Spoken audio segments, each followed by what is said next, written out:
audits statutory requirements. Thus, for millions of tech workers, for rural workers, one tech failure will mean exclusion without appeal and work without skill considerations. Now, when you have millions struggling to find work, Mr. Chairman, the least the government can do is to ensure that they move freely across the country to seek opportunities. But here too, Mr. Chairman, we see a pattern of neglect that is as consistent as it is shameful. Nowhere, I might add, is this neglect of connectivity clearer than in Kerala. Despite repeated demands for new railway lines to decongest existing routes, the state finds no mention in the Finance Minister's much-touted 7 high-speed railway corridor initiative. One is compelled to ask, does strategic connectivity end where political inconvenience begins? The consequences of this neglect are borne daily by passengers and railway staff alike in my state. Chronic overcrowding has pushed passenger capacity to dangerous limits. Sanitation has visibly deteriorated. Even basic facilities remain inadequate. It's telling, Mr. Chairman, that locomotive pilots entrusted with the safety of thousands are forced to work without assured access to toilets. For passengers, the experience is no better. Overcrowded coaches, unsanitary conditions, and a steady erosion of dignity that no glossy brochure can conceal. These failures are structural, they're not incidental. The railway sanction strength across categories stands at over 2 lakhs, yet only about 1.59 lakh employees are in service.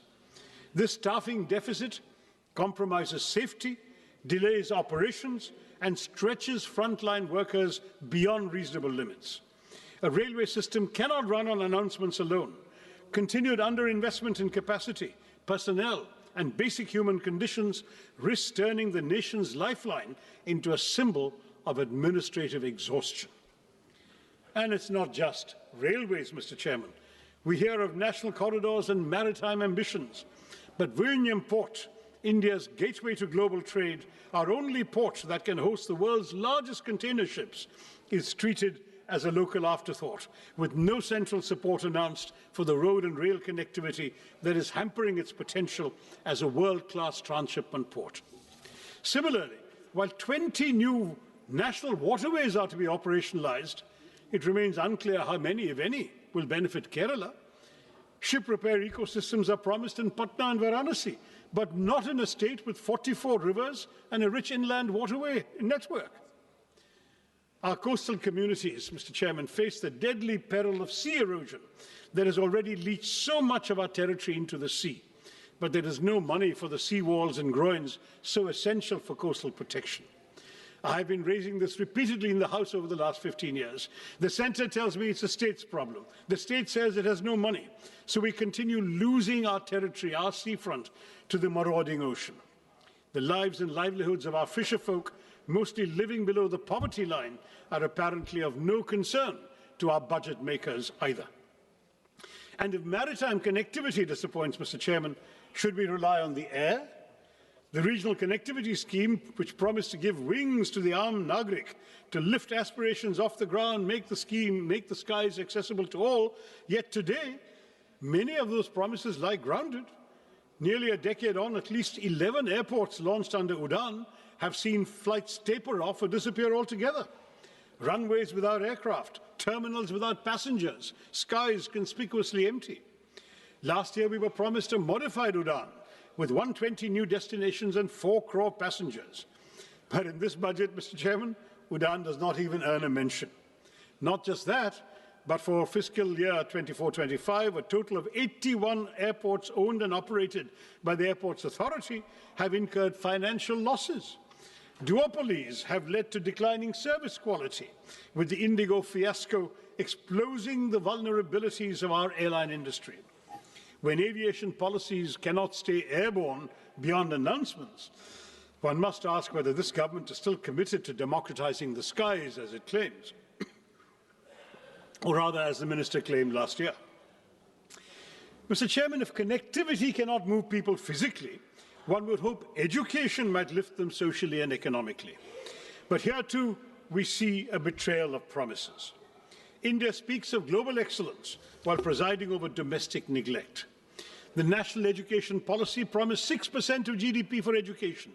Years later, spending remains at barely 4%, with the Union government contributing only 0.4% and leaving states to shoulder an unsustainable burden. The consequences are visible and damaging. Over 1.5 lakh schools lack electricity, thousands lack toilets, ramps, or basic facilities for children with disabilities, and the foundations of learning continue to crumble even as we advertise world-class universities. This neglect hits the most vulnerable the hardest. For scheduled castes, enrollment falls from 99% at the preparatory stage to 70% of the secondary level. For scheduled tribes, from 99% to just 67%. These numbers reveal a system where poverty pushes students out of classrooms and into premature work. We are told artificial intelligence will shape our future, yet only 52% of government schools have functional computers, just 58% have internet access. Where is artificial intelligence going to come to these schools? Technology without access is not transformation, Madam Minister. It is exclusion by design. Continued underfunding paired with grand promises will not uplift our children. It will mortgage India's future at a discount. Mr. Chairman, if education is one pillar of development the government should care about, health is surely the other. Budgets may speak in numbers, but nations are built in flesh and blood. And any budget serious about India's economic potential must invest in human capital, because healthcare is not charity, it is foresight. Yet public health spending remains below 2% of GDP, missing even the government's own promise of 2.5% after COVID. An allocation of over 1 lakh crore to the health ministry may sound impressive, but ambition must be measured in proportion, not in numbers. The consequences are now visible beyond government hospitals.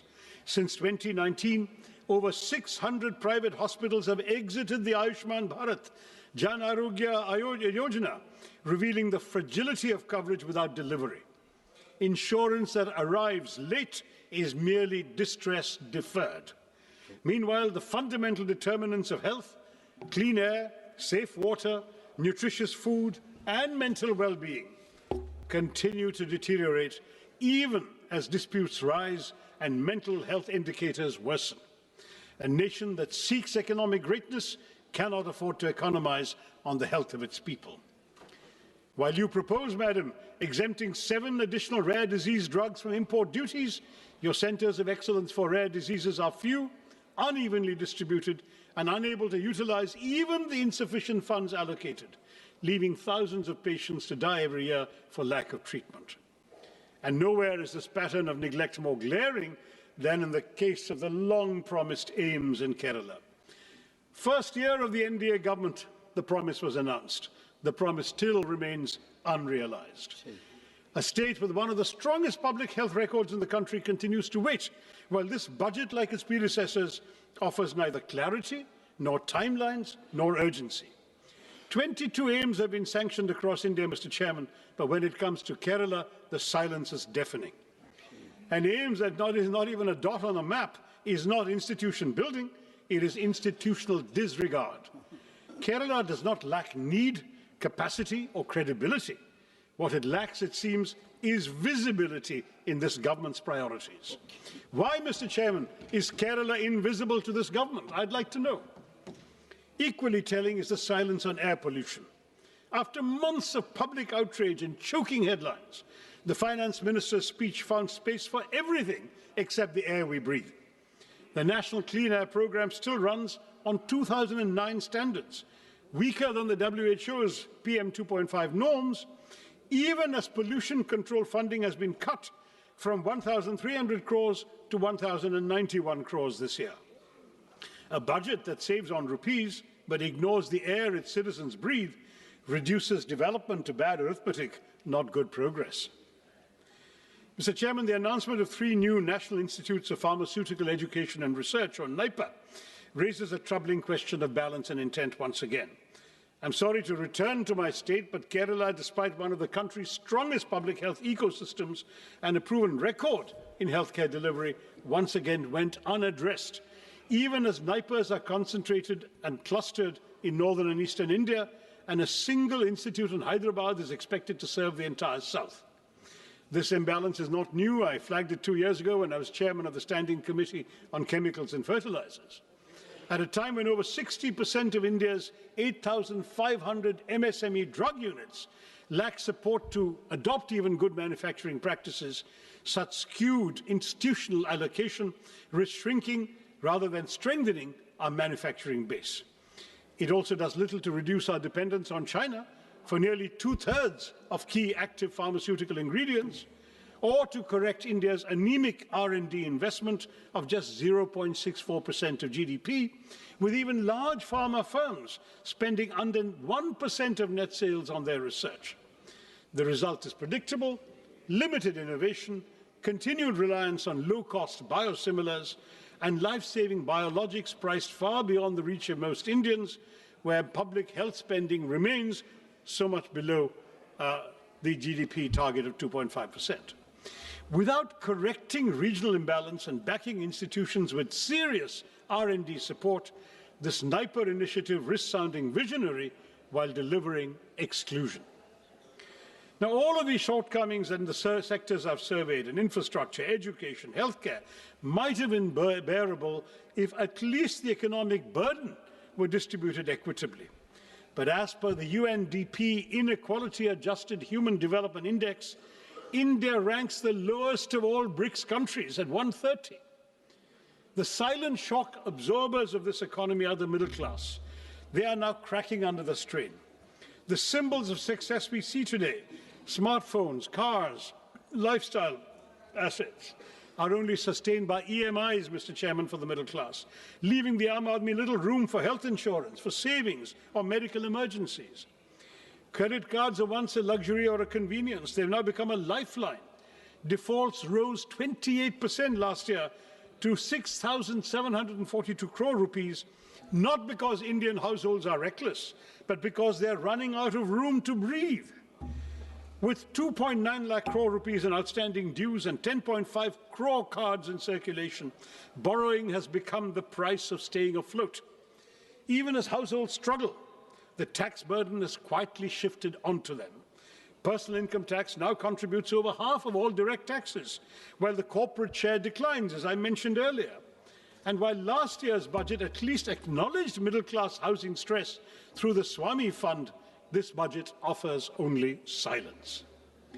Inflation may look subdued on paper, but for citizens, the cost of living has merely been shifted. When the state fails to provide clean air, safe water, and uncontaminated food, households are forced to buy privately what should be public goods: air purifiers, water filters, basic safeguards. This burden is unequal, Mr. Chairman. The privileged can protect themselves, while the poor remain exposed. A nation cannot grow by exhausting the very people who sustain it.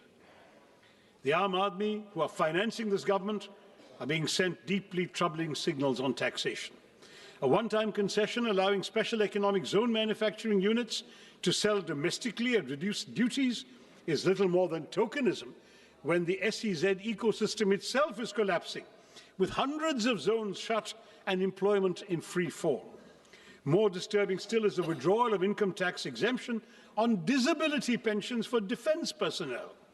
This move weakens social protection for disabled veterans who have risked their lives for our country and draws an indefensible line between service-related disabilities and abdication of the state's moral duty to those who have made such sacrifices for the nation. Now, I'd like to acknowledge that amid this disaster and disorder, there has been some measure of fiscal discipline. The fiscal deficit has edged down from 4.5% to 4.4%. Minister speaks of a further reduction to 4.3%, and that sounds reassuring on paper. But I've been in this House long enough, Mr. Chairman, to remember when her predecessor, the late Arun Jaitley, as Finance Minister, set a target of 3.5%. We're nowhere near that benchmark today, yet we seem eager to applaud for settling at a much higher number. Perspective matters, sir, and without it, these figures lose their meaning, especially when they fail the only test that truly counts: whether the Aam Aadmi has more money in his pocket, whether he has wages that keep pace with prices, whether he or she has a life that is becoming easier. Fiscal prudence cannot be celebrated in isolation when household budgets remain under strain and economic security is elusive for millions. In this budget, the Union government has once again doubled down on an infrastructure-led growth strategy, raising capital expenditure to 12.2 lakh crores on the assumption that public capex will crowd in private investment and generate jobs. But this promise has yet to materialize. In fact, it hasn't materialized at all during this government's tenure. Private investment has throughout remained sluggish. Labor-intensive sectors are crowded out by capital-heavy projects. Welfare spending has been compressed, and key subsidies and social sector allocations fall short of stated goals. The burden has increasingly been pushed onto the states without adequate devolution of tax revenue. Meanwhile, unemployment, particularly amongst educated youth, remains distressingly high, and capacity utilization continues to remain below levels that would trigger a genuine private investment cycle. In this context, the capex-centric approach appears less like a strategy for inclusive growth and more like a gamble that ignores weak demand, joblessness, and the lived economic distress of the ordinary citizen. Mr. Chairman, no nation can develop on slogans or headlines alone. India's investment in research and development remains stuck at 0.6% of GDP, not only below advanced economies, but even below several emerging ones. China invests about 2.4%, Brazil even over 1%, the US 3.5%, South Korea 5% of GDP. A country that aspires to be a manufacturing and knowledge powerhouse cannot afford to treat research and development as an afterthought. I would urge the Minister to elevate R&D as a national priority. Now, on urban cities, on our cities, it should be pointed out that the hesitancy in innovation is reflected in the Smart Cities mission, which has become a reminder of unfulfilled promises. A decade after Smart Cities was announced, deadlines have been repeatedly extended from June 23 to December 25, no real change on the ground. Claims of 96% completion certainly ring hollow for somebody from Thiruvananthapuram or Warangal or Silvassa or Port Blair, because they're all incomplete. Large parts of the northeast continue to lag, leaving even the Parliamentary Standing Committee unconvinced. Instead of transforming urban life, the mission has largely polished a few elite enclaves, while basic services for millions remain untouched. I can't not mention the new interim trade agreement with the United States, sir, because that has just come out after the minister's speech. It looks less like a free trade agreement than a pre-committed purchase agreement that overturns every principle of reciprocity. How can we speak of a reciprocal tariff of 18% on one side and 0% on the other? At a time when India's total bilateral trade with the US stands at roughly $130 billion, and we have a trade surplus of only $45 billion, we have surprisingly promised to buy $500 billion worth of American goods over 5 years. This effectively converts a surplus into a long-term deficit by executive assurance rather than by market demand. No major economy has ever neutralized its own trade leverage in this manner. While the US continues to impose import tariffs of up to 18%, we have committed ourselves, apparently according to this joint statement that I've been seeing here, joint US-India statement, to impose tariffs up to 18% on Indian exports, and we to slash tariffs to near zero levels, open agriculture, dilute data localization, soften intellectual property safeguards, and even redirect strategic energy imports, especially away from Russia, to meet purchase targets. Now, this is not strategic balancing, it is economic preemption. Parliament has neither been told how farmers, MSMEs, and domestic industry will be protected, nor why India has voluntarily surrendered its negotiating power without securing proportional market access. Without securing proportional market access or policy space in return. I know the government will say, wait for the final agreement, it's coming in mid-March, but let them be aware these concerns exist right now, sir. Yes. The government's claim that India has secured a better deal than China, Vietnam, or other Asian economies does not withstand scrutiny. While India has obtained a tariff reduction of 1 or 2 percentage points from them, No East Asian economy has agreed to deliberately dilute its trade surplus with the US through guaranteed purchase commitments. On the contrary, China, Vietnam, and several ASEAN countries have actually expanded their trade surpluses with the US, even amid heightened trade tensions. And this ambiguity, Mr. Chairman, has a direct bearing on the credibility of the budget itself. When both the Minister of Commerce and Industry and the Minister of External Affairs were questioned on these commitments, they were really offered no clear explanation of their scale, timeline, or fiscal implications. Now, the reason I mention this in the context of the budget is that key budgetary assumptions on trade balances, external financing needs, and overall macroeconomic stability rest on information that the Parliament does not possess and has not been given. A budget framed amid such uncertainty is not just incomplete, it asks this House to approve numbers without knowing the obligations that may soon overtake them from this trade agreement. Now, I do want to say that when the two ministers play ping-pong with each other, saying it's not in their mandate to answer the question, each one attributes it to the other, then that looks like a rather disappointing game, because when no minister claims ownership of something like this, accountability disappears, and Parliament is left staring at a budget that conceals obligations that the government seems to lack the courage to admit openly. In short, Mr. Chairman, the real weakness of this government's budget lies in its implementation, where rhetoric is not matched by reality. Let me quote that famous verse once again by Mirza Ghalib, which I think perfectly captures our reality today as reflected in this budget and its aspirations. Humko malum hai jannat की हकीकत हमें मालूम है जन्नत की हकीकत लेकिन दिल बहलाने के लिए गालिब ये ख्याल अच्छा है. That seems to be what we have had inflicted upon us. We know the reality behind these claims, these tall promises, these narratives of model governance, but they're not policies grounded in outcomes, they're carefully curated illusions.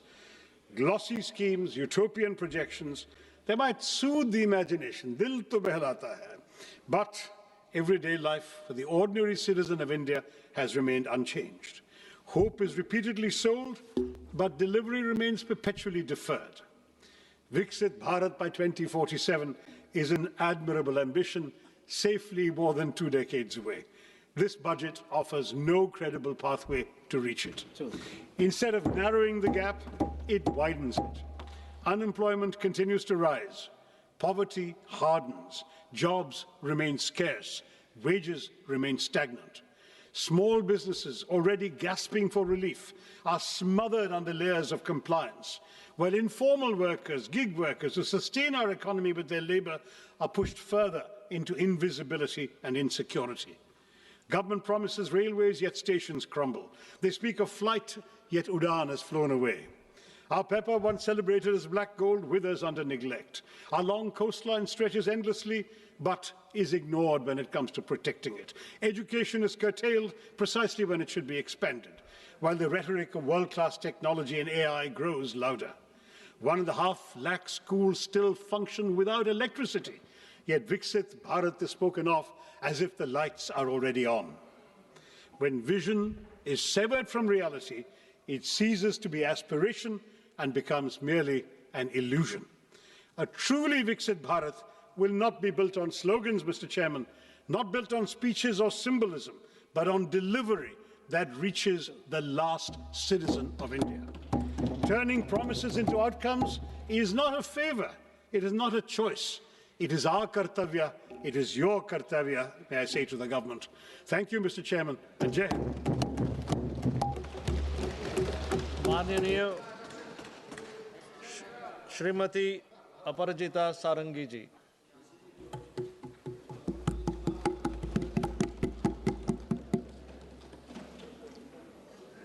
It is my pleasure and privilege to talk about the Union Budget for the financial year 26-27. Thank you, Chairman, sir, for giving me this opportunity. At the outset, I commend Honorable Finance Minister, Madam Nirmala Sitharaman, for giving to this country of 1.4 billion people her 9th consecutive budget, a budget which reflects her commitment, the commitment of the government, the conviction of the government, and the consistency of the government. As I stand here to speak, I'm reminded of a few words from Rigveda, the oldest of our Vedas. Sangachadhvam sangvadadhvam sangvo manansi janatam. हम साथ बोले, हम साथ चलें, हमारी भावना और हमारी सोच एक दिशा में हो. My dear colleagues, we are all moving towards one and only one goal in the country, and the goal is to make India Viksit Bharat by 2047. And I can say with all conviction at my command that this particular budget of the financial year 26-27 is definitely a very strong step in our common journey. For the sake of clarity, I must say, my dear friends, that our Finance Minister, Madam Nirmala Sitharaman, framed the blueprint around three kartavyas. Number one, to accelerate and sustain economic growth. Number two, to fulfill the aspirations of the people and build their capacities. And number three, to align with our core objective of Sabka Saath, Sabka Vikas. बंधुगण, यह ऐतिहासिक budget सिर्फ संख्याओं का संकलन नहीं है, यह विकसित भारत की यात्रा में हम सब के लिए एक माइलस्टोन है, एक निर्णायक मील का पत्थर है. यह हमारी आर्थिक स्थिरता, सुधार और हम सब के सामूहिक आत्मविश्वास का दस्तावेज है. My dear colleagues, this particular budget of the Union government comes at a time when India is actually moving fast in its growth trajectory, and we must accept and acknowledge this. This is the first budget of the second quarter of 21st century, and that's why it's a very important budget for all of us, for all 1.4 billion Indians. Friends, we are aware of the fact that in 2014, we were the 10th largest economy, and at this juncture, our micro fundamentals are very strong. We are the 4th largest economy, bypassing Japan. We are going to be the 3rd largest economy, bypassing Germany very soon, and our forest reserves are very high.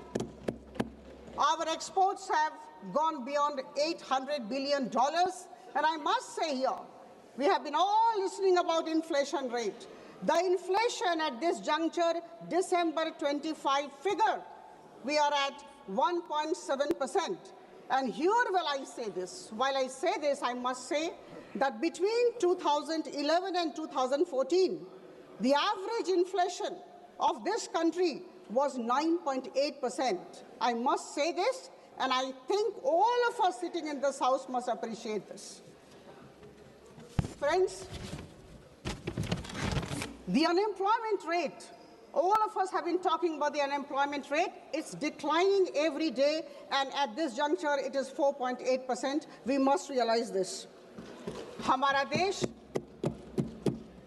वैश्विक निवेशकों, foreign investors के लिए एक भरोसेमंद गंतव्य की तरफ उभर के आया है, और हम सबको समझना होगा कि इस तरह की जो आर्थिक स्थिति है, जब विश्व में हमारी प्रशंसा हो रही है, हम मजबूत जमीन पर खड़े हैं, यह कोई संयोग नहीं है.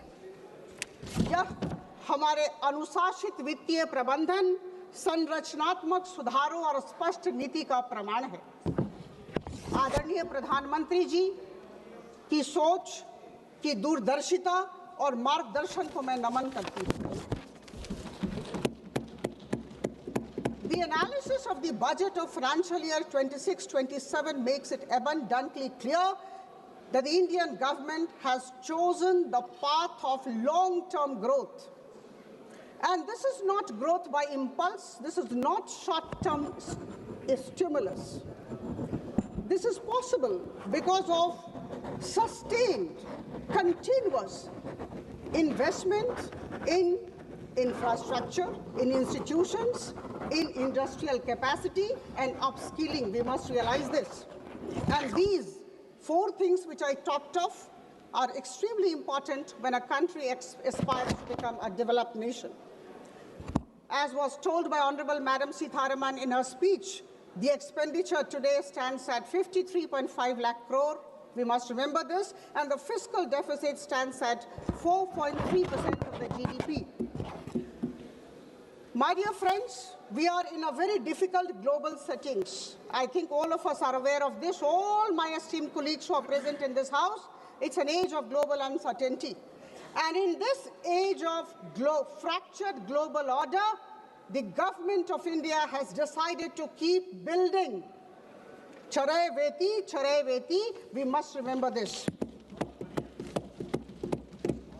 There is a massive scale up in public capital expenditure. I remember in 2014, it was just 2 lakh crore. We must appreciate this. Rupees 2 lakh crore in 2014-15 has gone up to 11.2 lakh crore rupees in 2025-26.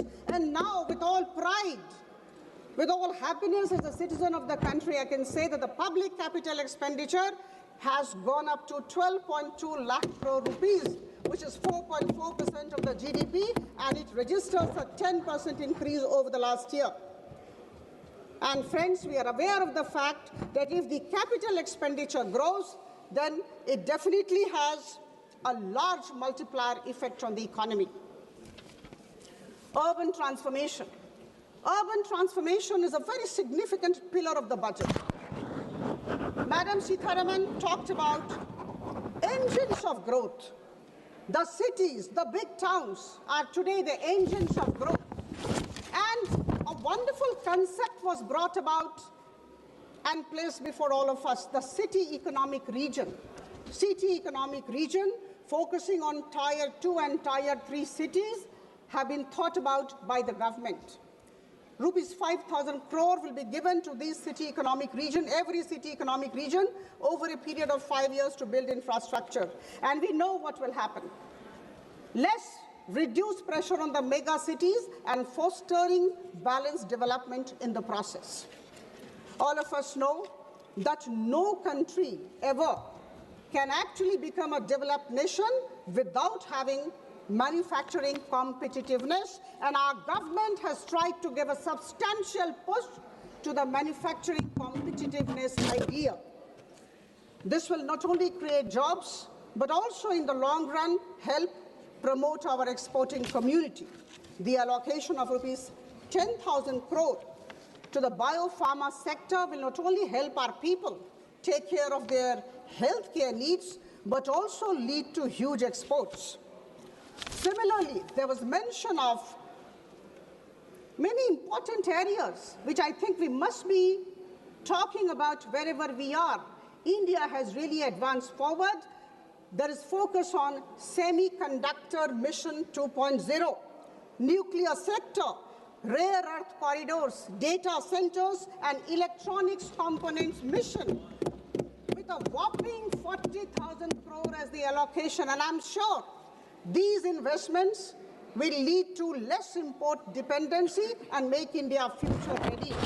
I think these are things that we are thinking about our country, and I underscore the fact that we are intending to become Viksit Bharat by 2047, and that is why we have to be future ready. The provision of 4,000 e-buses is definitely going to enhance regional connectivity. My dear friends, 20 new national waterways, expanded road networks, freight corridors, 7 high-speed rail corridors and multimodal logistics system. These are giant leap towards a more competitive, resilient, confident, and self-reliant Viksit Bharat by 2047. We may like it, we may not like it, but we need to accept it. My dear friends, I take this opportunity to convey our immense gratefulness to our Honorable Prime Minister for going for almost 9 free trade agreements and trade deal with a couple of countries in the last couple of years. Again, there would be critics, there would be naysayers, but I know to every action of Prime Minister Modi, there is an equal and opposite negative reaction from my right side. Free trade agreements and trade deal have been signed with New Zealand, UK, Oman, Australia, European Union consisting of 27 nations, and very recently with the US. And this is an indication of a particular thing which I think we need to appreciate. This is an indication of the fact that the government of India, under the leadership of our Prime Minister, knows how to navigate in a difficult world order. I talked about difficult global settings. We are aware of that. And in this difficult world order, the government of India for the past couple of years, about 10, 12 years, have acquired the ability, the capability, the talent to navigate successfully. In this budget, a number of customs duties and import duties have been withdrawn, and this is for good. This is to help the exporting community. Friends, I would like to give certain examples which I think all of us need to appreciate.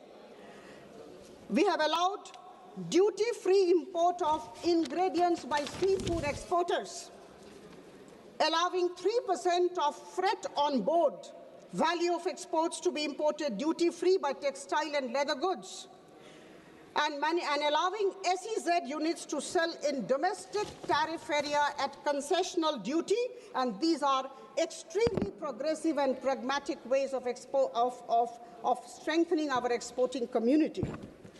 My dear friends, our Prime Minister and our Finance Minister have been talking all the while about the micro, small and medium enterprises.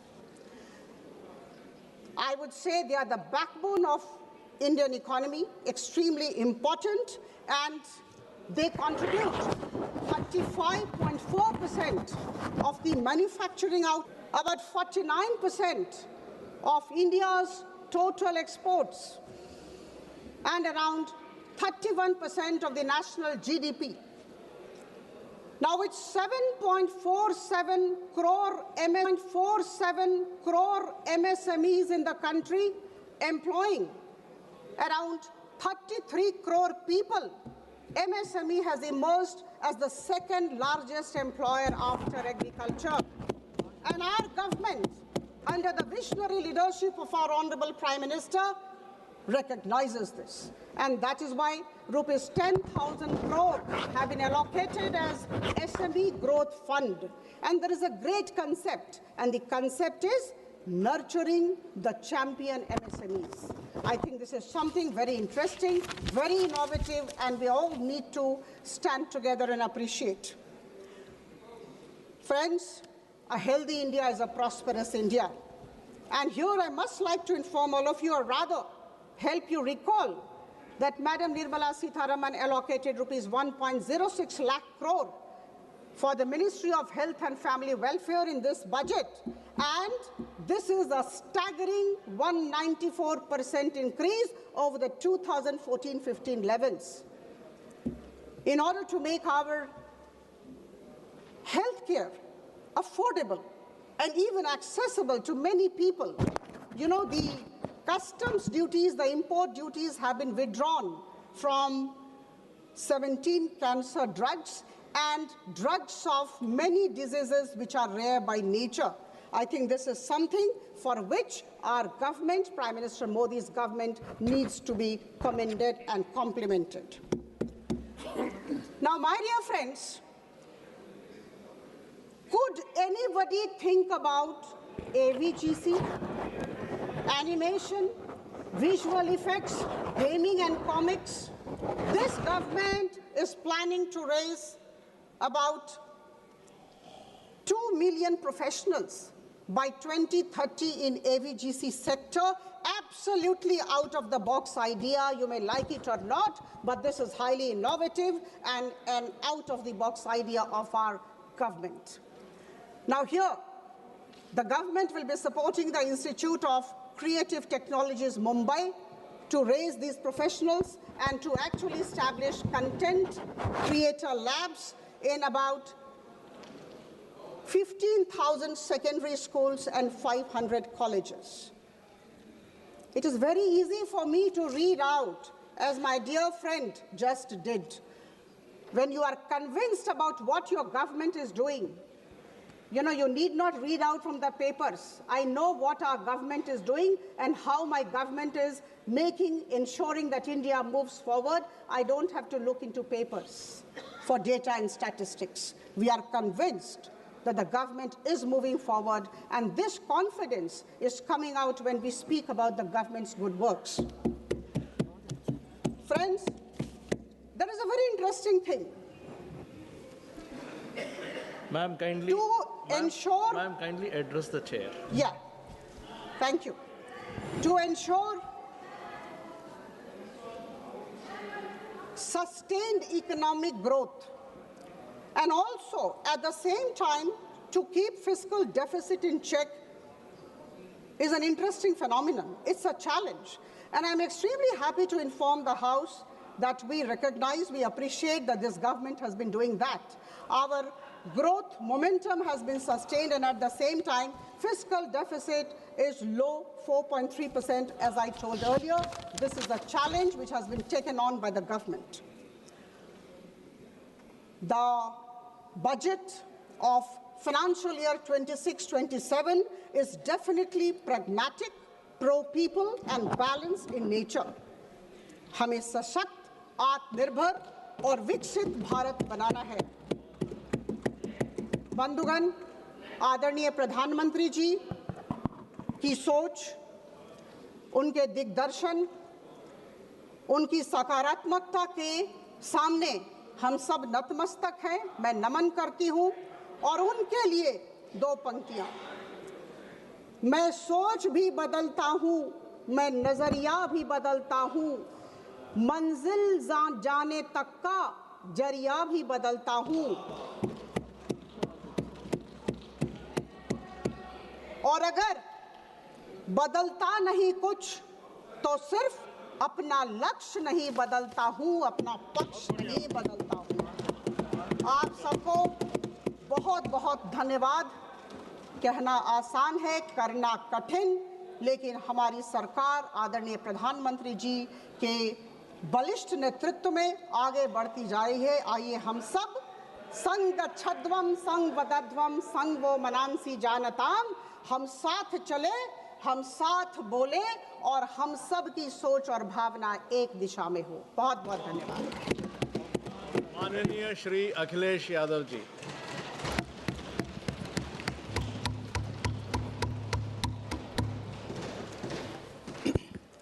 मैं सबसे पहले सभापति महोदय आपका मैं धन्यवाद देता हूं कि मुझे आपने बजट पे बोलने का समय दिया है. मैं तीसरा सदस्य इस पे बोल रहा हूं. मैं भी में से पूर्व कांग्रेस पार्टी के नेता माननीय शशि थरूर जी जो बात कह रहे थे, उन्होंने बहुत सारे आंकड़े दिए हैं.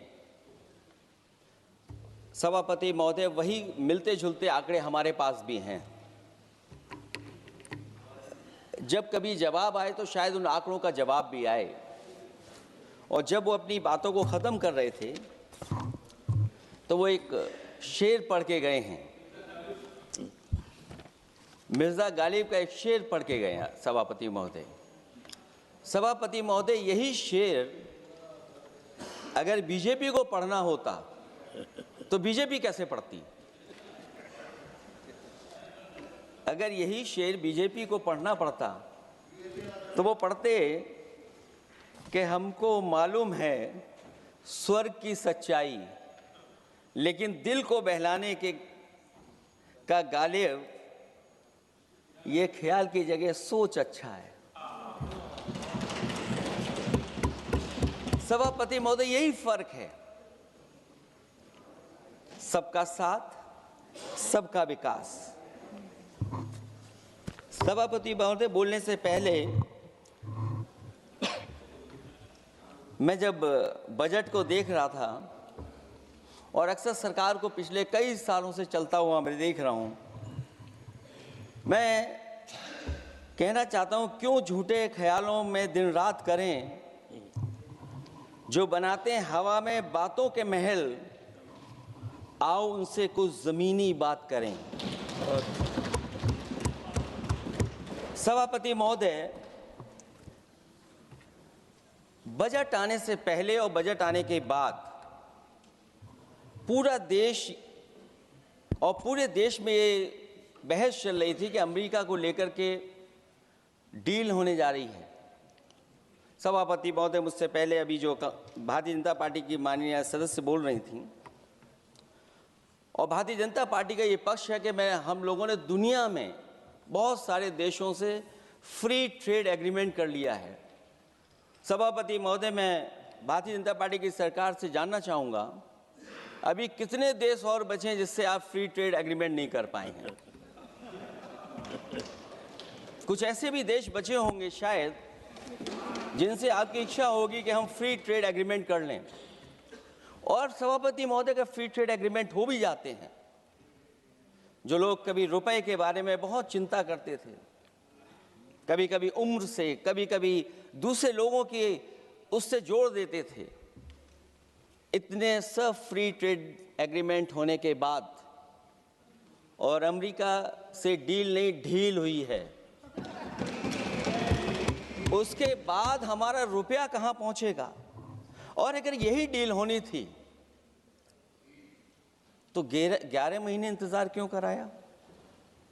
अगर यही डील होनी थी सभापति महोदय, तो 11 महीने किस बात का इंतजार था? हमारे कारोबारियों को या हमारे जितने भी उद्योग से जुड़े लोग हैं, उनके साथ ये परेशानी क्यों? बजट पर सबसे पहला सवाल यही है कि डील पहले बनी है बजट।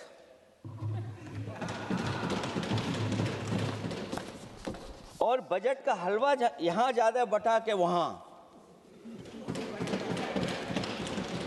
सभापति महोदय, स्वदेशी, आत्मनिर्भर, ये शब्द तो बहुत अच्छे लगते हैं, लेकिन जब डील हो गई है तो क्या इस बजट को लाने से पहले आत्मनिर्भरता और स्वदेशी को अपने अपने शब्दकोश से हटा दिया है, या इसको उल्टे अर्थ में विलोम शब्दकोश में डाल दिया है? और ये डील नहीं है जो हम आप सब समझ पा रहे हैं, शायद सत्ता पक्ष के लोग ये नहीं समझ पा रहे होंगे, लेकिन पूरा देश समझ रहा है कि हमने अपना बाजार एक बार और खोल दिया है।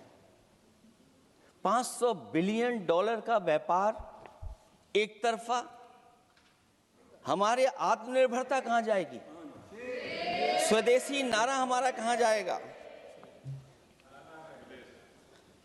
हमारे देश की जनता भाजपा से कह रही है कि जहां तक हमें मालूम है डील एक तरफा नहीं होती है। क्या ये बनी वहां पहुंची यहां जहां जैसे कोई एक पक्षी मान रहा हो? जनता भाजपा से यह भी जानना चाहती है कि 0 बड़ा के 18।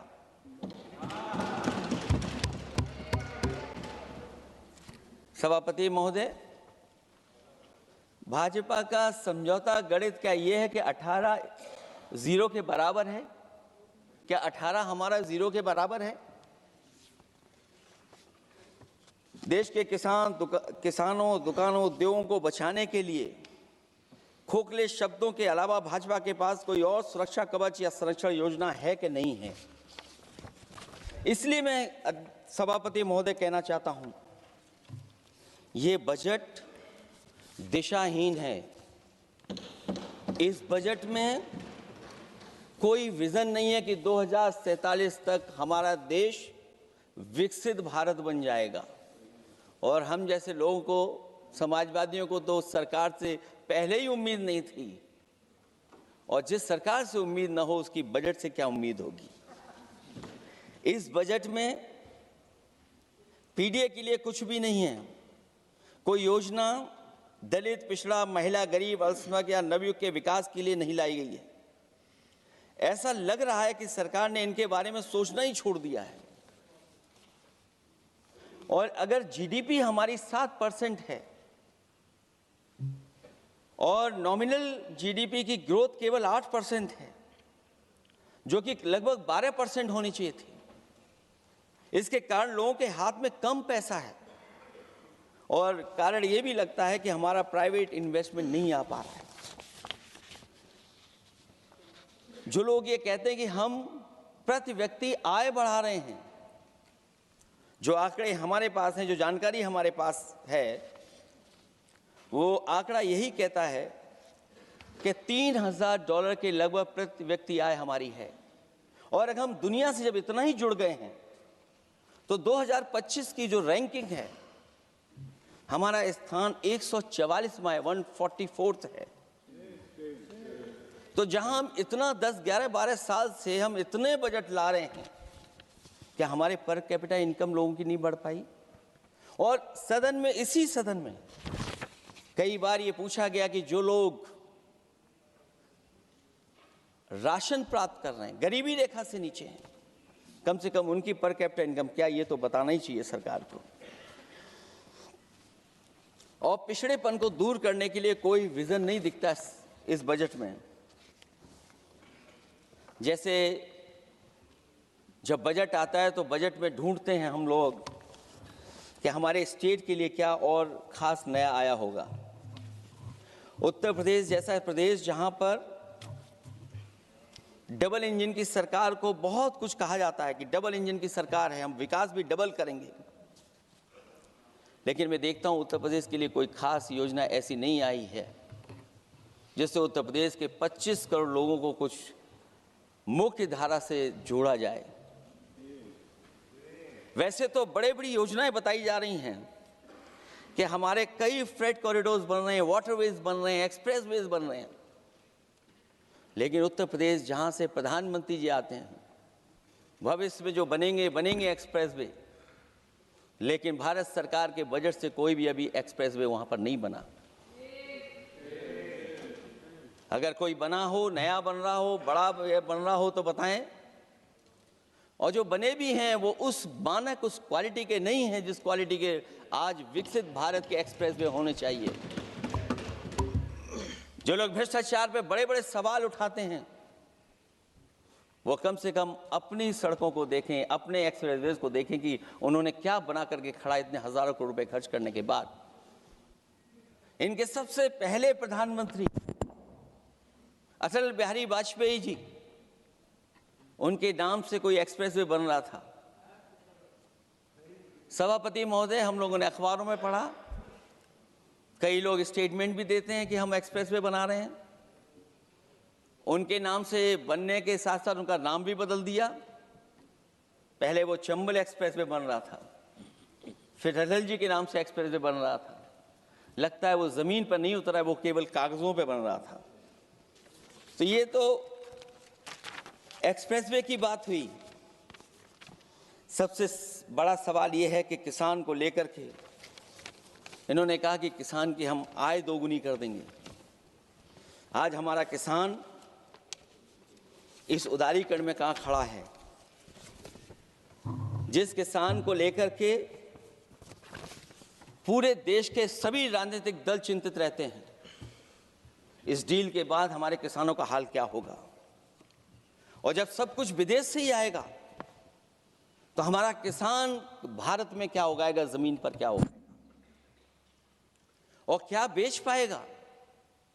सभापति महोदय, सरकार ने बड़ा बड़ा बजट पेश किया, कहा कि हम एग्रीकल्चर इंफ्रास्ट्रक्चर तैयार करेंगे, एग्रीकल्चर इंफ्रास्ट्रक्चर से हम मंडियां तैयार करेंगे, बाजार तैयार करेंगे, एमएसपी लागू करेंगे।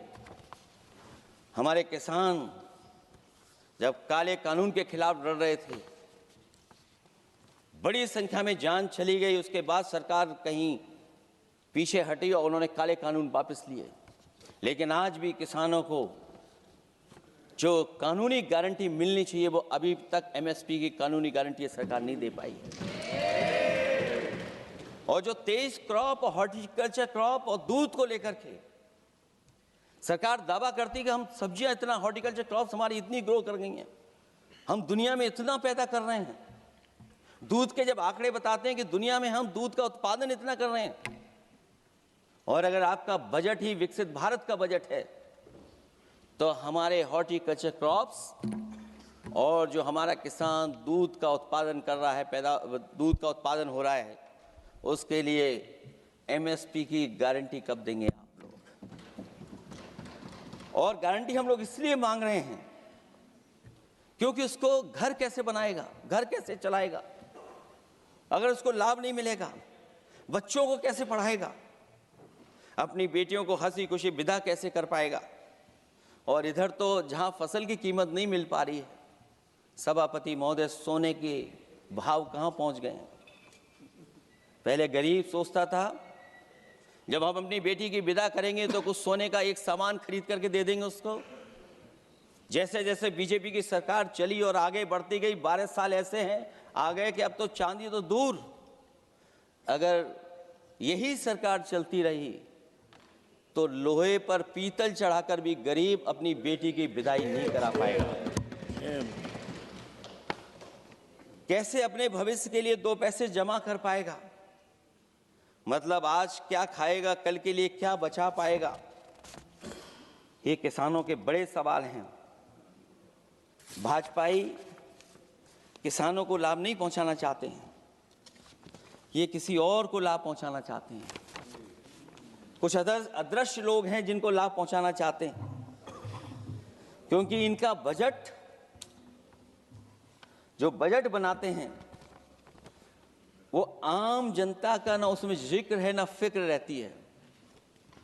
और अगर फिक्र होती उनको तो किसान की खाद समय पर मिल जाती उन्हें, उनको बीज समय पर मिल जाता, सस्ती बिजली उपलब्ध हो जाती, सिंचाई या सिंचाई मुफ्त हो जाती थी। और मुझे याद है सभापति महोदय, समाजवादी सरकार में हम लोगों ने किसानों की सिंचाई मुफ्त करने के भी फैसले लिए। कीटनाशक दवाइयां कितनी महंगी हैं और सरकार ने किसानों को अपने हाल पे छोड़ दिया। मंडियों पे कहीं कोई खरीद नहीं है, और अगर खरीद हुई है तो सरकार बताए कि धान, आलू या गेहूं की खरीद में तो मिल जाती है उसको कीमत, लेकिन धान और आलू जैसी फसलों पर कोई सरकार कीमत नहीं दे पा रही है। महंगाई बेतहाशा बढ़ने पर भी इस बजट में जनता को टैक्स में न छूट देना टैक्स शोषण है। अमीरों के काम कारोबार और घूमने फिरने पर 10 तरह की छूटें दी गई हैं, लेकिन बेकारी बेरोजगारी से जूझ रहे लोगों की उम्मीदों की थाली खाली है। मध्यम वर्ग अपने आप को ठगा महसूस कर रहा है। शोषित, वंचित, गरीब व्यक्ति जहां था वैसे भी नीचे जाता दिख रहा है। इस बजट ने उसके चादर में पैबंद लगाने की जगह उसे और चिथड़ा कर दिया है, क्योंकि सामाजिक सुरक्षा केवल शब्दों की औपचारिकता रह गई है। किसान, मजदूर, श्रमिक, कारोबारी, छोटा दुकानदार अपने लिए मिली राहत को दूरबीन से देखकर ढूंढ रहा है, और इसीलिए भाजपा का हर बजट 1/20 का बजट मानते हैं, क्योंकि वो 5% लोगों के लिए ही होता है। अच्छे बजट की होती हैं 3 पहचान: गरीब की तरक्की, खुशहाली और मुस्कान। शायद इस बजट ने तीनों चीजों को छीनने का काम किया गरीबों से। दूसरा विषय स्वास्थ्य को लेकर के बहुत हमारा गरीब समय समय पर परेशान रहता है। स्वास्थ्य को लेकर के जो ठोस कदम सरकार को उठाने चाहिए वो सभापति महोदय सरकार नहीं उठाती दिख रही है, और जितना भी स्वास्थ्य सेवाएं हैं वो ठप होती चली जा रही हैं। मैं उत्तर प्रदेश की बता सकता हूं, मुझे याद है सभापति महोदय, पहला जो भारत सरकार और प्रदेश सरकार को मिलकर के पहला हॉस्पिटल मेडिकल कॉलेज शाहजहांपुर का बना था, जिस समय भारतीय जनता पार्टी के उस समय के स्वास्थ्य मंत्री और मैंने मिलकर के उसका उद्घाटन किया था। उसके बाद जो प्रचार में तो ये बहुत आगे हैं, प्रचार में तो ये कहते हैं कि हर डिस्ट्रिक्ट में हर हॉस्पिटल, हर डिस्ट्रिक्ट में एक हॉस्पिटल या मेडिकल कॉलेज, लेकिन सच्चाई तो ये है कि इन हॉस्पिटलों में इलाज नहीं है, दवाई नहीं है, ऑपरेशन के लिए कहाँ जाना पड़ता है, भटकना पड़ता है। और जिस तरीके से अभी जिन लोगों ने इंश्योरेंस या LIC में किस्त दी होगी, वो जानते होंगे कि महंगाई कम नहीं हुई है, महंगाई बढ़ी है, किस्तें बढ़ गई हैं। उदाहरण के लिए दिल्ली के एम्स के लिए 5,600 करोड़ रुपए और आयुष्मान भारत के लिए पूरे देश के लिए सरकार ने जो बजट रखा है वो 4,700 करोड़ रुपए है।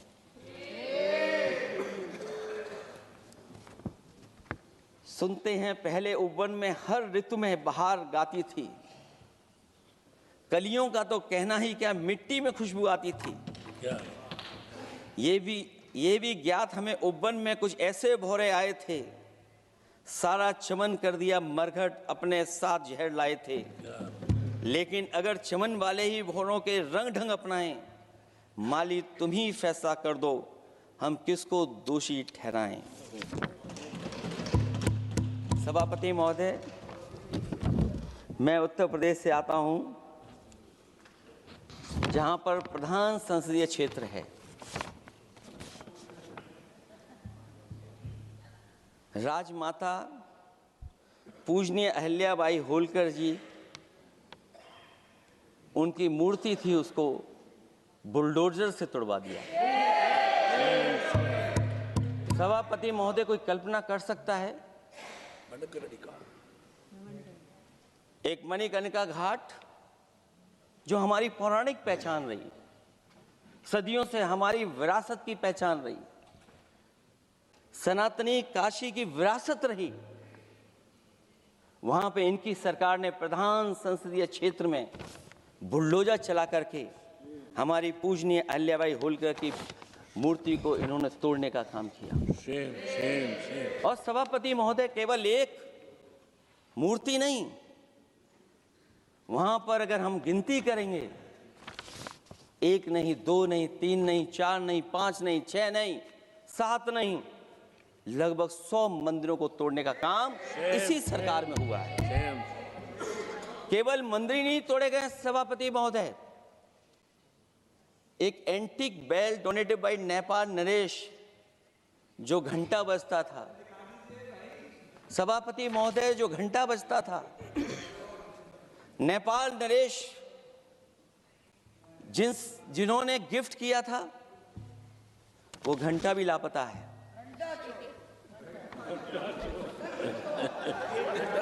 केवल घंटा ही लापता नहीं है,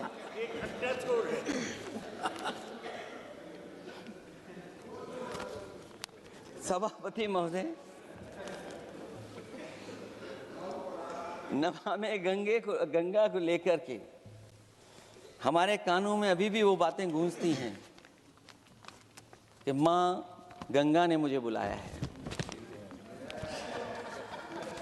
क्या बात है कि पिछले 11 साल से माँ गंगा ने बुलाया ही नहीं किसी को। माँ गंगा बह रही हैं, जो उसके पैरामीटर्स हैं, जिस पैरामीटर्स को हर दिन नापा जाता है, उसमें डिसॉल्व ऑक्सीजन, COD, BOD और तमाम पैरामीटर्स, आज किस हालत में है माँ गंगा।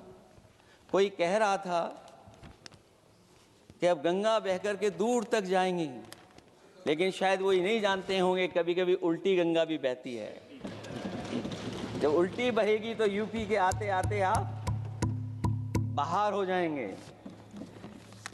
सभापति महोदय, नमामि गंगा, माँ गंगा में जुड़ने वाली नदियां, वरना नदी को एक संरक्षण कैसे हो, ब्यूटिफिकेशन कैसे हो, रिवर फ्रंट कैसे बने, उसकी शुरुआत की थी।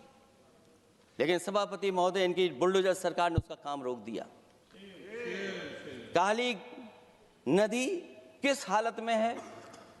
यमुना के बारे में दिल्ली की सरकार जब बनानी थी तो कहा कि हम दुनिया का सबसे बेहतर रिवर फ्रंट बनाएंगे यमुना पर, इसी राजधानी में कहा गया। आज बताइए यमुना की हालत क्या है। और अगर यमुना दिल्ली में गंदी हो रही है तो ये बह करके जब यूपी जाती है तो मथुरा में भी गंदी है। और थोड़ा बहुत साफ गंगा इसलिए हो जाती है क्योंकि जब चंबल का पानी उसमें जुड़ता है, थोड़ी बहुत यमुना साफ हो जाती है। उसके बाद यमुना में भी कोई सफाई का सरकार ने इंतजाम नहीं किया। और आज भी मैं कहता हूं, देश का सबसे अच्छा रिवर फ्रंट अगर कहीं बना है तो लखनऊ में बना है, गोमती रिवर फ्रंट। जो लोग ये कहते हो कि दूसरा रिवर फ्रंट अच्छा है, मैं उनसे कहूंगा कभी लखनऊ के रिवर फ्रंट पर भी घूम करके आइए, तब आपको मालूम पड़ेगा कि रिवर फ्रंट क्या होता है। 26 जनवरी इसी वर्ष मैंने एक प्रतिष्ठित अखबार को पढ़ा और उसमें देखा मैंने कि high uranium in India's ground water samples लिए गए हैं। एक्सपर्ट्स वार्न कर रहे हैं कि सेवरल हेल्थ रिस्क हैं उससे। Lead pollution alarming in 69 rivers in India contaminated, rivers are contaminated. हमारे पानी में पेस्टिसाइड है, इंडस्ट्रियल वेस्ट है, अनसेफ है ड्रिंकिंग के लिए। हमारी नदियों में मरकरी है, डेंजरस लेवल। और जितनी भी हमारी वाटर बॉडीज हैं इंडस्ट्रियल टाउन्स के आसपास, सब में टॉक्सिक है, मरकरी है, बड़े पैमाने पे डेंजरस है पानी वहां का। और कई जगह इंडस्ट्री का सीधा सीधा वेस्ट जा रहा है। आर्सेनिक लेवल का सोच ही नहीं सकते हम लोग, जो मानक है उससे कई गुना ज्यादा है। ये तो हमारे देश का पानी है जो नदियों में बह रहा है, जो अंडरग्राउंड वाटर बन रहा है हमारा। ठीक ही कहा हमारे माननीय सदस्य ने कि जो संपन्न हैं, प्रिविलेज्ड हैं, वो लोग तो पानी साफ करने की मशीन खरीद सकते हैं। हमारा गरीब क्या खरीदेगा? गरीब की हेल्थ को कितनी परेशानी और रिस्क है। यहां तक कि अंतर्राष्ट्रीय प्लेटफॉर्म पर हमारे देश को भी सुनना पड़ा एक प्रतिष्ठित चैनल पर कि आपके देश में इन्वेस्टमेंट क्यों आएगा, क्योंकि वहां आ ही नहीं सकता है क्योंकि आपकी हवा खराब है। सोचिए, देश का पानी खराब हो, और ये मैं नहीं कह रहा हूं, पानी खराब सरकार को मालूम है, नहीं मालूम है, लेकिन जो प्राइवेट कंपनियां हैं जिनको अपना पानी बेचना है, तो वो बता रही है कि आपके भारत के पानी में क्या क्या है। और ये बात गलत है तो सरकार ऐसी कंपनियों पर प्रतिबंध क्यों नहीं लगाते हैं कि इस तरह अपनी कंपनियों का सामान बेचने के लिए झूठा प्रचार कर रही हैं। जो चर्चा होने लगती है हवा खराब है, हालांकि उत्तर प्रदेश आते आते सरकार की भी हवा खराब हो जाती है। सरकार सबको डराती है, लेकिन सरकार को कोई नमस्कार न करे उसको नहीं डरा सकते आप। हमने तो कहा कि तुम लखनऊ से गए हो, लखनऊ का जो अदब है, लखनऊ का जो हमारी पहचान है, कम से कम अगर नमस्कार नहीं कर सकते तो आदाब तो कर ही देते वहां जाकर। जो लोग पिछड़े पीडीए उनके पक्षधर बनते हैं, आरक्षण को लेकर के कहते हैं कि हम आरक्षण देंगे, उनकी सरकारों में क्या अपॉइंटमेंट हो रहे हैं।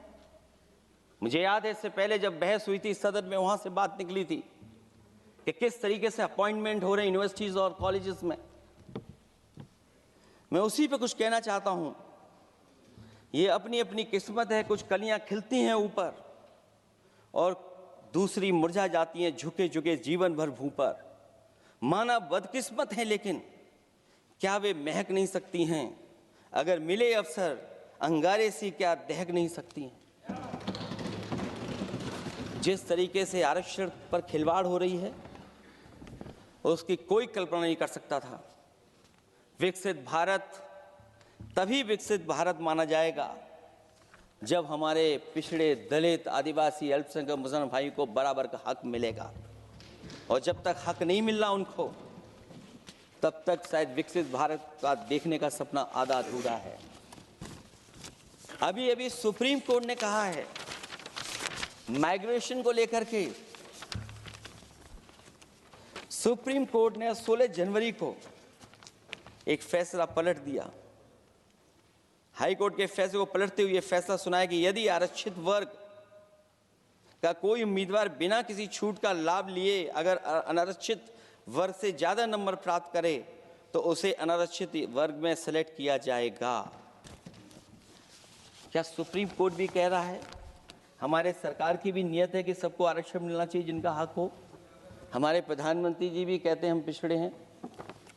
हमारे दूसरे नंबर के नेता, क्योंकि उन्हें सनातनी बनना था, अपना धर्म बदल के दूसरा धर्म लिख लिया उन्होंने। तो कम से कम पिछड़ों का तो ख्याल करिए आप। जब पिछड़ों का ख्याल करोगे तभी आपका देश विकसित बनेगा, भारत विकसित बनेगा। अगर आप पिछड़ों को छोड़ देंगे, दलितों को छोड़ देंगे, आदिवासियों को छोड़ देंगे, अल्पसंख्यक भाइयों को छोड़ देंगे, तो आप कैसे विकसित भारत बनाएंगे? एक आर्थिक बराबरी है, दूसरी सामाजिक बराबरी है। और मुझे लगता है बजट से न आर्थिक गैर बराबरी दूर हो रही है, न सामाजिक गैर बराबरी दूर हो रही है। और इनकी सरकार में कितना भेदभाव है। सभापति महोदय, केवल चुनाव जीतने के लिए सोचिए। एक 72 साल के बुजुर्ग पर मोहित खान साहब, आप जानते होंगे आपके क्षेत्र में मदरसा टाउन एरिया। सभापति महोदय, बीजेपी का लक्ष्य केवल है चुनाव जीतना। इन आंकड़ों से क्या मतलब? और आंकड़ों के अगर ये ठीक आंकड़े होते सभापति महोदय, तो इन्होंने कहा था कि बुलेट ट्रेन हम 1 लाख करोड़ की बनाएंगे। आज बुलेट ट्रेन 2 लाख करोड़ की कैसे हो गई? सभापति महोदय कहा कि हम 1 लाख करोड़ में बनाएंगे बुलेट ट्रेन। और बुलेट ट्रेन केवल संपन्न स्टेटों में क्यों? हमारे बंगाल, बिहार और यूपी में क्यों नहीं? और अगर आप हाई स्पीड बुलेट ट्रेन लाना चाहते हैं तो 1 लाख करोड़ का बजट दिया था, 2 लाख करोड़ बजट हो गया। यूपी में जब बनेगा तो पता नहीं कब बनेगा, कौन जानता है कब बनेगा। चुनाव जीतने के लिए इनकी सरकार के लोगों ने झूठा फंसाया। ये सब जुमला है, जुमला। झूठा फंसाया। और इसलिए फंसाया कि वो मुस्लिम है, इसलिए फंसाया। 72 वर्ष के बुजुर्ग को 19 महीने जेल में रखा गया। समाजवादी पार्टी को बदनाम किया गया। और केवल इसलिए कि चुनाव जीत जाए आप, अयोध्या का चुनाव जीत जाए, क्योंकि अयोध्या का चुनाव हारे थे आप लोग। मैं अयोध्या की महान जनता का धन्यवाद देता हूं कि उन्होंने कम्युनल पॉलिटिक्स का समापन किया है। वो विकास के रास्ते पे जाना चाहते हो। मैंने पहले भी कहा, फिर कहता हूं, आपका विकास अयोध्या का तो मैं जानता हूं कैसा है, क्योंकि लोगों ने काशी को क्यूटिव बनते नहीं देख पाए। अगर हम सब सदस्य हैं और हमारे प्रधान सांसद के संसदीय क्षेत्र को अगर हम क्यूटिव न बना पाए, आप विरासत मिटा रहे हैं। वहां पर कई सौ पुरानी दाल मंडी, जिसमें केवल वोट नहीं मिलता, इसलिए दाल मंडी को आप डिमोलिश कर देंगे आप। अल्पसंख्यक बनारस। और इसको अयोध्या को जीतने के लिए 72 वर्ष के एक व्यक्ति को झूठा केस लगाया, झूठा फंसाया, जेल भेज दिया। और न केवल उसको जेल भेजा, बल्कि उसकी दुकानें और उसकी बेकरी पर भी बुलडोजर चला दिया आपने। क्या डेमोक्रेसी में हमारे बुलडोजर का कोई स्थान है क्या? हाई कोर्ट कहता है कि आप फैसला सुना सकते हैं क्या? कोर्ट कहता है कि आप कौन हो गए फैसला सुनाने वाले लोग? और फिर आप लोग कहते हैं कि हर घर जल और नल। सभापति महोदय, इन्हीं के विधायक ने मंत्री जी को घेर लिया। इन्हीं के विधायक ने मंत्री जी का अपहरण कर लिया। और ये कहते हैं कि हम तो, हमारे कोई अराजकता नहीं है। ये कहते हैं इन्वेस्टमेंट लाएंगे, हम एमओयू साइन करेंगे। सभापति महोदय, देश के प्रधानमंत्री, देश के सबसे बड़े उद्योगपति उत्तर प्रदेश पहुंचे थे। एमओयू साइन किए गए, लाखों करोड़ के एमओयू साइन हुए। और एमओयू साइन होने के बाद जमीन पर कितना उतरा ये बताए सरकार। एमओयू के बाद सरकार बताए कितना जमीन पर उतरा है। इन्होंने जब कश्मीर का 370 हटा रहे थे सभापति महोदय, हाँ ना, बजट ही है ये एमओयू में, क्योंकि इंसेंटिव अगर नहीं देंगे तो कौन आपका इन्वेस्टमेंट लाएगा। ये राज्य का विषय नहीं है सभापति, राज्य से प्रधानमंत्री आते हैं। और आपने ये कहा कि प्रधानमंत्री के क्षेत्र में हमने देश में कहा कि हमने 1000 किलोमीटर मेट्रो बिछाई है। आपने देश के प्रधानमंत्री के क्षेत्र में क्यों नहीं मेट्रो बिछाई? क्यों नहीं बिछाई आपने? आपने देश के प्रधानमंत्री के क्षेत्र को एक्सप्रेस से क्यों नहीं जोड़ा आपने? क्योंकि आपके पास बजट नहीं है। अटल बिहारी वाजपेयी जी के आपने नाम से एक्सप्रेस वे क्यों नहीं बनाया, बताइए आप? ये बजट नहीं है आपके पास।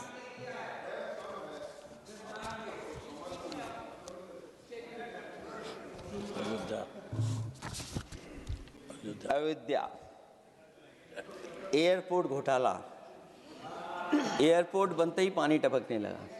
एयरपोर्ट तो दिल्ली का है, बजट तो दिल्ली ने दिया होगा। अयोध्या रेलवे स्टेशन, हमारे कन्नौज का रेलवे स्टेशन बनते ही गिर गया, और गिरने के बाद अभी तक नहीं बन पाया। तो ये बजट का हिस्सा नहीं है क्या? आप वाटरवेज बात कर रहे हैं, गंगा साफ नहीं है, आप पानी का जहाज कहां ले जाएंगे? बिहार में जाकर के रुक जाएगा। पिछली बार भी एक पानी का जहाज चला था, बनारस से जाते ही बिहार में रुक गया, जाकर के पटना भी नहीं पहुंच पाया। Rampath, sewer line smart city का हिस्सा है। आपका स्मार्ट सिटी कैसा है? इंदौर में पानी पीने से कितने लोगों की जान चलेगी सभापति महोदय? और कोई शहर बता दीजिए जहां कूड़ों का ढेर ना हो। जब देश के प्रधानमंत्री जी ने झाड़ू उठाया हो और उसके बाद भी कहीं कूड़ा ना हटे सभापति महोदय। भजन संध्या स्थल घोटाला हुआ, अंतर्राष्ट्रीय मीडिया सेंटर बनाया, उसमें भी पानी गिर रहा है। लाइट सजावट की चाइनीज आई हैं। हमारे देश का कारोबार कैसे उलझा दिया आपने? चीन और अमेरिका और थोड़ा बहुत रशिया, विदेश नीति तो असफल हुई है, लेकिन हमारा बाजार को भी पूरा बेच दिया। और चीन के सवाल पर सभापति महोदय, चीन हमारी जमीन पर भी निगाहें रखे हुए है और हमारे बाजार पे भी। इसलिए जो सरकार फैसला ले बड़ी सावधानी से ले। मैं कितनी बातें बताऊं, वहां पर सेना जमीन ले लिया, जमीनें जाने कहां चली गई हैं। इसलिए सभापति महोदय, ये बजट दिशाहीन है। ये 2047 में हमारा विकसित भारत तो नहीं बनेगा। और जिस तरीके से बेरोजगारी बढ़ी है, बेरोजगारी को लेकर के जो चिंता रही, हमेशा रहती थी, और जो सरकार ने बड़े बड़े फैसले भी लिए थे, जानकारी दी थी कि हम बेरोजगारी ऐसे दूर कर लेंगे। मेक इन इंडिया का जो सपना दिखाया था, आखिरकार मेक इन इंडिया का सपना कहाँ पूरा हो पा रहा है? मेक इन इंडिया का जो शेर था वो जंग खा रहा है सभापति महोदय। जो योजना लेकर के आए थे, एम्प्लॉयमेंट लिंक्ड इंसेंटिव्स, सरकार बताए कि हमें कितना उसमें लाभ पहुंचा है। 2024-2025 के बजट में इन योजनाओं के लिए 33,000 करोड़ रुपए आवंटित किए गए थे, लेकिन खर्च कितना हुआ? 1700 करोड़ रुपया केवल। एक आपने पिछली बार सपना दिखाया था कि इंटर्नशिप की योजना, इंटर्नशिप वाली योजना जो घोषित की, जिसके लिए 10,000 करोड़ रुपए आवंटित किए थे आपने, लेकिन उसमें खर्च कितना हुआ है? 500 करोड़ रुपया। और जो लक्ष्य रखा था आपने रखा था 5 साल में 1 करोड़ लोगों को, लेकिन इसमें आए कितने? 1,65,000 लोगों ने फॉर्म भरा, ऑफर दिया उन्होंने, लेकिन फाइनली जिसमें ऑफर, जिसका सिलेक्ट हुआ, वो केवल 16,000 लोगों को काम पहुंचा है। सोचिए, हमारा देश इतना बड़ा, जहां करोड़ों को आप इस योजना से जोड़ना चाहते थे, केवल 16,000 लोग जाएंगे उसमें। ये आपको बेरोजगारी खत्म करने की योजना है आपकी?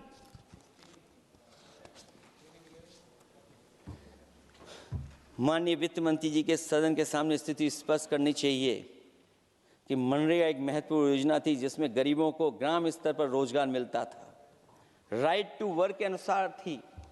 इस योजना को समाप्त करते हुए आपने क्या नाम रखा है? बीबी राम जी। और हमारे राम जी कहाँ बैठे हैं? कहाँ है हमारे राम जी? पीछे बैठे, जिन्हें बचपन से हम देखते आए राम जी। ये हमारी खुशकिस्मती है कि राम जी सदन में बैठे हैं, लेकिन आप राम जी का अपमान कर रहे हैं। आपको उनको यहाँ नहीं बैठा सकते, आपको यहाँ बैठाना चाहिए नंबर 2 पर। अगर आप सच्चे मायने में सभापति महोदय बीपी राम जी, आप कृपया देखिए वित्त मंत्री राम जी को ही नहीं जानती हैं। अखिलेश जी हे भगवान, हम क्या करें अब? अखिलेश जी आप कृपया बजट पे आ जाइए। आप कृपया बजट पे आ जाइए अखिलेश जी। सभापति महोदय बजट पे आइए, बजट पे आइए। एक मिनट क्या बोले? फिर बोलना दोबारा। नहीं, आप बजट क्या बोलिए? नहीं, सभापति जी बोलिए। नहीं सभापति महोदय, जिन्होंने गोली चलाई वो आपका राम मंदिर बना रहे हैं। सभापति महोदय, जिन्होंने गोली चलवाई वो राम मंदिर बनवा रहे हैं। अगर कुछ पता ना हो तो जाकर के पूछ लेना, पता कर लेना। आधी अधूरी जानकारी के साथ मत आया करो यहाँ पर। अब आप बताइए सभापति महोदय, बीवी राम जी नाम बदल दिया आपने। यूपी जैसा बड़ा स्टेट, उसको क्या मिलेगा अब, जहां पर 1000 ग्राम सभाएं अर्बन हो गई हैं। जब 1000 ग्राम सभाएं अर्बन हो गई हैं और 40% व्यय प्रदेश सरकारों पर डाल दिया गया है, ये स्कीम कैसे चलेगी आपकी? मैंने पहले ही कहा था कि एमएसपी की लीगल गारंटी मिलनी चाहिए। और जिस तरीके से किसान आत्महत्या कर रहा है, एनसीआरबी के आंकड़े सरकार के पास होंगे कि किसान कितनी आत्महत्या कर रहा है। जिन्होंने ये कहा कि 2022 तक हम दोगुनी आय कर देंगे। आप बताइए, आलू की पैदावार की क्या आय दोगुनी हो गई? धान की पैदावार करने वाले की आय दोगुनी हो गई। आपको गाय से बहुत प्रेम है। हमारे क्षेत्र में खुद एक काऊ मिल्क प्लांट बना, यूपी का पहला काऊ मिल्क प्लांट।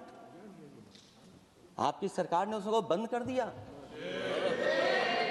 आप कहते गाय की सेवा करो, लेकिन पहला यूपी का काऊ मिल्क प्लांट वो आपसे बंद हो गया।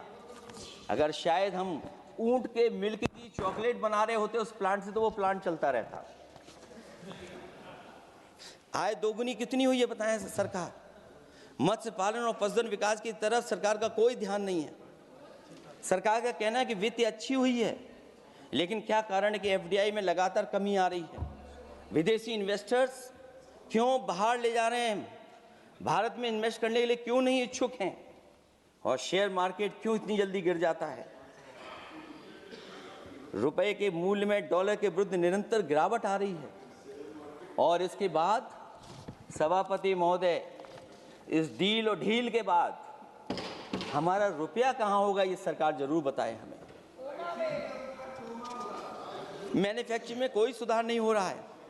अभी भी हम जीडीपी के 15% पर मैन्युफैक्चरिंग पर निर्भर हैं, जबकि मैन्युफैक्चरिंग के शेयर मेक इंडिया के अनुसार अभी तक 25% होना चाहिए था। इससे स्पष्ट लगता है कि मेक इन इंडिया, आत्मनिर्भर भारत और पीएलआई योजना सफल नहीं हो पाई हैं, और उसी का परिणाम है कि आज हमारे नौजवानों को रोजगार और नौकरी नहीं मिल पा रही है।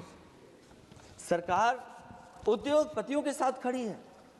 सरकार द्वारा लेबर कोड्स लाए गए हैं, जिन लेबर रिफॉर्म्स के रूप में दर्शाया जा रहा है वो लेबर कोड एम्प्लॉयर के हित में है, लेबर के पक्ष में नहीं है और मजदूरों के नहीं है। अब अधिकांश उद्योगों द्वारा लेबर को कोई भी नौकरी से निकाला जा सकता है। इतना तानाशाही होगी कि जब चाहेंगे तब निकाल देंगे। उनके 8 घंटे से अधिक काम कराया जा सकता है। परमानेंट एम्प्लॉयमेंट की बजाय कॉन्ट्रैक्चुअल एम्प्लॉयमेंट की व्यवस्था की है सरकार ने। सोचिए, यही सरकार है कि सबका साथ सबका विकास। एयर पॉल्यूशन को लेकर के मैं पहले ही कह चुका हूँ। और शहरी विकास तो इनका मैंने क्यूटो को मैं देखा है, इसलिए उस क्यूटो के बारे में मैं ज़्यादा नहीं कहना चाहता हूँ। अंत में मैं इतना ही कहूँगा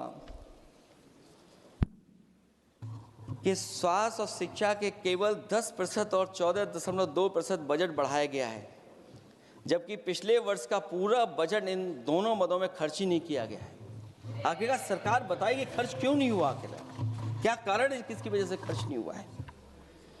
जल जीवन मिशन में 50,000 करोड़ रुपए खर्च नहीं हो पाए हैं और प्रधानमंत्री आवास योजना में 40,000 करोड़ रुपए। और हमारे देश के प्रधानमंत्री ने गांव गोद लिया था, वो लगता है उस गांव को अनाथ छोड़ दिया है प्रधानमंत्री जी ने। वो गांव ही अनाथ छोड़ दिया है। आरबीआई के डेटा के अनुसार इनकम में जो नीचे 80% हैं, उनकी इनकम का शेयर 36% से घट करके 32% हो गया है, और हर वर्ष में रियल वेजेस 2% कम हो रही हैं। आखिरकार इसका कारण क्या है? मुझे उम्मीद है सरकार बताएगी कि इसका कारण क्या है कि जिसकी वजह से लगातार गिरावट होती जा रही है। मैं रैंकिंग में नहीं जाना चाहता हूं कि हमारी रैंकिंग कहां है, गैर बराबरी की रैंकिंग में हम कहां पहुंच गए हैं, हम कितना नीचे पहुंच गए हैं। जो तरह तरह की रैंकिंग समय समय पर आती हैं, उन रैंकिंग के बारे में सरकार को ज़रूर पता होगा कि हम एजुकेशन इंडेक्स में कहाँ हैं दुनिया में, हम हेल्थ इंडेक्स में कहाँ हैं दुनिया में, और जो एयर क्वालिटी के इंडेक्स है उसमें हम दुनिया में कहाँ हैं। इसलिए सभापति महोदय, मैं अंत में इतना ही कहना चाहता हूँ कि ये बजट दिशाहीन है। 2047 तक विकसित भारत तो नहीं बनेगा, लेकिन हमारे गरीबों के साथ बहुत अन्याय होगा। जिस तरह एआई पे बात की गई है, एआई अगर अच्छाई और भलाई के लिए हो तो अच्छी बात है, लेकिन पता नहीं भारतीय जनता पार्टी पे कितना रिसोर्सेज हैं कि एआई और जितना भी हमारा वो है जो बजट है, वो सबसे ज़्यादा खर्च वो करते हैं दूसरों को बदनाम करने के लिए। इसलिए इन्हीं शब्दों के साथ मैं सभापति महोदय का धन्यवाद देता हूँ। मैं उम्मीद करता हूँ कि सरकार इस बजट को गरीबों की तरफ मोड़ेगी, पीडीए के लोगों की तरफ मोड़ेगी, जिससे वो भी मुख्य धारा में खड़े हो सकें। बहुत बहुत धन्यवाद। माननीय सदस्यगण, अभी हम केंद्रीय बजट पर सामान्य चर्चा में हैं। अगला माननीय स्पीकर माननीय श्री अभिषेक बनर्जी जी।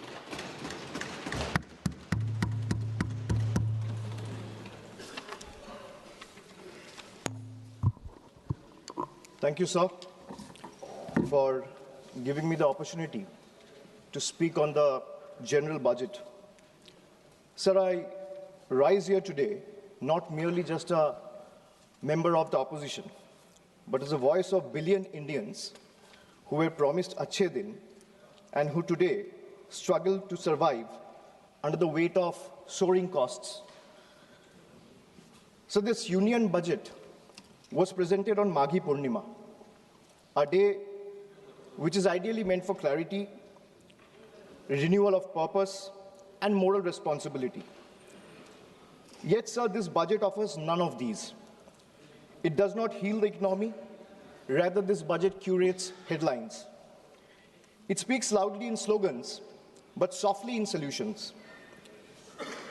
So this is a budget that rewards those who can avoid taxes through privilege and punishes those who pay them honestly through compulsion. With all due respect to the Honorable Finance Minister, I think the Honorable Finance Minister is appearing to practice the Robin Hood model in reverse. She drains the poor through taxation and inflation while rewarding the rich with concessions and privileges. Sir, even a cup of tea today comes with GST, but relief for the common man comes with condition, clauses, terms, and regulation. This is not a simple tax regime. It's a maze where only the powerful knows the exit, and the honest taxpayer keeps paying the entry fee. Sir, Akhilesh ji was speaking before me. He was saying, UP के लिए क्या मिला है, मैं इस budget में देखना चाह रहा था. Sir, 85 minutes का finance minister का speech था. Bengal was not even mentioned once.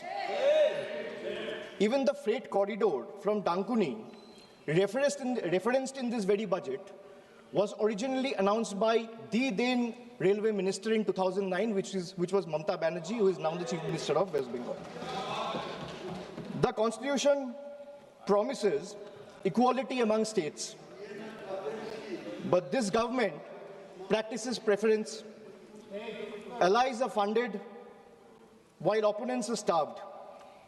So this is not a model of cooperative federalism. This is a model of subscription-based federalism. So the budget and the manner in which the government chooses to function forces us to confront a truth that we as citizens have been avoiding for too long. So in November 2021, on a stage thousands of miles away at the Kennedy Center, Veer Das, a young stand-up comedian from India, spoke of two Indias. Many laughed, some were offended, few paused to listen. But what he offered was not comedy. It was a warning, a prophecy, a mirror held up to a nation standing at the edge of its own contradictions. Because I too, sir, come from two India. And I come from an India which proclaims Ek Bharat, Shresth Bharat. And I also come from an India where mother tongue becomes a marker of suspicion, where speaking Bengali makes you a Bangladeshi and eating fish makes you a Mughal. Sir, I come from a part of India that gave birth to revolutionaries and wrote courage in blood. And I also represent an India where saying Joy Bangla or singing Amar Sonar Bangla is enough to strip you and brand you a labeled Ghuspetia. Sir, I come from an India that thunders Sabka Saath, Sabka Vikas from every podium. And I come from an India where West Bengal's rightful dues to the tune of 1,96,000 crores are frozen in cold bureaucratic silence. Sir, what is withheld is not just money. What is withheld is dignity. What is withheld is constitutional promise that every Indian, every state, stands equal before the union. This is not governance or federalism, sir. This is a message that you stand in line or you'll be made to pay the price. And that is the tragedy of our time. India has two faces, but that one India is being asked to kneel before the other is the truth that we all are facing today. Sir, I come from an India where the finance minister proudly declares with absolute confidence that India is the fastest growing economy in the world. And I come from another India where Bengal, after contributing 6.5 lakh crores in taxes in just last 7 years, is systematically denied its rightful share. So despite repeated requests and appeals, we have been denied employment under Manrega, housing under PM Awas Yojana, road connectivity under Gram Sadak Yojana, even basic drinking water under Jal Jeevan Mission is being stopped.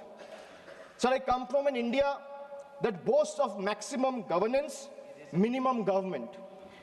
And I also come from an India where governance means abandonment, where the poorest are forced to fight for roti kapra makan, where wages are held hostage, where houses are sanctioned on paper but erased in practice, where even drinking water becomes a bargaining chip in a political vendetta. I come from an India where farmers are stopped at the national capital with nail embedded in the roads with concrete barricades. And I also come from an India where terrorists can enter the national capital and carry out blasts killing 15 innocent people. I come from an India where we are told, and I quote, India's borders are safe and they cannot be violated. A promise that is made from the highest office. And I also come from an India where that promise lies in ruins. Terrorists crosses our border, infiltrated heavily guarded militarized zones like Pahalgam, and gunned down 26 innocent civilians under broad daylight. And Honorable Sir, all of these, the abandonment, the broken promises, the selective cruelty, it's not random, it's not accidental. It flows from a single, unmistakable principle of this budget. So this budget is built on a single unmistakable principle, that is triple, teen. A writer once said, there are three kinds of lies. Lies, damned lies, and statistics. Modern India lives with three certainties: pressure that mounts, taxes that multiply, and trust that is betrayed. So today, India lives under triple pressure. triple taxation, and triple betrayal. Triple. So let me place before this August House my 10 principles of triple. Sir, पहले है triple tax trap. एक आम इंसान को लगता है मैं एक बार income tax दे रहा हूँ. But I will explain to the chair and share with this August House that how a common man is being taxed 3 times over, not once, twice, but thrice. So the first blow is the income tax. The salaried citizen pays tax even before the salary reaches his bank account. There is no escape, no negotiation, no adjustment made for inflation. In today's India, honesty doesn't pay, it costs. So number 2 is GST. From the first biscuit with the morning tea to a school notebook, from sugar and spices in the kitchen to the electricity bills, from hospital expenses to medical expenses, from soap in the bathroom to the software at work, indirect taxes follows everywhere. Sir, जहाँ सरकार की welfare schemes नहीं पहुँचती है, वहाँ भी GST पहुँच जाती है. The government celebrates record GST revenue, but this number do not reflect growth or prosperity. They reflect a system squeezing revenue from consumption, often from necessity, not choice. So third tax is inflation, the most silent tax of all. The tax that rises without permission and collects without responsibility. It's a slow leak in the common man's wallet. For the middle class, inflation feels like the salary comes on time, but it doesn't last the month. The same grocery list costs more, the same school fees feel heavier, and the same electricity bill shocks more than even before. Nothing extra is being bought, yet money disappears faster. It quietly eats into savings meant for children's education, family travel, medical emergency, or old age. Sir, I come from an India that proudly calls itself a Vishwa Guru. And I also come from an India that is teaching the world how to extract triple tax out of a single citizen. So my triple number 2, triple pain of proving your existence. So let us be honest. Voting today is no longer considered enough. Having one's name on the electoral rolls for decades is no longer enough. Even service to the nation is no longer enough. You may be a decorated soldier, a Nobel laureate, a sitting High Court justice, or even a member of this August House, and still you have been asked to prove that you belong. This strikes the heart of Article 326 of the Constitution, which guarantees adult citizens the right to vote. Sir, in Bengal alone, 150 lives have been lost in the last couple of months, and nearly 1 crore people are today being treated as suspects. If electoral rolls are so unreliable that every citizen must continually reprove their legitimacy, then by that same logic, sir, the legitimacy of this very House, formed on the basis of this very electoral rolls, is itself questionable. Yes. So my triple number 3, and I'll talk of 3 betrayal. First betrayal is where the global crude oil prices crash. Indian citizen sees no benefit. Instead, the common man is generally offered ethanol mixed petrol at a premium, paying extra for a policy experiment he neither demanded nor benefits from. My second betrayal, the government boasts of bullet trains, which Akhilesh ji has also mentioned. While fancy trains make the headlines, only 4% of the network is safeguarded with Govt, leaving ordinary travelers exposed to risk. Third betrayal. So the ordinary Indian doesn't ask for any miracle. They ask for clean air to breathe, clean water to drink, safe roads to return home, and affordable health care while life falters. Even these simple hopes remain uncertain. An ordinary citizen pays income tax to buy a vehicle.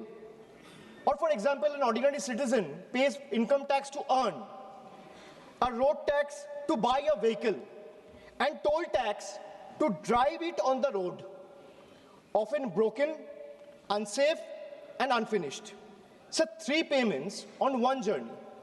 अगर एक इंसान income tax दे रहा है तो एक गाड़ी को सड़क पे चलाने के लिए सर उसको 3 बार टैक्स देना पड़ता है. एक है इनकम टैक्स, दूसरा है रोड टैक्स, तीसरा है toll tax. That is why I said 3 betrayals. So now I'll come to triple bonanzas for the rich. So this budget reveals a clear pattern. First, a triple bonanza for the elites and a triple lock on the poor. So top 10% of this country now corner 57% of nation's income and 65% of its wealth, while the bottom half survives on just 6.4%. In this economy, money earns money, but survival earns nothing.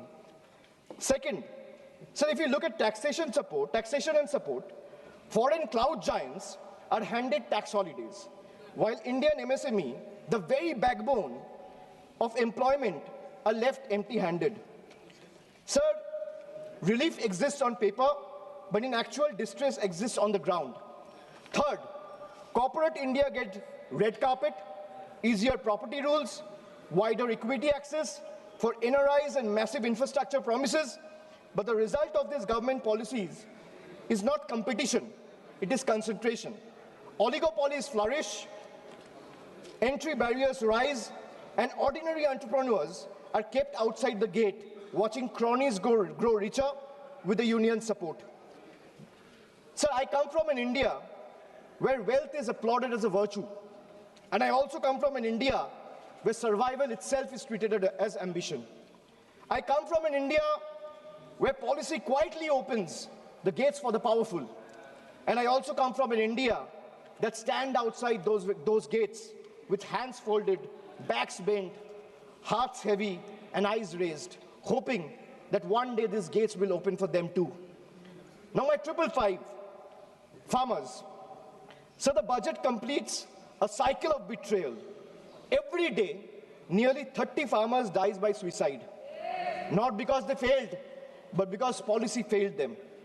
5 years after the historic farmers' movement, which saw 700 lives lost, the union government has still refused to legalize MSP. Promises were made at protest sites, assurances were echoed in parliament, but delivery never followed. And now, adding salt to the injury, the government has now announced a trade deal with the United States that will open Indian markets to heavily subsidized American farm produce. The deal may benefit American farmers, but it will depress prices, destroy competitiveness, and further marginalize Indian farmers who struggle without MSP protection. So this is not a trade policy. This is an abandonment of our Annadata. Sir, I have a tweet right in front of me, which I want to show or place before you.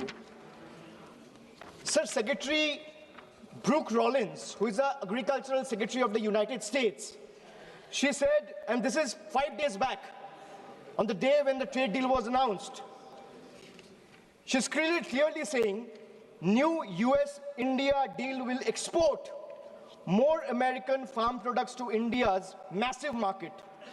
In 2024, America's agricultural trade deficit with India was 1.3 billion.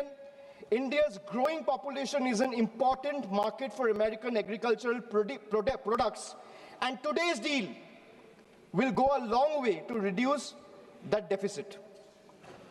So this is not my tweet. She clearly says, thank you, President of the United States, for once again delivering for our American farmers. If the government doesn't agree with a tweet, so where is the disapproval letter, or where is the communication that the government has sent in protest to the tweet that has been sent out 5 days back? Sir, America का agriculture secretary कह रहा है इस deal से America का किसानों का फायदा है, इसीलिए हम अमेरिका का सभापति का धन्यवाद करता है. And the Indian government or the union has not written a line in protest of what the agriculture secretary has tweeted. So now I come to youth. So the much publicized PM internship scheme was allocated over 10,800 crores. Less than 5% of the amount has been utilized. Similarly, the PM Young Achiever Scholarship, which was meant to uplift the talented students from marginalized backgrounds, saw 31% of its fund go unused in financial year 25-26. Sir, if I speak of women, more than 86 women are raped every day in this country. A number that reflects systematic collapse, not isolated crime. Sir, Bengal exercised its constitutional authority and passed the Aparajita Bill, a stringent anti-rape law providing the strongest deterrence against crime against women. So the bill was duly sent to the Union through the governor about 18 to 19 months ago. For a year and a half, it has remained pending without any decision. So when a democratically passed law maintained to strengthen protection is left in a limbo, it expresses a lack of intent. This reminds me that I come from an India that promises to double farmers' income.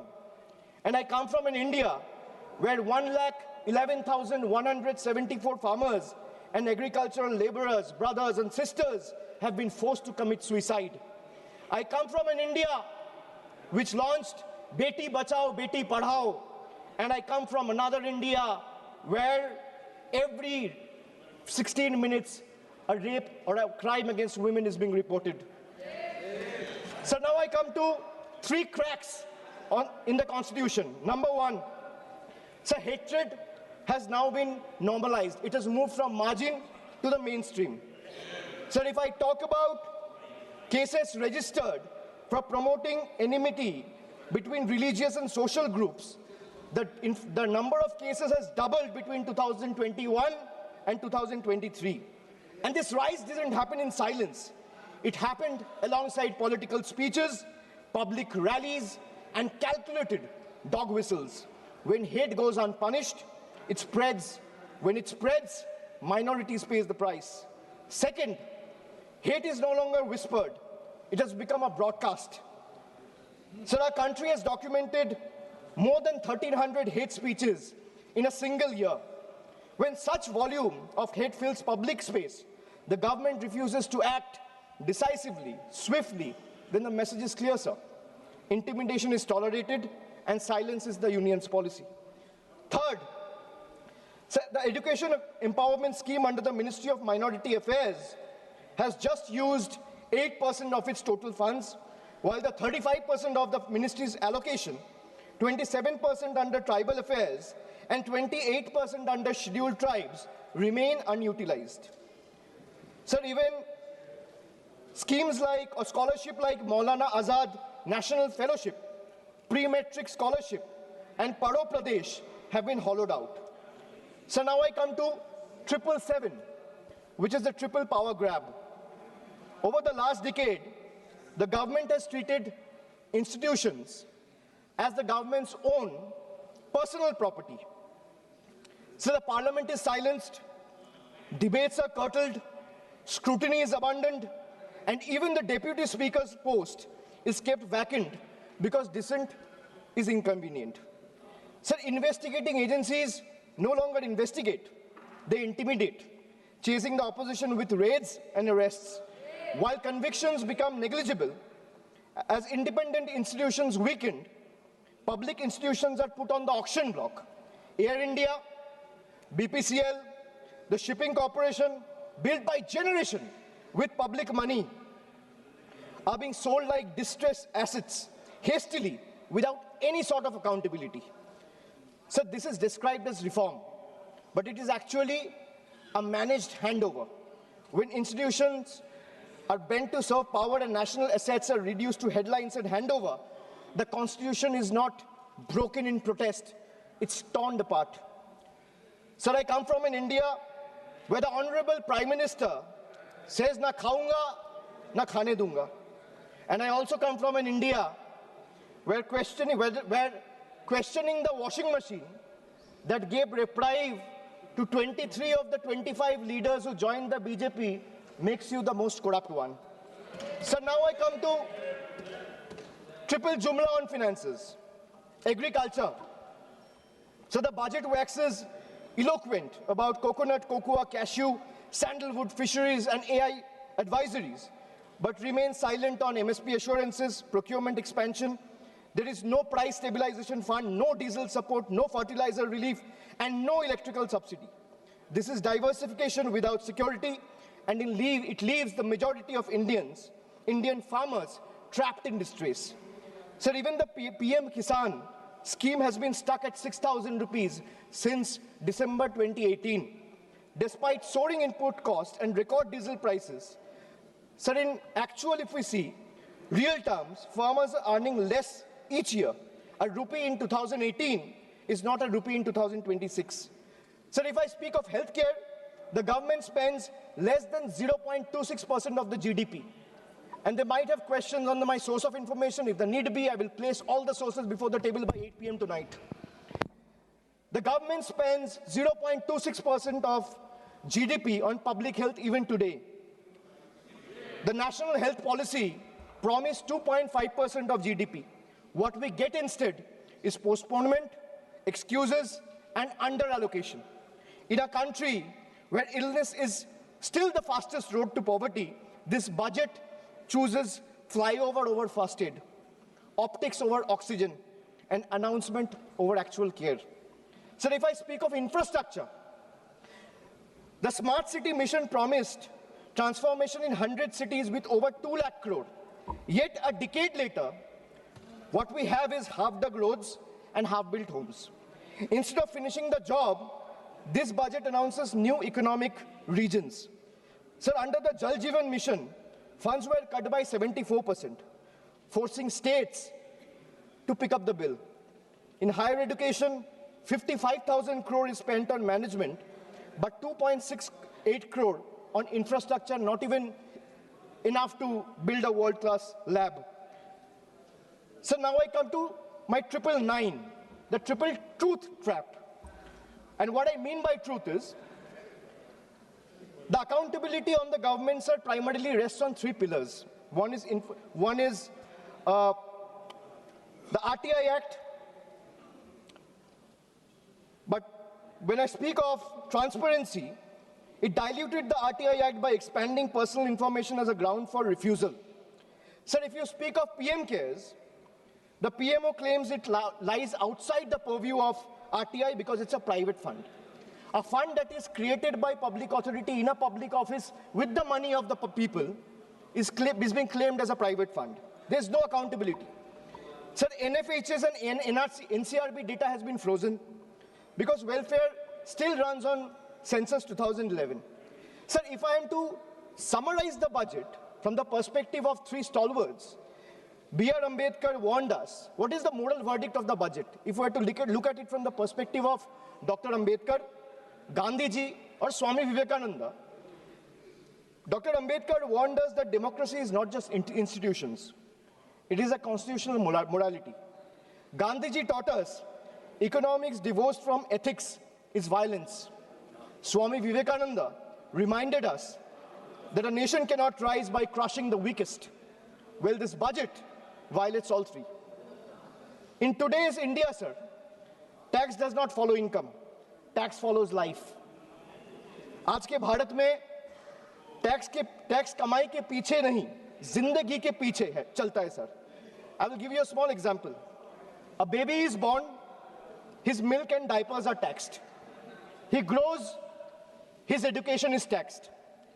He studies, his books, pencil and mobile data are taxed. He starts earning, his income is taxed. He saves for future, his savings are taxed. He spends to survive, his survival is taxed. He goes to work, his fuel is taxed. He falls sick, his illness is taxed. He grows old, pension and healthcare are also taxed. And Honorable Speaker, even after his death, the family still pays tax. बच्चा पैदा होता है, दूध और diaper पर tax, पढ़ाई शुरू होती है, शिक्षा पर टैक्स, किताबें, notebook, pen, pencil, mobile data, सब पर टैक्स। कमाई शुरू होता है, इनकम पर टैक्स। सर बचत करता है, बचत के ऊपर टैक्स। जीने के लिए खर्च करता है, खर्च पे टैक्स। काम पर जाता है, पेट्रोल डीजल पर टैक्स। बीमार पड़ता है, इलाज और दवाई पर टैक्स। बुढ़ापा आता है, पेंशन और इलाज पे टैक्स। और मौत के बाद भी सर शोक सभा में अगरबत्ती जलाने के लिए भी परिवार को टैक्स देना पड़ता है।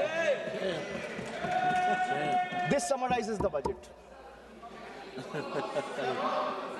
Sir, I am addressing the chair. I'm sure the finance minister will have a reply ready. When she is given the opportunity to speak, she can quote me, and if I am misleading the house, she can take my name and then place her arguments. Sir, from a baby's first milk to a citizen's final farewell, this government taxes life at every step. जन्म से लेके अंतिम संस्कार तक हर कदम पर tax. ये reform नहीं sir, ये लाइफ टाइम टैक्स ट्रैप है। Sir now I come to 1010, मेरा लास्ट ट्रिपल। मैंने 9 ट्रिपल का बात किया, अब 10वां कर रहा हूं। Sir I will end with 3 dates, 3 moments of history, 2016, 2021 and 2024. 3 election, 3 verdicts, 3 decisive defeats for the BJP in West Bengal. And after this triple defeat, a 4th one is no longer a warning. It is approaching. Sir, मैं ज़्यादा घुमाऊंगा नहीं. Let me come straight.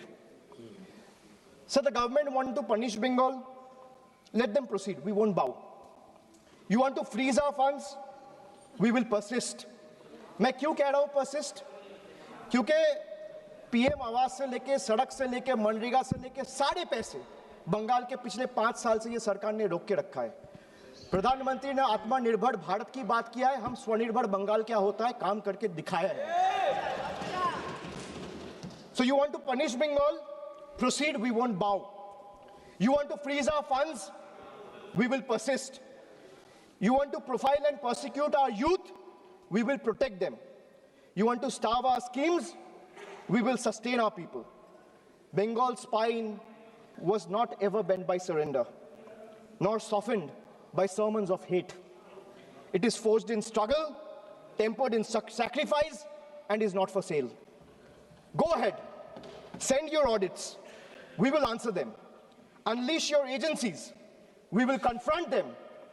Delay our clearances. We will chronicle every day stolen, every stolen day. But remember this, files can be frozen, funds can be stalled, voices can be suppressed, but memories can't be erased. And when the people rise and the ballot breaks the silence, we will settle the final account. You will wear the mask of the union, we will raise the mirror of the people. And when truth looks back, power will bend and we'll have to blink first. So this reminds me again that I come from an India that celebrates labor as a backbone of the economy, the hands that build our highways, factories, ports, cities, this parliament. But I also represent an India where that very labor, when it travels from Bengal, is no longer seen as a labor, he's seen as a suspect. Punished for the language he speaks. I come from an India where Northeast is proudly called Ashtalakshmi. And I also come from an India where Manipur bled for 864 days and the Prime Minister found no time to visit. I come from an India that derives its vocabulary from Ishwar Chandra Vidyasagar. And I also come from an India where Vidyasagar's bust was vandalized by ruling party at the center. I come from an India where we worship Ma Durga as Supreme Shakti. And I also come from an India where Ma Durga's ancestry is questioned by BJP leaders. Sir, I really come from two India. And honestly, I'm tired of explaining this house which India I belong to. Because the truth are, they both exist. And until and unless we acknowledge the second one exists, we will never be able to be the first one we claim to be. So budgets can divide, politics can polarize, power can pretend, but there's something deeper than budgets, older than governments, and stronger than fear, which is the moral imagination of the people. When institutions weaken and language loses its faith, it is our literature, our culture, our shared memory that rises to remind the nation of who it is and who it must never cease to be. So I finally return to the Constitution. When you open the Constitution, it opens with the words, "We, the people of India." It's not a ceremonial phrase. It's a declaration of sovereignty. It's a reminder that power flows upward from the people, not the other way down. That governments may rule, but people remain the supreme. That sentence is not meant to be recited, it is meant to be lived. And as long as people remember it, no fear can last, no injustice can endure, and no republic can ever truly be taken away. And thus today, I do not end with slogans. I end with conscience, and I end with voice of Bengal. এই মৃত্যু উপত্যকা আমার দেশ না, এই জল্লাদের উল্লাস মঞ্চ আমার দেশ না, এই বিস্তীর্ণ শ্মশান আমার দেশ না, এই রক্তস্নাত কসাইখানা আমার দেশ না। আমি আমার দেশকে ফিরে কেড়ে নেব। জয় হিন্দ, জয় Bangla. Thank you. Next speaker, Sri T.R. Baluji. Honorable Chairman, sir, thank you for giving me this opportunity to discuss on the subject matter of budget estimate 26-27. First of all, I would like to congratulate Madam Nirmala Sitharamanji for having brought the budget estimates for the consecutive 9th time, next to Mr. Chidambaram, who has also done the same thing in the same parliament. Sir, Finance Minister claims she aims at develop India by 2047. India has programmed like artificial intelligence, biopharma, semiconductors, critical minerals, and they are given a lot of priority and importance. But the question is, how efficiently Madam Nirmala ji is going to implement them with a sustained push. So strategy of the government is said to be reducing revenue expenditure and increasing capital expenditure. It is also claimed that revenue expenditure has fallen by 11% in the last 10 years. That is from 88% in 2014-15 to 77% 26-27. It is also stated that the reduction of the revenue expenditure included 7% of subsidies. But what is the reality?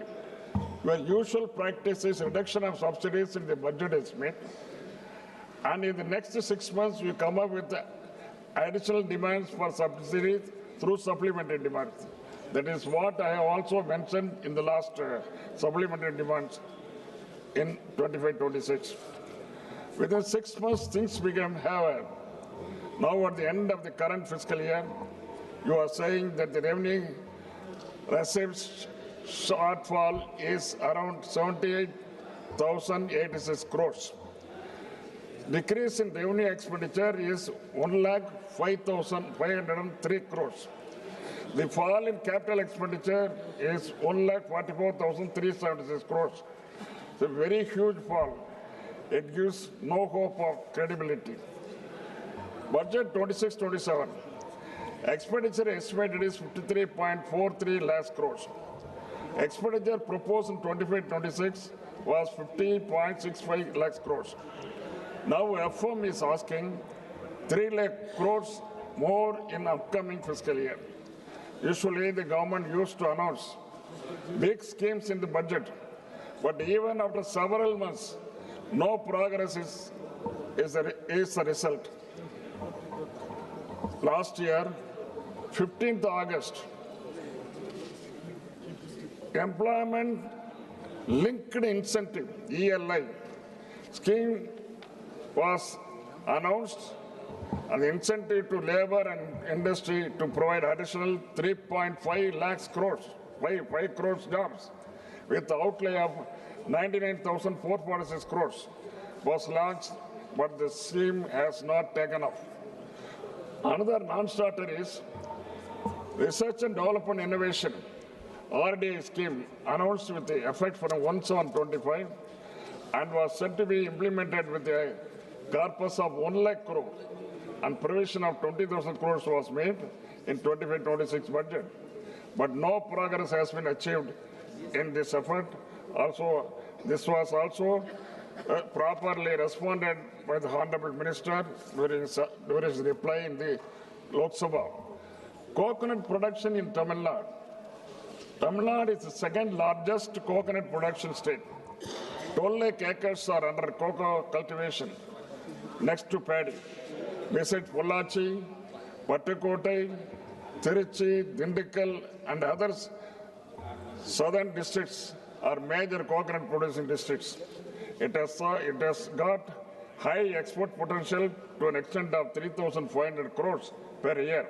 The production has fallen because of the root diseases, but Government of India has not taken care and the root diseases still remain. Economic survey pointed out that the agricultural growth has slowed down to 3.5% in 25-26 from 4.4%, nearly 1.1% fall. The tariff and trade agreement unilaterally announced by USA bound to open floodgates to import of agricultural products into India. This will be disastrous for our farmers and farm sector. The Finance Minister said in her speech that rich value crops like coconut, cocoa, sandalwood, cashews, etc. will be given special support. But the allocation was just 350 crores only. The farmers' organization are condemning this announcement of government is nothing but a naive rhetoric. Banana is another crop that requires special attention and support from Government of India. Tamil Nadu is #1 in banana cultivation and exports around 4,000 crores every year. Government of India should come forward to give special intensive to banana cultivation to boost exports. Union government has been giving stepmotherly treatment to Tamil Nadu, and there has been no special scheme or financial allocation so far. Even the prestigious projects like Setu Samudram, which were implemented by UPA, has been shelved on political grounds. UPA government had gifted 69 large projects and very important projects in all sectors during 2004 and 2014. The last of the schemes included the Tamil as Sammuri, Chennai port as to Madurai elevated bridge of 21 kilometers, abolition of Sanwad to protect textile industry, new railway station, new railway division at Salem, Thiruvarur Central University, IEM at Trichy, Indian Maritime University at Chennai, etc. On the contrary, it lasts 12 years. For the past 12 years, one project has come, that is AIMS Madurai. Not yet taken up. AIMS Madurai is still under the ground. It has not yet been taken up. Tamil Nadu CM had also stated during UPA, Tamil Nadu was allotted 11% of plan expenditure, and now Tamil Nadu is given 0 only. Government of India is not funding Metro Rail Project #2, Samagra Shiksha Fund to the tune of 3,548 crores, not yet released. Madurai and Coimbatore Metro, which has been provided 21,000 crores, and project submitted to the Central Union Government has not given approval. But at the same time, small towns like Agra, Bhubaneswar, Navi Mumbai, and Indore have been permitted. Jal Jeevan Fund rupees 3,112 crores had not been released. Railway schemes 289.73 crores to Thiruvananthapuram, Kanyakumari not released so far for the land acquisition. Further, to purchase 931 hectares of land, funds have not been provided. CM Tamil Nadu has also urged that the devolution from the divisible pool from taxes should be increased to 50%, but it has fallen on deaf ears of the union government, and at present 41% is retained.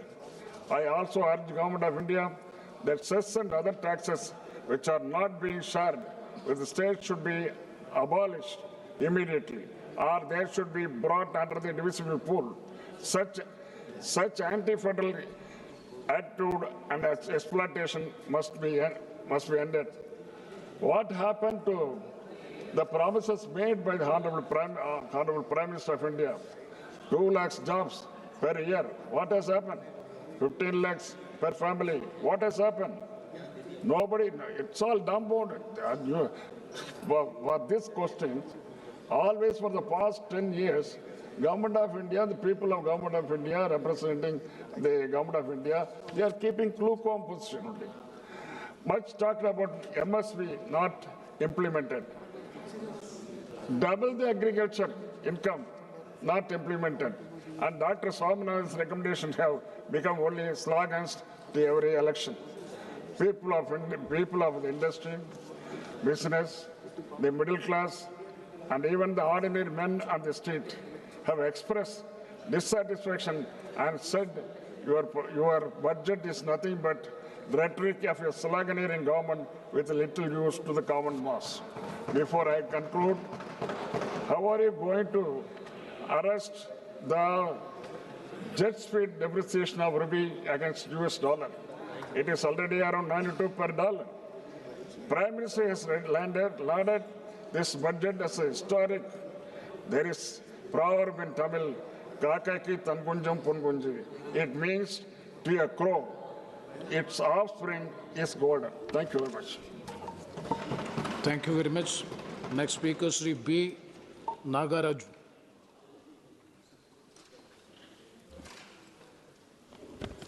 Respected Speaker, sir, మన గౌరవనీయ ప్రధానమంత్రి నరేంద్ర మోడీ గారి యొక్క దూరదృష్టి నాయకత్వాన్ని ప్రశంసిస్తూ 2026-2027 ఆర్థిక సంవత్సరానికి ముందు చూపుతో మరియు ఆర్థిక క్రమశిక్షణతో కూడినటువంటి కేంద్ర బడ్జెట్ను సమర్పించినటువంటి గౌరవనీయులైన ఆర్థిక మంత్రి నిర్మలా సీతారామన్ గారిని అభినందిస్తూ వికసిత్ భారత్ లక్ష్యంగా ఈ ఆర్థిక సంవత్సరపు బడ్జెట్ను 3 కర్తవ్యాల ఆధారంగా రూపుదిద్దుకుంది అధ్యక్ష. అందులో భాగంగా మొదటి అంశం వచ్చేసి ఆర్థిక వృద్ధిని వేగవంతం చేయడం, రెండవ అంశం వచ్చేసి సామర్థ్యాన్ని పెంపొందించడం, మూడవ అంశం సమగ్రాభివృద్ధిని నిర్ధారించడం. ఈ 3 అంశాల ఆధారంగా ఇది స్పష్టమైన మ్యాక్రో ఆర్థిక దిశను నిర్దేశిస్తూ ఉంది అధ్యక్ష. ఇకపోతే ఈ బడ్జెట్లో ముఖ్యంగా అధ్యక్ష నాన్ డెబిట్ రిసిప్ట్స్ కోసం 36.5 లక్షల కోట్ల రూపాయలను మరియు మొత్తం వ్యయంను 53.5 lakhs కోట్లను అంచనా వేయబడింది అధ్యక్ష. మూలధన వ్యయం వచ్చేసి 12.2 లక్షల కోట్లకు పెంచబడింది అధ్యక్ష, ఎన్నడూ లేని విధంగా. అంతేగాక ఇది వచ్చేసి ముఖ్యంగా ఈ బడ్జెట్లో మౌలిక వసతుల మరియు ఆధారిత వృద్ధికి ప్రభుత్వం యొక్క కట్టుబాటును చూపిస్తూ ఉంది అధ్యక్ష. ఇకపోతే ఆర్థిక లోటు వచ్చేసి జీడిపిలో 4.3% తగ్గించబడింది. రుణం మరియు జీడిపి నిష్పత్తి 55.6%కి తగ్గేలా అంచనా వేయబడింది అధ్యక్ష. ఈ సంఖ్యలన్నవి అభివృద్ధి మరియు ఆర్థిక క్రమశిక్షణ మధ్య సమతుల్యతను ప్రతిబింబిస్తూ ఉన్నాయి అధ్యక్ష. ఇకపోతే అధ్యక్ష ప్రతిపక్షాలు ఇంతసేపు వారి యొక్క స్పీచ్లో ఎంతసేపు ఉన్నా కూడా గవర్నమెంట్ మీద నిందలు మోపుతూ బడ్జెట్ మీద ఇది చేస్తామన్నది సరికాదు అధ్యక్ష. ఎందుకంటే భారత్ అనేది తయారీ రంగంలో మేక్ ఇన్ ఇండియాలో ఎస్పెషల్లీ వ్యూహాత్మక రంగాలకు పెద్దపీట వేయబడింది అధ్యక్ష. అందులో భాగంగా బయోఫార్మా శక్తి కోసం 10,000 కోట్ల రూపాయలను మరియు ఎలక్ట్రానిక్స్ భాగాల తయారీకి 40,000 కోట్ల రూపాయలను, కార్బన్ క్యాప్చర్ సాంకేతికలకు 20,000 కోట్ల రూపాయలను మరియు ఛాంపియన్ ఎస్ఎంఈల కింద 10,000 కోట్ల రూపాయల నిధిని ఈ బడ్జెట్లో ఏర్పాటు చేశారు అధ్యక్ష. ఇకపోతే అధ్యక్ష, ఇప్పుడున్నటువంటి ఆధునిక యుగంలో పాశ్చాత్య దేశాలతో పోటీ పడుతూ టెక్నాలజీని ఇప్పుడున్నటువంటి ప్రజలకు అవసరాల కోసం ఏ రోజుకి ఆ రోజు పోటీ పడుతూ ఈ బడ్జెట్లో 7 హైస్పీడ్ రైలు కారిడార్లను ప్రతిపాదించబడ్డాయి అధ్యక్ష. అంతేగాక 20 జాతీయ జల మార్గాలు అభివృద్ధి చేయబడుతున్నాయి అధ్యక్ష. మూలధన వ్యయం కింద చరిత్రాత్మక స్థాయిలో ఎన్నడూ లేని విధంగా ఉపయోగిస్తూ ఉన్నారు అధ్యక్ష. ఇకపోతే ఇది సాధారణ బడ్జెట్ కాదు అధ్యక్ష, ఇది నిర్మాణాత్మక సంస్కరణల బడ్జెట్గా భావిస్తున్నాను అధ్యక్ష. సరఫరా గొలుసులను మరియు బలోపేతం చేయడమే కాకుండా ఎగుమతులను పెంపొందించడం మరియు సూక్ష్మ మరియు మధ్య తరహా పరిశ్రమలను ప్రోత్సహించడంలో భాగంగా రైతులకు మద్దతు ధర ఇవ్వడంలో మరియు భారతదేశాన్ని గ్లోబల్ పోటీలో ముందుకు తీసుకెళ్లడంలో భాగంగా ముఖ్య ఉద్దేశంగా ఈ బడ్జెట్ను రూపొందించారని తెలియజేస్తా ఉన్నాను అధ్యక్ష. ఇప్పుడు ముఖ్యంగా మా ఆంధ్ర రాష్ట్రానికి ఈ బడ్జెట్ ఆంధ్ర రాష్ట్రానికి ఎలా ప్రయోజనం చేకూర్చిందో ప్రత్యేకంగా 2 విషయాల్లో ప్రస్తావించదలుచుకున్నాను అధ్యక్ష. 16వ ఆర్థిక సంఘం సిఫార్సుల మేరకు ఆంధ్రప్రదేశ్ రాష్ట్రానికి 64,320 కోట్ల రూపాయలను కేటాయించబడ్డాయి అధ్యక్ష. విభజిత ఆంధ్రప్రదేశ్లో రాష్ట్ర వాటా 4.21%గా పెరిగింది. ఇది రాష్ట్ర అభివృద్ధి అవసరాలను గుర్తించిన నిర్ణయంగా భావిస్తున్నాం అధ్యక్ష. ఎందుకంటే ఈ విషయంలో మేము గౌరవ నిర్మలా సీతారామన్ మేడం గారికి మరొకసారి ధన్యవాదాలు తెలియజేస్తున్నాం అధ్యక్ష. ఎందుకంటే ఈ విషయంలో dedicated rare earth permanent magnet కారిడార్ల ప్రకటన మరియు ఆంధ్రప్రదేశ్కు చారిత్రాత్మక అవకాశం కల్పించినటువంటి అవకాశం మరియు ఖనిజ సంపద ఉన్నటువంటి రాష్ట్రంగా మేము తవ్వకాల దశను దాటి విలువ ఆధారిత పరిశ్రమల వైపు అడుగులు వేస్తూ ప్రాసెసింగ్ మరియు పరిశోధన ఆధునిక తయారీ వైపు ముందుకు సాగుతున్న విధంగా పనిచేస్తూ ఉంది అధ్యక్ష. ఈ బడ్జెట్ అన్నది ఏపీలో వచ్చేసి అధ్యక్ష మాకు తీర ప్రాంతం అనేది సుదీర్ఘంగా ఉంది అధ్యక్ష. అందులో భాగంగా మత్స్య మరియు ఎగుమతులకు క్లస్టర్లకు మద్దతు ఎంతో ప్రయోజనం చేకూర్చే విధంగా ఈ బడ్జెట్ రూపొందించారు అధ్యక్ష. అంతేగాక డ్యూటీ ఫ్రీ దిగుమతుల పరిమితిని 1% నుంచి 3% వరకు పెంచడం వలన వ్యయం భారం తగ్గుతుంది అధ్యక్ష. అందులో భాగంగా భారతదేశ ఈజెడ్లో చేపల వేటకు ఇచ్చినటువంటి మద్దతు మా మత్స్యకారులకు ఆదాయం పెంపుకు దోహదపడుతుంది అధ్యక్ష.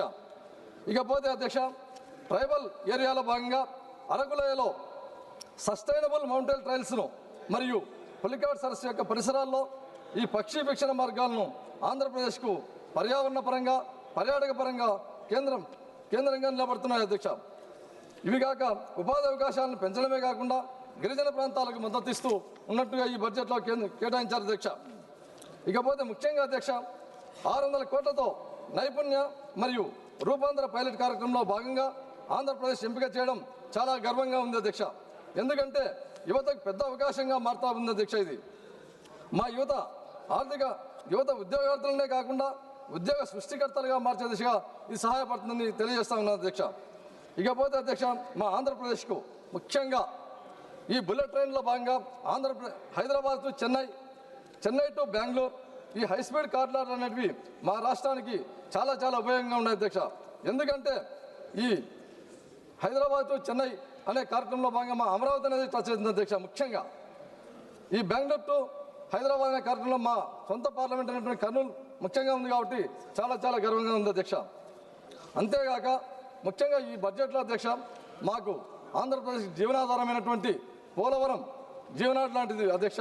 అది 2027 కల్లా కంప్లీట్ చేయాలనే కృతనిశ్చయంతో ఉన్నటువంటి ఆంధ్రప్రదేశ్ ప్రభుత్వానికి ఈ జలవనరుల శాఖకు ముఖ్యంగా అత్యధికంగా నిధులు కేటాయించేందుకు చాలా చాలా మరొకసారి ధన్యవాదాలు తెలియజేస్తా ఉన్నాను అధ్యక్ష. అంతేగాక అమరావతి నిర్మాణం అనేది మాకు స్టేట్ క్యాపిటల్ చాలా ఇంపార్టెంట్ అధ్యక్ష. ఆ స్టేట్ క్యాపిటల్ నిర్మాణంలో భాగంగా అర్బన్ డెవలప్మెంట్ అథారిటీకి పట్టణాభివృద్ధి శాఖ కూడా నిధులు పుష్కలంగా కేటాయించినందుకు నిర్మలా సీతారామన్ మేడం గారికి మరొకసారి ధన్యవాదాలు తెలియజేస్తా ఉన్నాను అధ్యక్ష.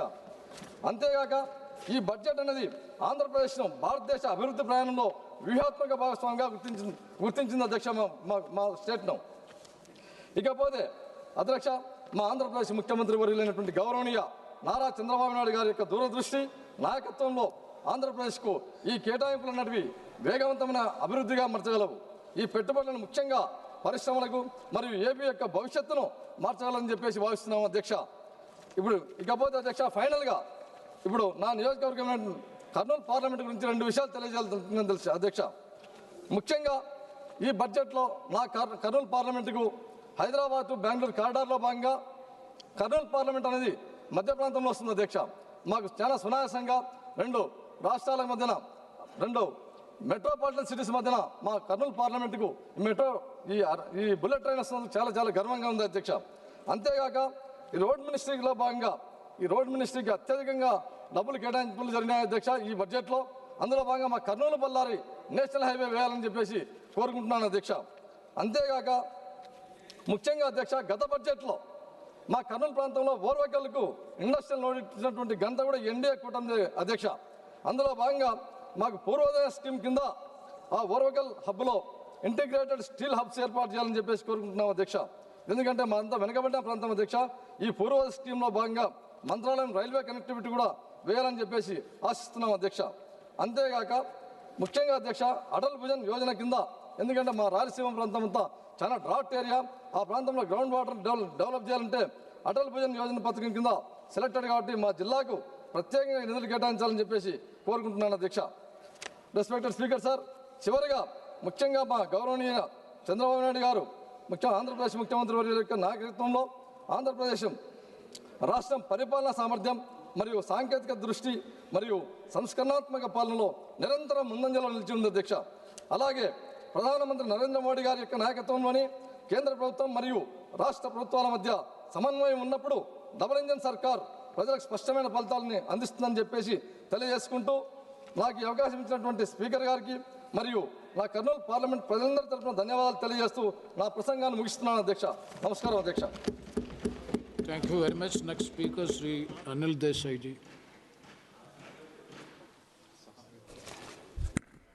Thank you, Deputy Chair, sir. Sir, Honorable Finance Minister Srimati Nirmala Sitharaman presented the Union Budget 26-27 in this House on auspicious day of Maghi Purnima. Lot of expectations were there from the Indian population, common people, and all alike. The total expenditure estimate of 53.47 lakh crore, that is 7.7% higher than revised estimates of 25-26 that was presented. In this, interest payments account for 26% of the total expenditure, and which is 40% of the revenue receipts. Whereas the total receipts other than borrowings are estimated to be 36.51 lakh crores, which is 7.2 higher than the revised estimates of 25-26. Revenue deficit in 26-27 is targeted at 1.5% of the GDP, which is the same like revised estimate of 25-26. It is unchanged. Fiscal deficit of 26-27 is targeted at 4.3% of the GDP, which is lower than the revised estimates of 4.4% of GDP of 25-26. So as far as debt is concerned, government aims to reduce its outstanding liabilities to around 50% of the GDP by 2031, that is in 5 years. In 26-27, outstanding liabilities are estimated to be around 55.6% of the GDP, 55.6% of the GDP.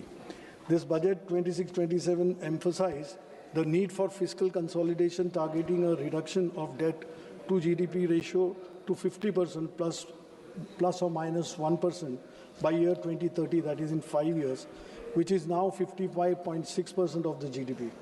So fiscal consolidation is being pursued by cutting total expenditure by 5%. But no significant growth momentum is expected, with only 10.9% of the growth in capital expenditure in terms of GDP. There is no corresponding increase in capital expenditure. So there is marginal increase in union government revenue expenditure, which shows at 39.44 lakh from 25-26 revised estimate to 41.25 lakh crores in 26-27. That is a growth of around 4.5%. There is only a marginal increase in transfer towards centrally sponsored schemes, rising from 5.42 lakh crore in 25-26 to 5.49 lakh crore in 26-27. That is just an increase of 1.28%. Sir, it is to be noted that Finance Commission grants have declined from 1.32 lakh crore in 25-26 budget estimates to 1.29 lakh crore in 26-27 budget estimates. So as far as revenue receipts are concerned, only marginal increase is there in revenue receipts from 34.30 lakh crore in 25-26 to 35.33 lakh crores in 26-27. That is rise of around 2.90%. There is no estimate of GST compensation cess collection, and budget is silent about the future of GST compensation cess.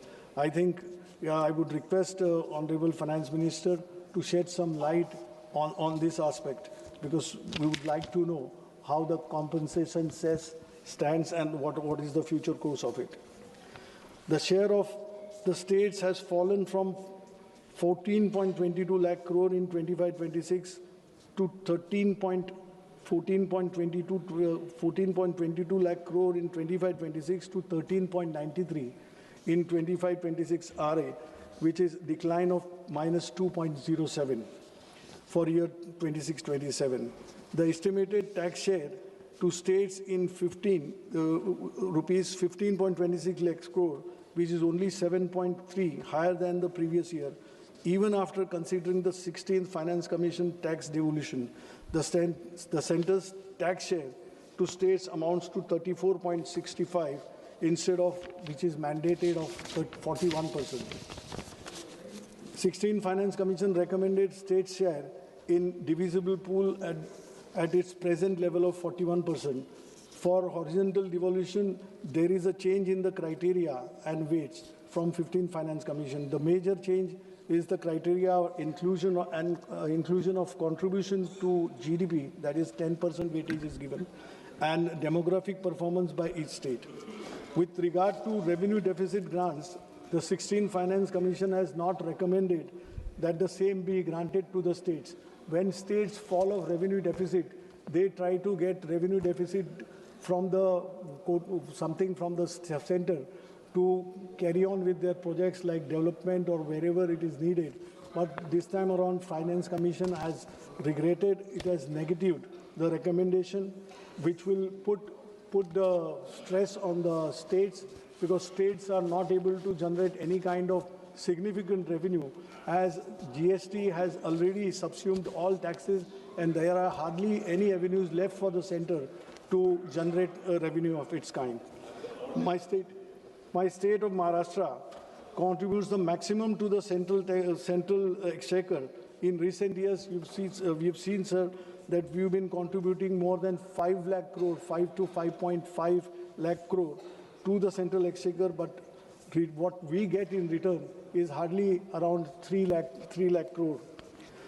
Though Maharashtra CM, Sri Fadnavis, has said, and he has praised the entire budget, substantiating the facts that around 1 lakh crore will come to the state of Maharashtra, out of which 98,000 crores will be in the form of devolution or the tax returns what we'll be getting by it, and 12,000 crores for various projects which are there in Maharashtra, which have come up, that 26-27 allocations have been made for different projects. Now, Maharashtra is expected to receive close to rupees 1 lakh, but the basic thing, if we go by the budget, whatever has been stated by the CM and whatever has been praised, I mean, the reality is far from what the picture exists on the ground. The projects which have been funded or projects which have been allocated, good amount of, as far as infrastructure is concerned or urban projects are, urban development projects are concerned, the projects which have been there in the pipeline, projects which have been initiated and which are in progress, they have been exorbitantly cost escalation has taken place. The overvaluation is being done, and it is favoring the contractors, which comes from to the government, and it gives suspicion for a lie or for suspicion to raise our doubts as far as corruption is concerned in Maharashtra. So whatever projects which are there, Mumbai-Aurangabad high-speed rail, that is 6,103 crore has been provided for that corridor. Mumbai metro projects, 1,702 crore has been provided for that.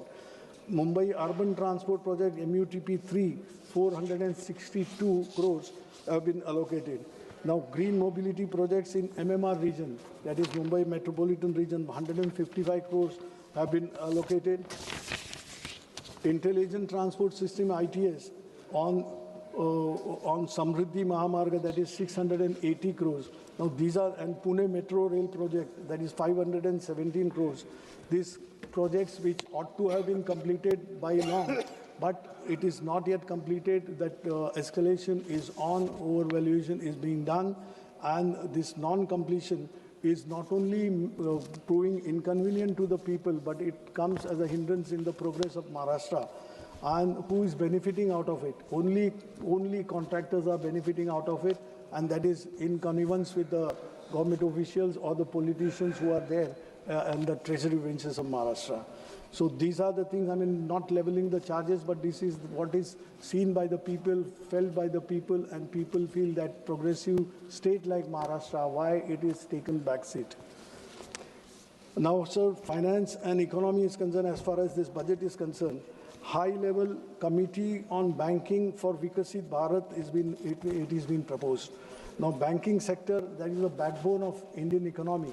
Now, this public sector, which had the strength, yesterday only or today only in the papers it has come, that State Bank of India has registered a 31,000 crore profit in the last quarter.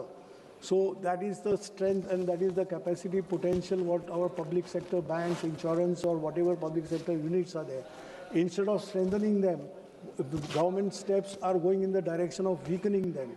Why are we going for disinvestment? Why are we coming with the disinvestment plan? Every year we present a budget. Last year's, I think, 75 to 80,000 crores were meant to be recovered in the revenue was to be received by way of disinvestment. But what has happened? Not even 40,000 crores came our way. And today, banks like IDBI, which is just, I mean, IDBI employees are worried that why it is being thought or why it is being put on the panel that it will be privatized. Private banks are not going for the people, they are not going for the employment, they are not going to help you. Now in the banks, instead of having where the potential is so large, when you have good profits, banks which were shouldering the responsibility of addressing the unemployment issue in the country, now they are not, because government has tied their hands. Whenever we talk to managements, they are saying we are not getting clearance from the finance ministry. So if this be the case, where would the people go? When we call that brain drain is happening day in, day out from India, where the youth would go if they are not finding, despite having good qualifications, they are not having any chances to get employment into banks or public sector, this thing where they would make their future. If that is so, they have no alternative but to leave the country. And this is a sad situation when we talk of creating employment. On one side, wherever employment opportunity capacity is there, employment is not given. Even this is happening in case of insurance companies also. Insurance companies who were doubted that one day all three general insurance companies were to be made one, or they were to be, by way of disinvestment, they were to be decided.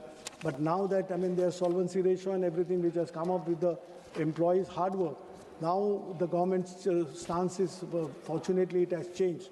But these are the things, I mean, which we need to look. Labor and employment, what has happened to the labor code? Labor code has given, I mean, enough of opportunity, or it is one lopsided labor code is being developed, which is benefiting the employers, and there is absolutely no say for the employee, no say for the labor. Today, what is the situation? I mean, when we have started saying that gig economy, why it has come? In this gig economy, people who are working, those poor who are working there, they are slogging day in, day out, all 24/7. Who are they? They are engineers, they are chartered accountants, they are lawyers. They are not getting that kind of employment. Self-profession is easy to say that you can give jobs to others. You have the capacity to give jobs to others, but when the question comes of sustenance, the job is required for the people who have gained some kind of qualification, which is not so. Where policy is going wrong, government needs to think over this and really think for the youth of the people. Now, skill training, lot many things are coming up, but where the things are going. So 2 minutes.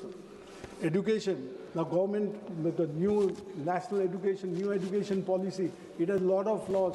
What about the teachers? What about the students? There is a wide gap between urban and rural teaching, rural institutions, where you don't get teachers. And teachers also are facing that problem is not yet addressed, that TET, Teachers Education Eligibility Test. Those who joined as a teacher long back when this law wasn't there, even they are made to appear for that TET, Teachers Education Test. So this flaw should be removed so that a society is built, because teachers we look up to, that they educate the society. So as far as health is concerned, health, whatever provisions and allocations are there, they're not up to 2.5% as declared by the government, not provision of 2.5% to the GDP. Now, what is the situation in the state, my state of Maharashtra? If you see the plight of the government hospitals, no one would dare to go, no doctors, there is no medicine. Patients are lying on there are no beds for patients to accommodate on the beds. They are lying on the corridors. And this kind of things which is happening not only in rural areas in the city like Mumbai also. Now, please try to conclude. One. And agriculture, we are giving a 10,000 crore credit line. Everything is spelled out. Everything is there on the paper. But what is the reality? The suicides which are becoming suicides has become a pattern.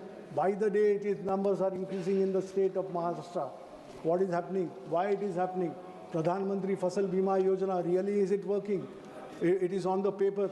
Why, when a farmer is paid a claim of ₹3 and 6, you can imagine how that working is, what the formula is, who is formulated that, and what is the agencies doing, what are the people doing. And a poor farmer, his dreams are finished. He has nothing to look up to. And they are finishing their lives because there is nothing, no tomorrow for them. So last but not the least, the main is Manrega. Now it is renamed as VBG Ramji. But what is the basic character of this scheme itself is changed.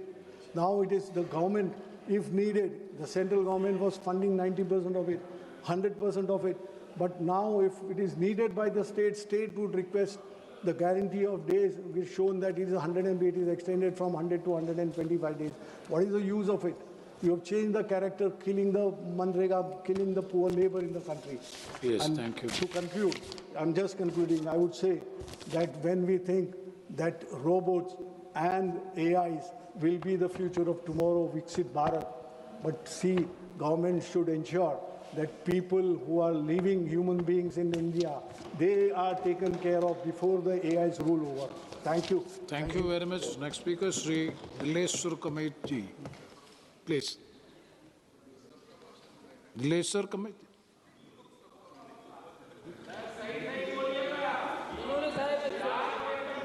मुझे वर्ष 2026-27 के आम budget पर चर्चा में भाग लेने का अवसर दिया, इसके लिए आपका आभार प्रकट करता हूं। माननीय प्रधानमंत्री श्री नरेंद्र मोदी जी एवं बिहार के लोकप्रिय मुख्यमंत्री श्री नीतीश कुमार जी को हार्दिक बधाई एवं धन्यवाद देता हूं कि उनकी अगुवाई में एनडीए ने बिहार विधानसभा चुनाव 2025 में ऐतिहासिक विजय प्राप्त कर प्रचंड बहुमत से सरकार बनाने का काम किया।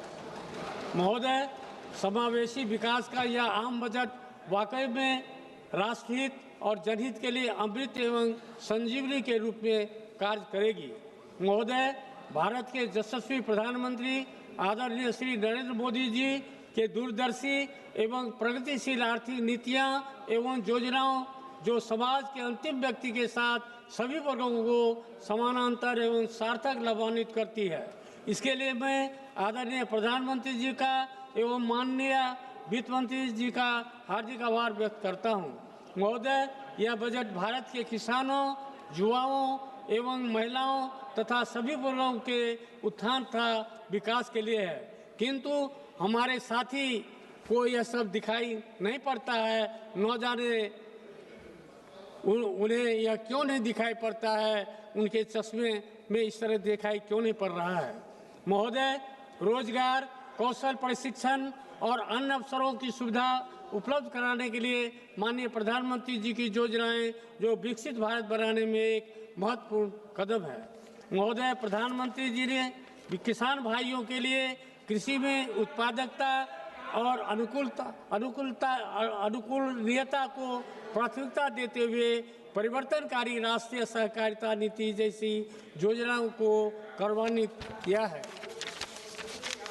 महोदय, प्रधानमंत्री जी ने भारत के युवाओं के भविष्य को उज्जवल बनाने के लिए रोजगार और प्रशिक्षण को प्राथमिकता देते हुए रोजगार पाने वाले विनिर्माण क्षेत्र में रोजगार सृजन एवं नियोक्ताओं की सहायता जैसी योजनाएं शामिल किया है। महोदय, भारतीय अर्थव्यवस्था की विकास यात्रा को विकसित भारत के लक्ष्य प्राप्त करने के लिए समावेशिता के मार्गदर्शन प्रेरणा से ईंधन के रूप में हमारे सुधार का उपयोग कर कृषि, एमएसए, एमई, निवेश और निर्यात जैसी 4 शक्तियां इंजन गति प्रदान कर रही है। यह बजट कृषि क्षेत्र समावेशी, संतुलित, उच्चतर समृद्धि और उत्पादकता की ओर अग्रसर है। युवाओं का सशक्तिकरण हमारी समृद्धि युवाओं को पर्याप्त रूप से साधन संपन्न करने और सशक्त बनाने पर निर्भर करती है। एनडीए की सरकार ने विकास के प्रति मानवोचित और समावेशी दृष्टिकोण अपनाया, जो पिछले 11 वर्षों में इन विकास कार्यक्रमों ने रिकॉर्ड समय में सभी के लिए आवास, हर घर जल, सभी के लिए बिजली, सभी के लिए रसोई गैस, सभी के लिए बैंक खाते और वित्तीय सेवाओं के माध्यम से प्रत्येक परिवार और व्यक्ति के लिए सेवाएं सुलभ कराई है। वहीं करोड़ लोगों को मुफ्त राशन उपलब्ध कराकर गरीबी की चिंता समाप्त कर दी है और रोजगार का सृजन हुआ है। साथ ही सरकार सर्वांगीण, सर्वस्पर्शी और सर्वसमावेशी विकास के दृष्टिकोण से कार्य कर रही है। इसमें सभी जातियों और सभी स्तरों के लोग शामिल हैं। हम 2047 तक भारत को विकसित भारत बनाने के लिए कार्य कर रहे हैं। इस लक्ष्य को प्राप्त करने के लिए हमें लोगों की क्षमता में वृद्धि करनी होगी और उन्हें सशक्त बनाना होगा। गरीब महिलाएं, युवा और अन्नदाता, उनकी आवश्यकताएं, उनकी आकांक्षाएं और उनका कल्याण हमारी सर्वोच्च प्राथमिकता है। देश की प्रगति होती है जब वे प्रगति करते हैं। महोदय, मैं अपने संसदीय क्षेत्र सुपौल सहित बिहार के सभी किसान भाइयों के हित से संबंधित मुख्य अति आवश्यक मांगों के लिए आग्रह करता हूं। वर्ष 2008 के प्रलयकारी बाढ़ की तबाही के बाद कोसी क्षेत्र के किसान भाइयों ने बहुत ही कष्ट सहन कर मखाना के साथ मक्का एवं जूट की खेती करना शुरू किया।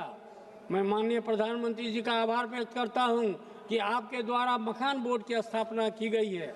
महोदय, मेरे संसदीय क्षेत्र सुपौल के साथ बिहार के सीमावर्ती कोसी एवं मिथिला क्षेत्र में देश के कोने कोने से मखाना के साथ मक्का एवं जूट की खरीदारी हेतु व्यापारियों का आना जाना लगा रहता है, जिसके लिए बड़े स्तर पर व्यापार केंद्र अति आवश्यक एवं अपेक्षित है, जिसमें चौड़ी सड़क, रेलवे का कंटेनर डिपो, देश के सभी महानगरों के साथ रेल कनेक्टिविटी, भारी वाहन पार्किंग, उच्च क्षमता का भंडार, कोल्ड स्टोरेज, राष्ट्रीयकृत बैंक, भोजनालय, शौचालय के साथ अतिथि गृह का निर्माण हो, जिससे किसानों एवं व्यापारियों के लिए मूलभूत सुविधाएं प्राप्त हो सके। महोदय, मेरे संसदीय क्षेत्र सुपौल एवं बिहार के कोसी मिथिला वासियों के लिए एक केंद्रीय कृषि अनुसंधान महाविद्यालय की स्थापना जनहित में अत्यंत ही आवश्यक एवं उपेक्षित है, जिसमें कृषि एवं किसान कल्याण संबंधी सभी विषयों का पठन पाठन हो सके। आग्रह है कि मेरे संसदीय क्षेत्र सुपौल में केंद्रीय कृषि अनुसंधान महाविद्यालय की स्थापना की जाए। रेलवे बनी बिहार के विकास की धुरी है। 2019 से 2014 रेलवे बजट में औसतम 1132 करोड़ बजट था, जबकि 2026-27 में रेलवे बजट बढ़कर 10,370 करोड़ हुआ। बढ़ा हुआ बजट सीधे सीधे परियोजनाओं, रोजगार और बेहतर सेवाओं में तब्दील होता दिख रहा है, जिसका सीधे लाभ बिहार को मिल रहा है। महोदय, अपने संसदीय क्षेत्र सुपौल में रेलवे संबंधी मुख्य अति आवश्यक समस्याओं का समाधान के लिए माननीय प्रधानमंत्री जी एवं माननीय रेल मंत्री से आग्रह करता हूं कि पूर्व मध्य रेलवे अंतर्गत सीतामढ़ी जयनगर भया निर्मली तथा ललितग्राम वीरपुर नई रेल लाइन परियोजना का शिलान्यास कर यथाशीघ्र निर्माण कार्य शुभारंभ कर तथा रेल परिचालन करने की कृपा की जाए। गाड़ी संख्या 15949 और 15950 डिब्रूगढ़ गोमती नगर अमृत भारत एक्सप्रेस का परिचालन गलगलिया अररिया रेलखंड होकर फारबिसगंज सरायगढ़ दरभंगा के रास्ते करने की कृपा की जाए। डिब्रूगढ़ से नई दिल्ली भाया कटिहार, बरौनी एवं भाया कटिहार हाजीपुर होकर 3 राजधानी ट्रेन का परिचालन किया जाता है। उन तीनों में से किसी एक राजधानी ट्रेन को नवनिर्मित गलगलिया अररिया रेलखंड होते हुए फारबिसगंज राघोपुर तथा दरभंगा के रूट से परिचालन करने की कृपा की जाए, जिससे बंगाल, बिहार तथा उत्तर प्रदेश के सीमावर्ती क्षेत्रों की जनता को इसका लाभ मिल सके तथा समय एवं दूरी भी कम होगी।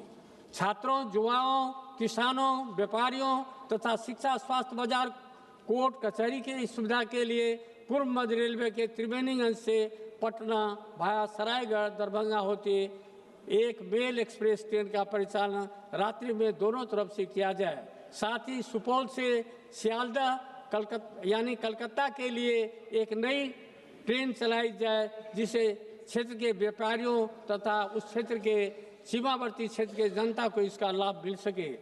बिहार राज्य के सुपौल जिला अंतर्गत NH 387 सुपौल से बरिया मंच होते हुए भाया मरौना एवं मधेपुर होते हुए दरभंगा तक सड़क एवं उप सड़क के मध्य कोसी नदी में पुल का निर्माण करने की कृपा की जाए।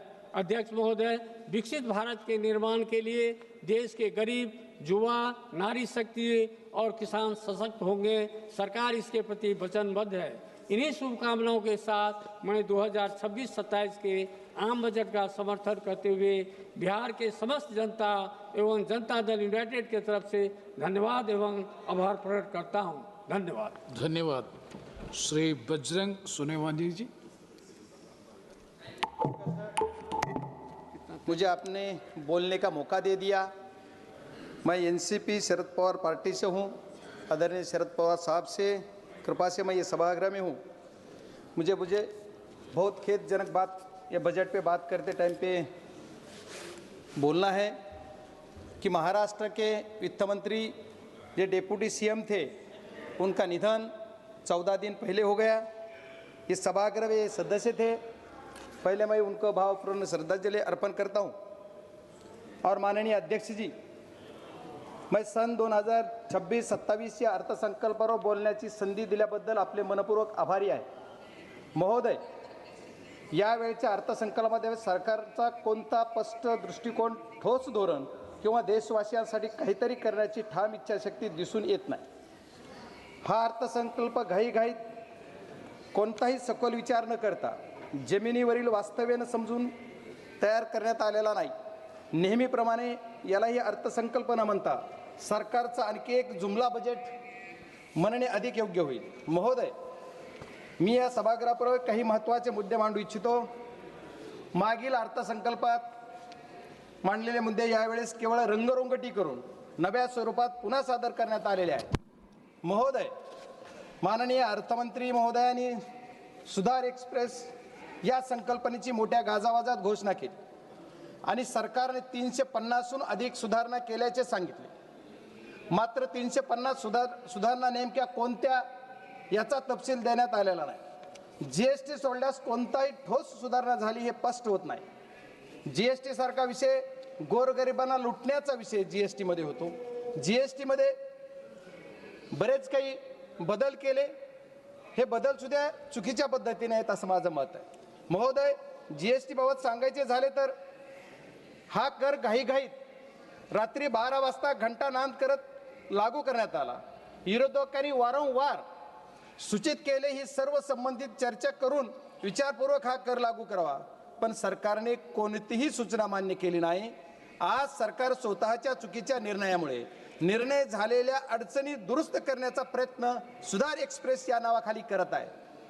माझा सरकारला थेट प्रश्न आहे की तुमच्या चुकीच्या जीएसटी धोरणामुळे ज्या व्यापाऱ्यांचं, उद्योजकांचं आणि सामान्य नागरिकांचं नुकसान झालं, त्या सर्व लोकांना सरकार नुकसान भरपाई देणार आहे का? महोदय, एमएसएमई क्षेत्रासाठी दरवर्षी आश्वासने दिली जातात, पण वास्तव्य असे आहे की काही सरकारच्या काळात लघु मध्यम उद्योग दिवसेंदिवस अडचणीत सापडत आहेत. अनेक छोट्या उद्योग बंद पडण्याच्या मार्गावर आहेत. त्यांना वाचवण्यासाठी सरकारकडे कोणते स्पष्ट धोरण नाही. सरकार याच्यासाठी कुठलीही पावले उचलत नाही. त्याच्यामुळे उद्योजक अडचणीत येत आहेत. आपल्या देशातील उद्योजक सक्षम आहेत, पण सरकारच्या चुकीच्या धोरणामुळे ते आज अडचणीत सापडलेले आहेत. उत्पादन क्षमता असूनही बाजार व्यवस्थेसाठी ठोस धोरण नसल्यामुळे देशाची उत्पादकता कमी होत आहे आणि परिणाम भारत हा फक्त एक मोठा उपभोक्ता देश होत आहे आणि याचा फायदा परदेशी देश घेत आहेत. हीच सरकारची नीती आणि नियत म्हणावी लागेल. माननीय अध्यक्ष महोदय, सरकारने बरेच काही धोरण राबवले. मागच्या काळामध्ये सरकारने या देशामध्ये साखर उद्योगासाठी इथेनॉल प्रोजेक्ट उभारण्यासाठी इंटरेस्ट सबमिशन स्कीम आणली. इंटरेस्ट सबमिशन या नावाखाली करोडो रुपयाचे प्रोजेक्ट उद्योजकांनी उभे केले, साखर कारखानदारांनी उभे केले आणि त्याचा परिणाम काय झाला तर मागच्या 2 वर्षापूर्वी 7 डिसेंबर 2023ला रातोरात एक 2 वळीचं पत्र काढलं आणि सांगितलं इथेनॉल प्रोडक्शन बंद करा. माननीय अध्यक्ष महोदय, आपके माध्यम से मैं अर्थ मंत्री जी के कहना चाहता हूं कि अध्यक्ष अर्थ मंत्री जी ने ये करने से जो उद्योजक है उनका कितना घाटा हो गया, ये कभी सभागृह को बोलना चाहिए, देशवासियों को बोलना चाहिए. परिणाम क्या हो गया तो ये देश के जो किसान है, किसान का जो माल पैसा मिलने वाला था, किसान का पैसा उनको कम मिल गया क्योंकि ये रातों रात बंद कर दिया. ये बहुत बड़ी बात है. इथेनॉल प्रोजेक्ट 200, 400, 500 करोडचे उभे केले आणि 500 करोडचे इथेनॉल प्रोजेक्ट उभे केले तर त्याचा इंटरेस्ट सबमिशनची जी स्कीम आहे त्याच्या ती बंद तर झालीच, पण त्यांचं जे इंटरेस्ट सबमिशनचं जे पैसे आहेत जे सरकारनं वाटायची हमी दिली 2-2, 3-3 वर्ष त्यांचे पैसे मिळत नाहीत. ही सरकारची नियत उद्योजक संपवायची आहे असं माझं मत आहे. त्याच्यामुळे सरकारने त्याच्यावर सुद्धा काहीतरी ठोस पाऊल उचलला पाहिजे. एवढंच नाही तर किसान जे ऊसाचे शेतकरी आहेत, ऊस उत्पादक शेतकऱ्यांसाठी साखरला MSP लागू करायची. दरवर्षी FRP वाढली जाते पण MSP वाढत नाहीये. जर FRP तुम्ही दरवर्षी वाढवता खूप आनंदाची गोष्ट की शेतकऱ्याला FRP पण पैसा मिळाला पाहिजे, पण साखरेची MSP कोण वाढवणार? सरकारला आपल्या माध्यमातून मी एवढीच विनंती करणार आहे की तुम्ही MSP पण वाढवा. आज या कृषी प्रधान देशामध्ये ऊसाची शेती असो, आलूची शेती असो, गव्हाची शेती असो, बटाटा असो, सगळ्या शेतकऱ्यांना MSP दिली पाहिजे. ही काळाची गरज आहे, पण हे सरकार MSP देत नाही. ही दुर्दैव आहे. आणि सरकारने सांगितलं कृषी प्रधान देशामध्ये की आम्ही शेतकऱ्यांचं उत्पन्न दुप्पट करू, पण शेतकऱ्याचं उत्पन्न दुप्पट न होता निमपटीवर येतंय. याच्यासाठी सरकारनं ठोस निर्णय घेतला पाहिजे अशी माझी सरकारला विनंती. महोदय, या अर्थसंकल्पात व्यापाऱ्यांना पुन्हा कर्ज घेण्याचा सल्ला देण्यात आला. याचा अर्थ सरकारला प्रत्येक व्यापारी कायम कर्जाच्या ओझ्याखाली राहावा असं वाटतंय. महोदय, बनारस पाटणा येथे जलमार्गावरील जहाज दुरुस्ती कारखान्याची घोषणा करण्यात आली. मात्र नद्यामधील पाण्याची पातळी कमी असल्याने हे जलमार्ग प्रकल्प आधीच अपयशी ठरत असताना अशा घोषणा कितपत व्यावहारिक आहेत यात हाच प्रश्न मला पडतो. महोदय, आरोग्य क्षेत्रावर बोलताना आरोग्य क्षेत्राबाबत मोठमोठ्या घोषणा केल्या जातात, पण आज ही देशातील अनेक रुग्णालयामध्ये पुरेसे डॉक्टर नाहीत, नर्सेस नाहीत, कर्मचारी नाहीत आणि आवश्यक उपकरणाची कमतरता आहे. विद्यमान आरोग्य पायाभूत सुविधाकडे सरकारचे लक्ष आहे असं वाटत नाही. कारण माझ्याच मतदारसंघातील बीड जिल्ह्यातील अंबाजोगाई येथे स्वामी रामानंद तीर्थ ग्रामीण रुग्णालय वैद्यकीय महाविद्यालय हे 5 ते 6 जिल्ह्यामध्ये एकमेव आधार आहे. दररोज तिथं 2,500 ते 3,000 रुग्ण OPD साठी येतात, पण तिथे आज ही डॉक्टर, स्टाफ, नर्सर, कर्मचारी यांची आवश्यकता असून व उपकरणे तीव्र कमतरता आहे. त्याच्यामुळे सरकारने नवीन घोषणा करण्याऐवजी आधी उपलब्ध असणाऱ्या पायाभूत सुविधा सक्षम कराव्यात अशी मागणी मी या सभागृहाच्या माध्यमातून माननीय अर्थमंत्र्यांच्या माध्यमातून सरकारला विनंती करतो की माझ्याकडं हे जे माझ्या जिल्ह्यामधलं रुग्णालय आहे, या वैद्यकीय महाविद्यालयामध्ये ज्या पूर्वी 50 विद्यार्थ्यांचा स्टाफ होता त्याची मर्यादा वाढवली 50चे 100 केले, 100चे 150 झाले, पण स्टाफ मात्र जे नर्सेस डॉक्टर्स जे आहेत ते फक्त 50 प्रमाण आहेत. आज 150 संख्या जर झाली असली विद्यार्थ्याची आणि ओपीडी पहिली जिथं 500 होती तिथं आता 5000 ओपीडी झाली, पण तिथला तुमचा जो स्टाफ आहे ते वाढत नाही. त्याच्यामुळे औषधाची कमतरता आहे. त्या समितीचा अध्यक्ष पण मी जिल्ह्यात आहे, पण त्या समितीचा अध्यक्ष असताना सुद्धा मला तिथं सांगितलं जातं की औषधं नाहीत. याच्यासाठी सुद्धा सरकारनं गांभीर्यानं बघितलं पाहिजे असं मी सरकारला विनंती करतो. या अर्थसंकल्पातील सर्वात हास्यास्पद बाब म्हणजे शहरी आर्थिक क्षेत्र क्रमांक 39 तब्बल 11 वर्षांनंतर सरकारला टियर 2 व टियर 3 शहरी देशाच्या प्रगतीत योगदान देऊ शकतात हे कळले. याचा अर्थ गेली 11 वर्षे नागरिकांना शहरी नागरिकांना दुय्यम दर्जाची वागणूक देण्यात आली, हीच सरकारची अप्रत्यक्ष कबुली आहे. महोदय, माझा जिल्हा तसा विचार केला किंवा मी ज्या जिल्ह्यातून येतो तो जिल्हा ग्रामीण भागात आहे. महोदय, माझ्याकडे माझी जी ओळख आहे कि किसान का बेटा बोल के मेरी पहचान है, इसलिए मैं रिक्वेस्ट करता हूं सर की शेतकऱ्यांना न्याय मिळाला पाहिजे. कृषी प्रधान देशामधल्या माझ्या शेतकऱ्यांना न्याय मिळाला पाहिजे ही माझी मागणी. काजू आणि चंदन अशा सर्व चर्चेला उल्लेख अर्थसंकल्पात करण्यात आला. काजू आज सर्वसामान्यांच्या आवाक्याबाहेर आहे आणि चंदन उत्पादक दक्षिण भारतातील शेतकरी आपल्या मालाच्या विक्रीसाठी त्रस्त आहेत. ही किती लाजिरवाणी घटना आहे की आपल्याला जे तुम्ही लावायला सांगताय, प्रोत्साहन देताय आणि परत पुन्हा माल विक्रीला तुम्ही चालना देत नाही किंवा माल घेत नाही, ही अत्यंत खेदजनक बाब आहे. माननीय महोदय, माझा जिल्हा ग्रामीण आहे, माझा मतदारसंघ ग्रामीण भागाचा येतो. ग्रामीण भागाच्या ह्याच्यासाठी आपण जर विचार करायचा झाला तर आमच्याकडे आमचे महाराष्ट्राचे मुख्यमंत्री महोदयांनी 14 ते 19 या काळामध्ये सरकार होतं त्यांचं, त्यावेळेस त्यांनी वॉटर ग्रेड ही योजना मी माझ्या बीड जिल्ह्यासाठी आणेल अशी एक घोषणा केली. पण आज तब्बल 11 वर्ष झालं तरी पण काहीही नाही. माझ्या या जिल्ह्यासाठी वॉटर ग्रेड नाही, पण आहे त्या प्रोजेक्टमधून पाणी द्या. गावोगाव ते पाणी आलं पाहिजे. माझं उजनी धरणातलं पाणी आमच्या मांजरा धरणात आलं पाहिजे, मांजरा धरणाचं पाणी जिल्ह्यात फिरलं पाहिजे. याच्यासाठी लागणारा निधी माननीय अर्थमंत्र्यांनी या बजेटमध्ये माझ्या जिल्ह्याला द्यावा ही माझी विनंती आहे. महाराज अध्यक्ष महोदय, लखपती दीदी योजना केवळ निवडणुकीपुरती केंद्रीय घोषणा ठरली आहे.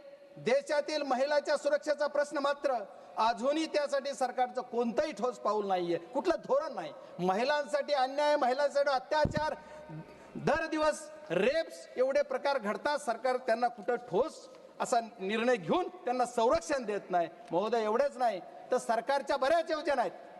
आता अर्थमंत्री गेलेत, मला त्यांना विचारायचं आपल्या माध्यमातून की सरकारची PMGSY म्हणजे ग्रामीण विकास या अर्थसंकल्पात प्रचंड कमतरता आहे. सर 2 मिनिट में कंक्लूड करता हूं प्लीज. PMGSY नावाची योजना जी सरकारची आहे, या PMGSY योजनेचा टप्पा 3 एकाही कामाला मंजुरी नाही. आज 2 वर्ष मी खासदार होऊन झाले, एकाही कामाला मंजुरी नाही. 1 single work, no sanction. Sir इसलिए मैं कहता हूं कि सब जल्द से जल्द ये देना चाहिए. सर सरकार की और एक घोषणा है, हर घर घर जल और नल. ये योजना के अंदर 50 करोड़ रुपया पिछले बजट में से खर्चा नहीं हुआ और मेरे जिले के अंदर 1 रुपया ही नहीं दिया. सर क्यों? अगर 50,000 करोड़ तुम्हारा लैप्स होता है और मुझे 1 रुपया ही नहीं मिलता, ये खेदजनक बात है. क्योंकि अपोजिशन वाला MP है बोल के नहीं दिया क्या? ऐसा मेरा सवाल सरकार से, मेरा रिक्वेस्ट है सर 2 मिनट मेरा समय है मेरे पार्टी का, उतना दे दीजिए प्लीज. और सर मेरे जिले के अंदर टेक्नोलॉजी पे आप बोल रहे हैं 21 भारत, अभी क्या क्या करना है? भारत 1 नंबर पे लाना है, कौन से टाइप पे लाना है सर? ये टेक्नोलॉजी के क्षेत्र में मेरे अर्थसंकल्प है, इसमें मेरा जो जिला है, जिले के अंदर sir please 2 minute sir, please 2 minute. मैं जो मेरे 400 गांव खेड़े हैं वहां अभी भी BSNL का टावर नहीं है और दूसरे कौन से के कंपनी का टावर नहीं. बस सरकार से रिक्वेस्ट करूंगा कि मेरे जिले के अंदर वो देना चाहिए. रेल के बारे में बहुत जिक्र किया सर, रेल बुलेट ट्रेन ले लिया, बुलेट ट्रेन 1000 करोड़ 1 लाख करोड़ का बजट 2 लाख करोड़ कर दिया. क्यों? और मेरे इधर कुछ क्या किया है? हमारे महाराष्ट्र के अंदर खाली अर्बन के लिए सरकार चलती है, रूरल के लिए क्यों नहीं है? मेरे जिले के अंदर जो मेरा एक सेकंड, मेरे जिले के अंदर एक ही प्रोजेक्ट की मांग थी मेरी, और सरकार से, अर्थमंत्री से मेरे रिक्वेस्ट है, मेरा जो धाराशिव से लेके बीड़ से लेकर संभाजीनगर का रेल मार्ग, इसी के लिए कुछ ना कुछ बजट की तरतूद होना चाहिए. और ये गरीब के किसान के बेटे के जो मतदार संघ है उसी के लिए अर्थमंत्री दे देंगे. Sir last second, last sir, ये अर्थसंकल्प देशाचा, मैं लास्ट बोल रहा हूँ.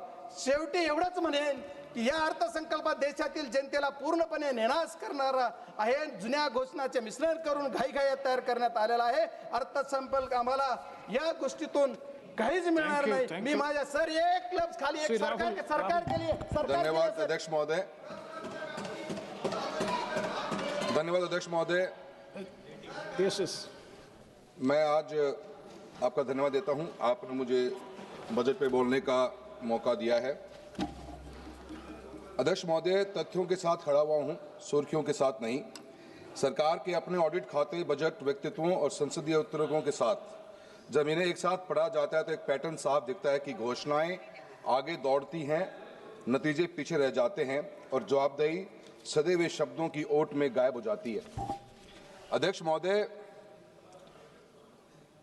यूनियन बजट 2025-26 में आकर समाप्त होते होते हम सरकार ने फ्लैगशिप स्कीमें, बड़ी बड़ी हेडलाइंस एलोकेशन के जरिए बार बार बेचने की कोशिश करी.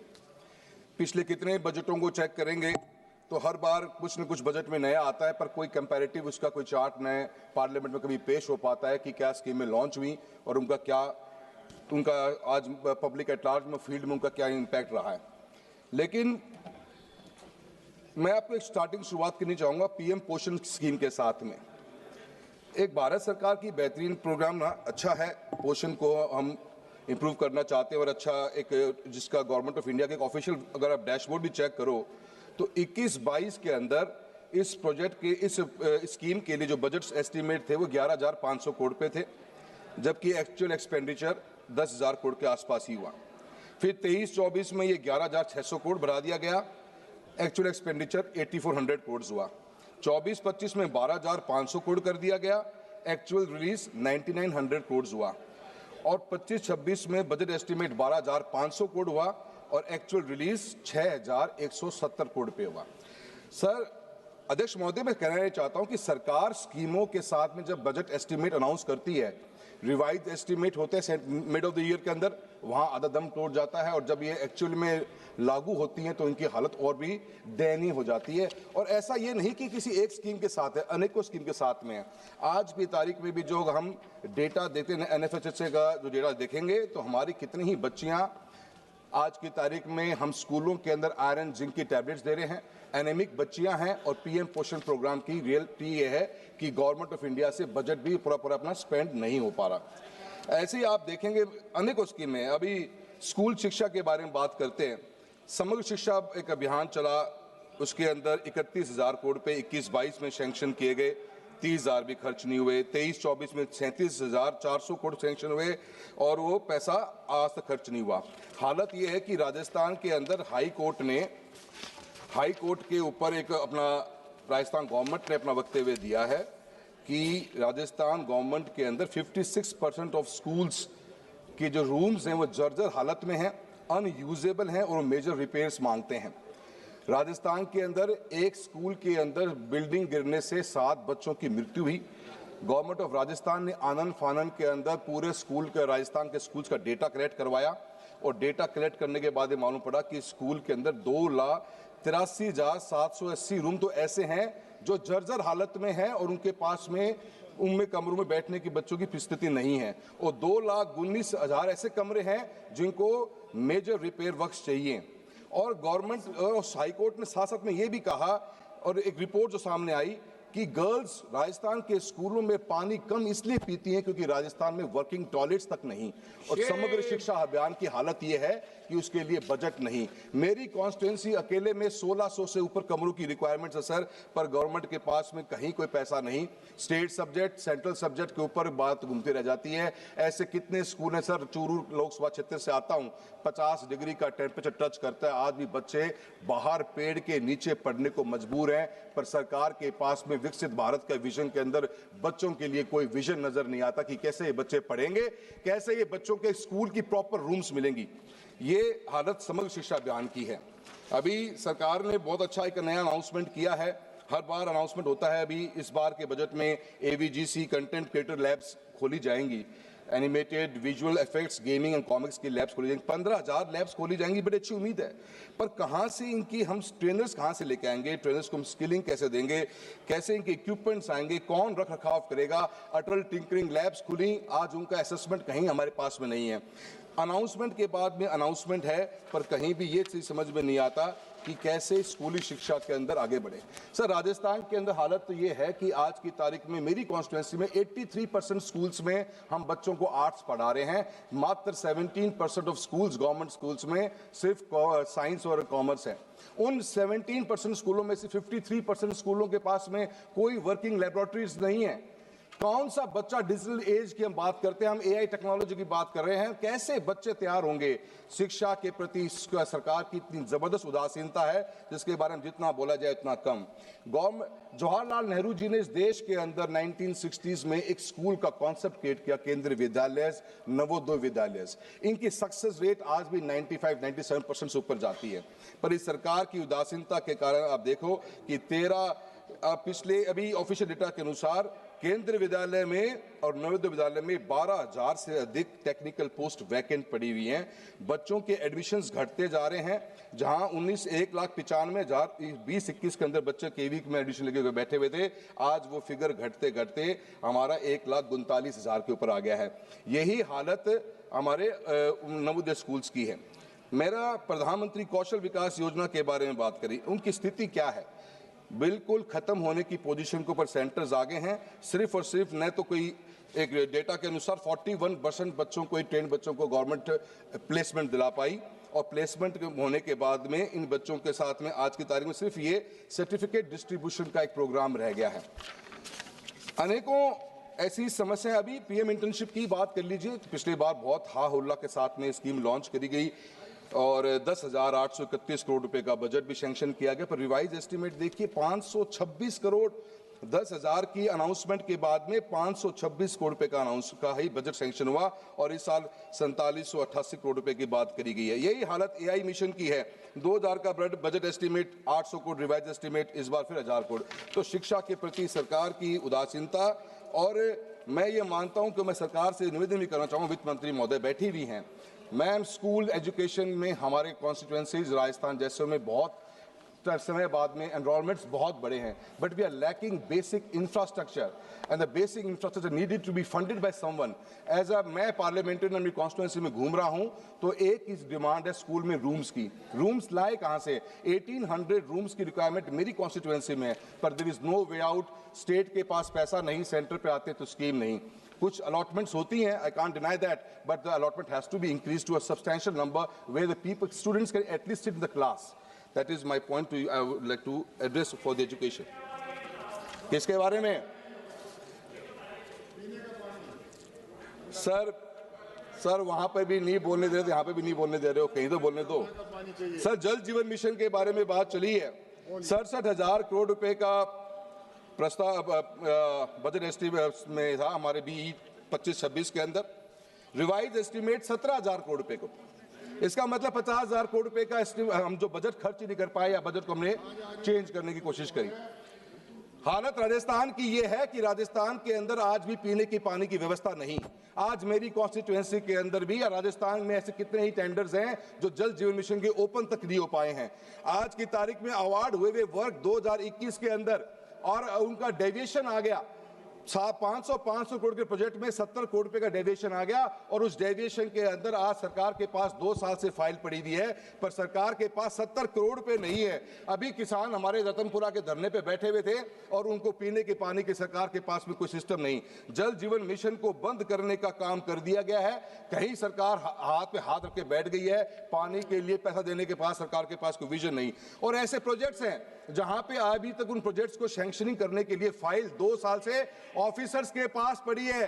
निशिकांत जी, आपसे निवेदन करेंगे कि आप भी बोलिए कि जल जीवन मिशन के प्रोजेक्ट को जो 21 से स्टार्ट हुए वे आज तक कंप्लीट नहीं हो पा रहे।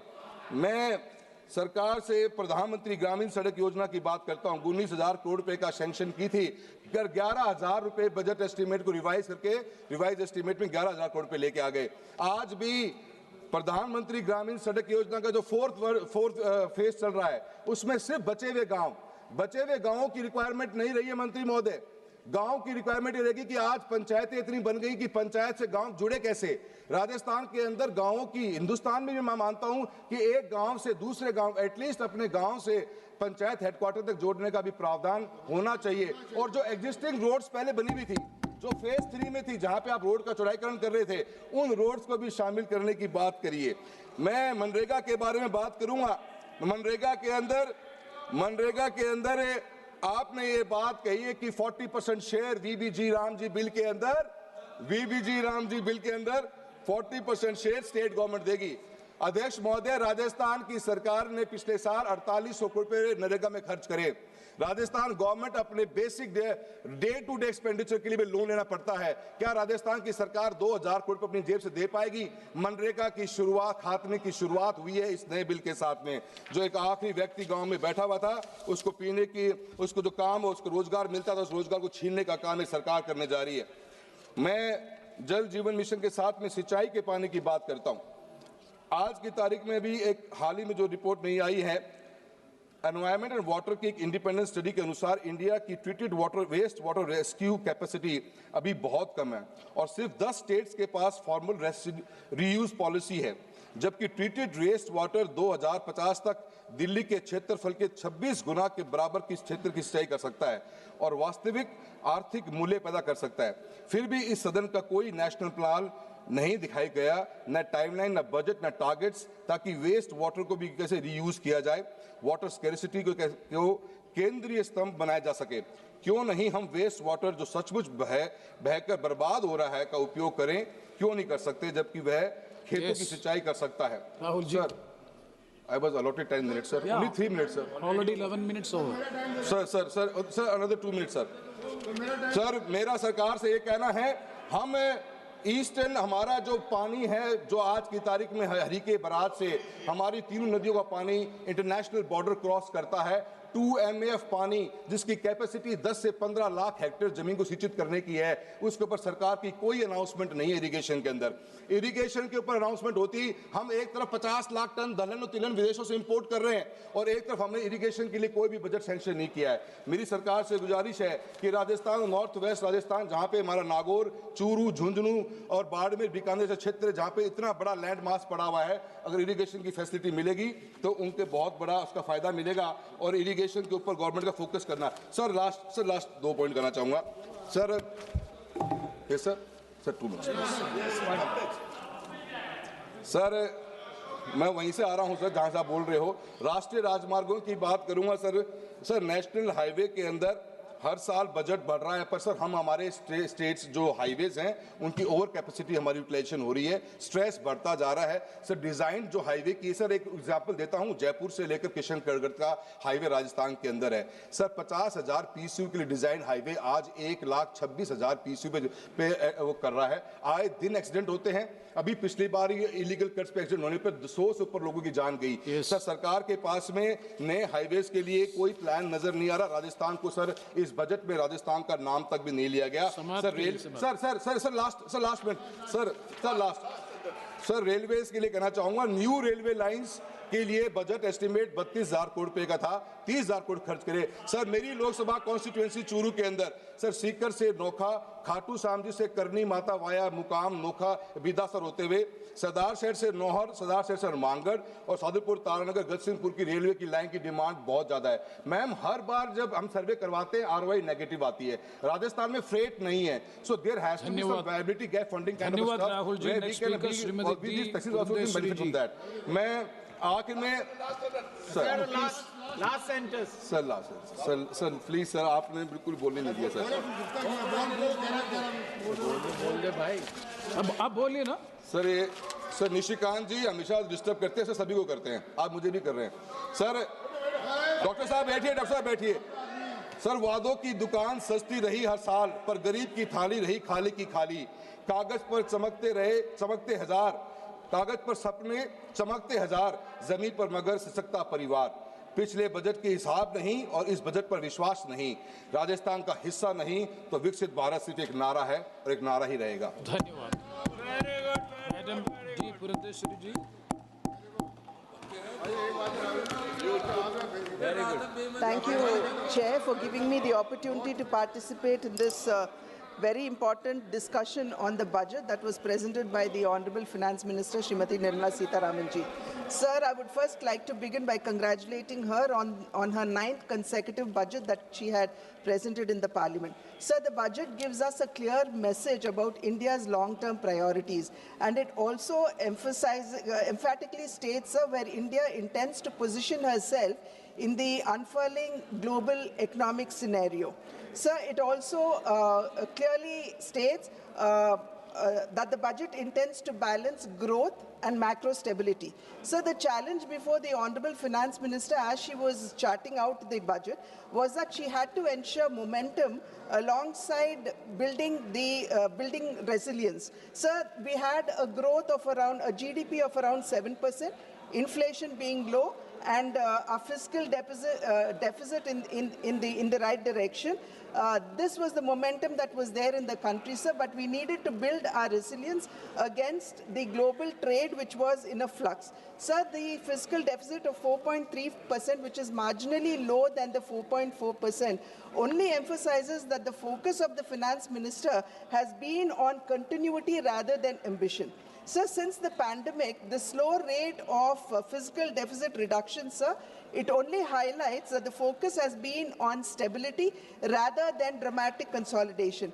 With the global uncertainty looming large and also the rupee under pressure, the budget, sir, that was presented is nothing short of prudent macroeconomics. Sir, above all of this, the real story is in the increase of allocation for capex at 12.2 lakh crores as against the 11.2 lakh crore, which is about 4.4% of the GDP. And this clearly underlines, sir, that the focus is on investments rather than consumption subsidies.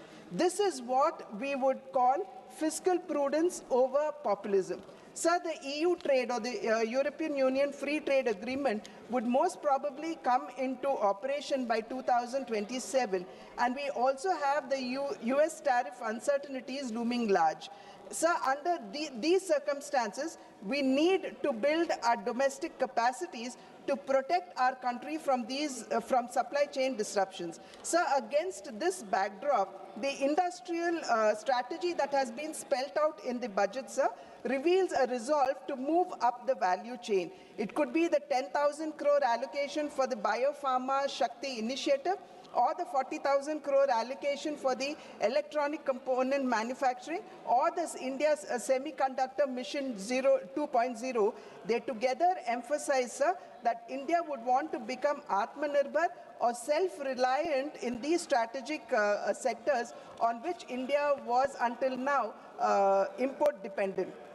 Sir, there is also renewed emphasis on service sector, and we know that the contribution of service sector to our GDP is around 55%, and it dominates our exports as well. So common safe harbor margins of 15.5% and the threshold enhancement from 300 to 2,000 crores only emphasizes that India's software, they still remain our reliable foreign exchange earners. So the proposed Education to Employment and Enterprise Standing Committee aiming at 10% of the global service market underscores this, and the expansion of Ayush and Khelo India mission only reveal the intent of extending or diversifying service exports beyond technology. Sir, there has also been emphasis on rare earth mineral corridors. Today, sir, we are faced with an external environment in which trade as well as multilateralism is in danger, and access to supply chains are being disrupted. Hence, sir, we need to strengthen, if not protect ourselves against these external shocks. Therefore, the manufacturing of rare earth permanent magnets, or REPM, is vital to meet our upstream industries, growing demands of the upstream industries like electronics, electric vehicles, aerospace, defense, and the likes. So the need for securing our supply chain arose when China, the world's largest, if not the only supplier of REPM, curbed its exports, giving rise to global shortage and disrupting industries. So this shock emphasized the need for indigenization. And today, by indigenizing REPM, India could position herself as a global hub of sustainable manufacturing. So the proposed scrapping of custom duty on monazite from the present 2.5% is a welcome measure, because this would only attract more investments in REPM and also improve the employment opportunities for our own children. So the states in which monazite is largely found is Kerala, Tamil Nadu, Andhra Pradesh, Orissa, Jharkhand, Maharashtra, Gujarat and West Bengal, with Andhra Pradesh, Kerala, Tamil Nadu and Orissa contributing 89% of the 12.73 million ton monazite reserves in our country. Sir, I would only request the Honorable Finance Minister here, sir, that we would need to work closely with the states for the single window clearances as well as land subsidies, because this is largely in the control of the states, and this would also hasten and quicken investments into our country in REPM. Alongside, sir, I would also request the Honorable Finance Minister to consider applying PLI or performance-linked incentives for the mining of rare earth minerals, because as the very name states, sir, they are rare earth minerals, and we need our efficacy to improve in mining of rare earth minerals, and also apply PLI to REPMs too. Sir, the budget further, sir, it simplifies customs tariff by rationalizing exemptions and focusing on effective rates. Sir, the ripple effect of this would be that our domestic manufacturing sector would be strengthened and our exports would improve. Sir, customs today are moving towards trust-based, digitally AI-assisted framework, marking a significant stride towards ease of doing business. So the targeted exemptions, sir, and process reforms, they aim at reducing the input costs that would improve certainty for long gestation and capital incentive projects. So manufacturing is the central pillar of our Indian economic growth, and its contribution to the GDP is around 16 to 17%. So it is much lower than what many of the other countries, for example, China has. However, sir, the duty-free imports for leather and footwear industry, the extension of export obligation period under the advance authorization scheme from 6 months to 1 year, the announcement of the scheme to support production of high-value, technologically advanced construction and infra components, and for the MSMEs, the removal of the rupees 10 lakh per consignment cap on courier exports would not only improve our access to foreign markets, but would also strengthen our local manufacturing sector as well. So in the health sector, the customs duty exemption on 17 additional drugs, so this is over and above the exemption that was given for the cancer drugs earlier in her earlier budget, and medicines as well as on key diagnostic components, it only indicates the commitment of the NDA government to the well-being of its citizens. So this reduction in customs duty would provide immediate relief to patients who are suffering with cancer and rare diseases, signaling a policy towards affordable health care. So this is alongside the Ayushman Bharat, the Jan Aushadhi Kendras, which are already in place in our country. So the PLI allocation for the auto sector has been increased, sir, which is a very welcome measure. But I would also appeal to the Honorable FM to reconsider the 45% reduction in the PLI for the lithium-ion cells, sir, because this is rather important. So the exclusive economic zones, or the EEZ, they span about 2.3 million kilometers in the Indian Ocean, and making fish caught in the EEZ duty-free will not only reduce operational costs, sir, but would also recognize the fish catch as Indian catch, and if it lands on other shores, then it would be considered as exports. Many countries, sir, like US and China, they actually follow this route, and this would actually unlock the economic potential of our country's marine resources. So this would also, beyond boosting deep-sea fishing, facilitate harvesting high-value fish like tuna, marlin, sailfish, and the likes. Presently, sir, Indian fishing vessels, they are not well equipped for long-distance operations, and this would actually call for investments in vessels with onboard freezing facilities as well, opening up a sea of opportunity for our fisher folk. Sir, the limit for duty-free imports on specified inputs used for processing seafoods has been increased from 1% to 3%, sir, over the previous year's export turnover, and this would actually ease the pressure on the marine sector by bringing down the cost of production at a time when one of our largest export earners is actually facing a crisis of the high US tariffs, which have now been, of course, reduced. Sir, the budget thrust on high-value farm produce and allied sectors. So this would also help in reducing our import costs, dependency, modernize agricultural practices, and also improve farm incomes. So production of coconut oil has reduced drastically in the past 1 decade. So the production of coconuts in our country is around 600,000 tons, and coconut oil is around 450 tons. Sir. So oil production has now reduced to 4 lakh tons, and this, one of the reasons, if not the sole reason, one of the reasons is that our plantations are aging and we need to replace them. Therefore, the Honorable Finance Minister coming forward, shouldering the coconut farmers and assuring them that their trees would be replaced by new saplings, sir, is a welcome measure. Sir, export on coconuts have actually risen to 1.88 lakh tons in 2025 as against the 1.76 lakh tons in 2024, which is a 7% hike. Sir, none of us have actually forgotten the success story of Araku coffee. Sir, when it was initiated, there were many people who did not believe that it would succeed. But today, Araku coffee has become a global brand. So, riding on the success of Araku coffee, to emulate it in cashew nuts and coconuts, sir, this would actually reduce our dependency on imports. Sir, exports of coconut and cocoa and related products, sir, they have increased 26%, sir, touching 4.54 lakh tons in 2025, up from 36.86 lakh tons. So therefore, I think this is a very welcome measure. Sandalwood is an integral part of our culture. Therefore, the support that is being given to sandalwood farming as well as post-harvest processing would only help us in restoring the past glory of sandalwood. Alongside this, sir, the AI initiative called the Virtually Integrated System to Access Agricultural Resources of Vistar, sir, would educate the farmers in every detail of agriculture economics, sir.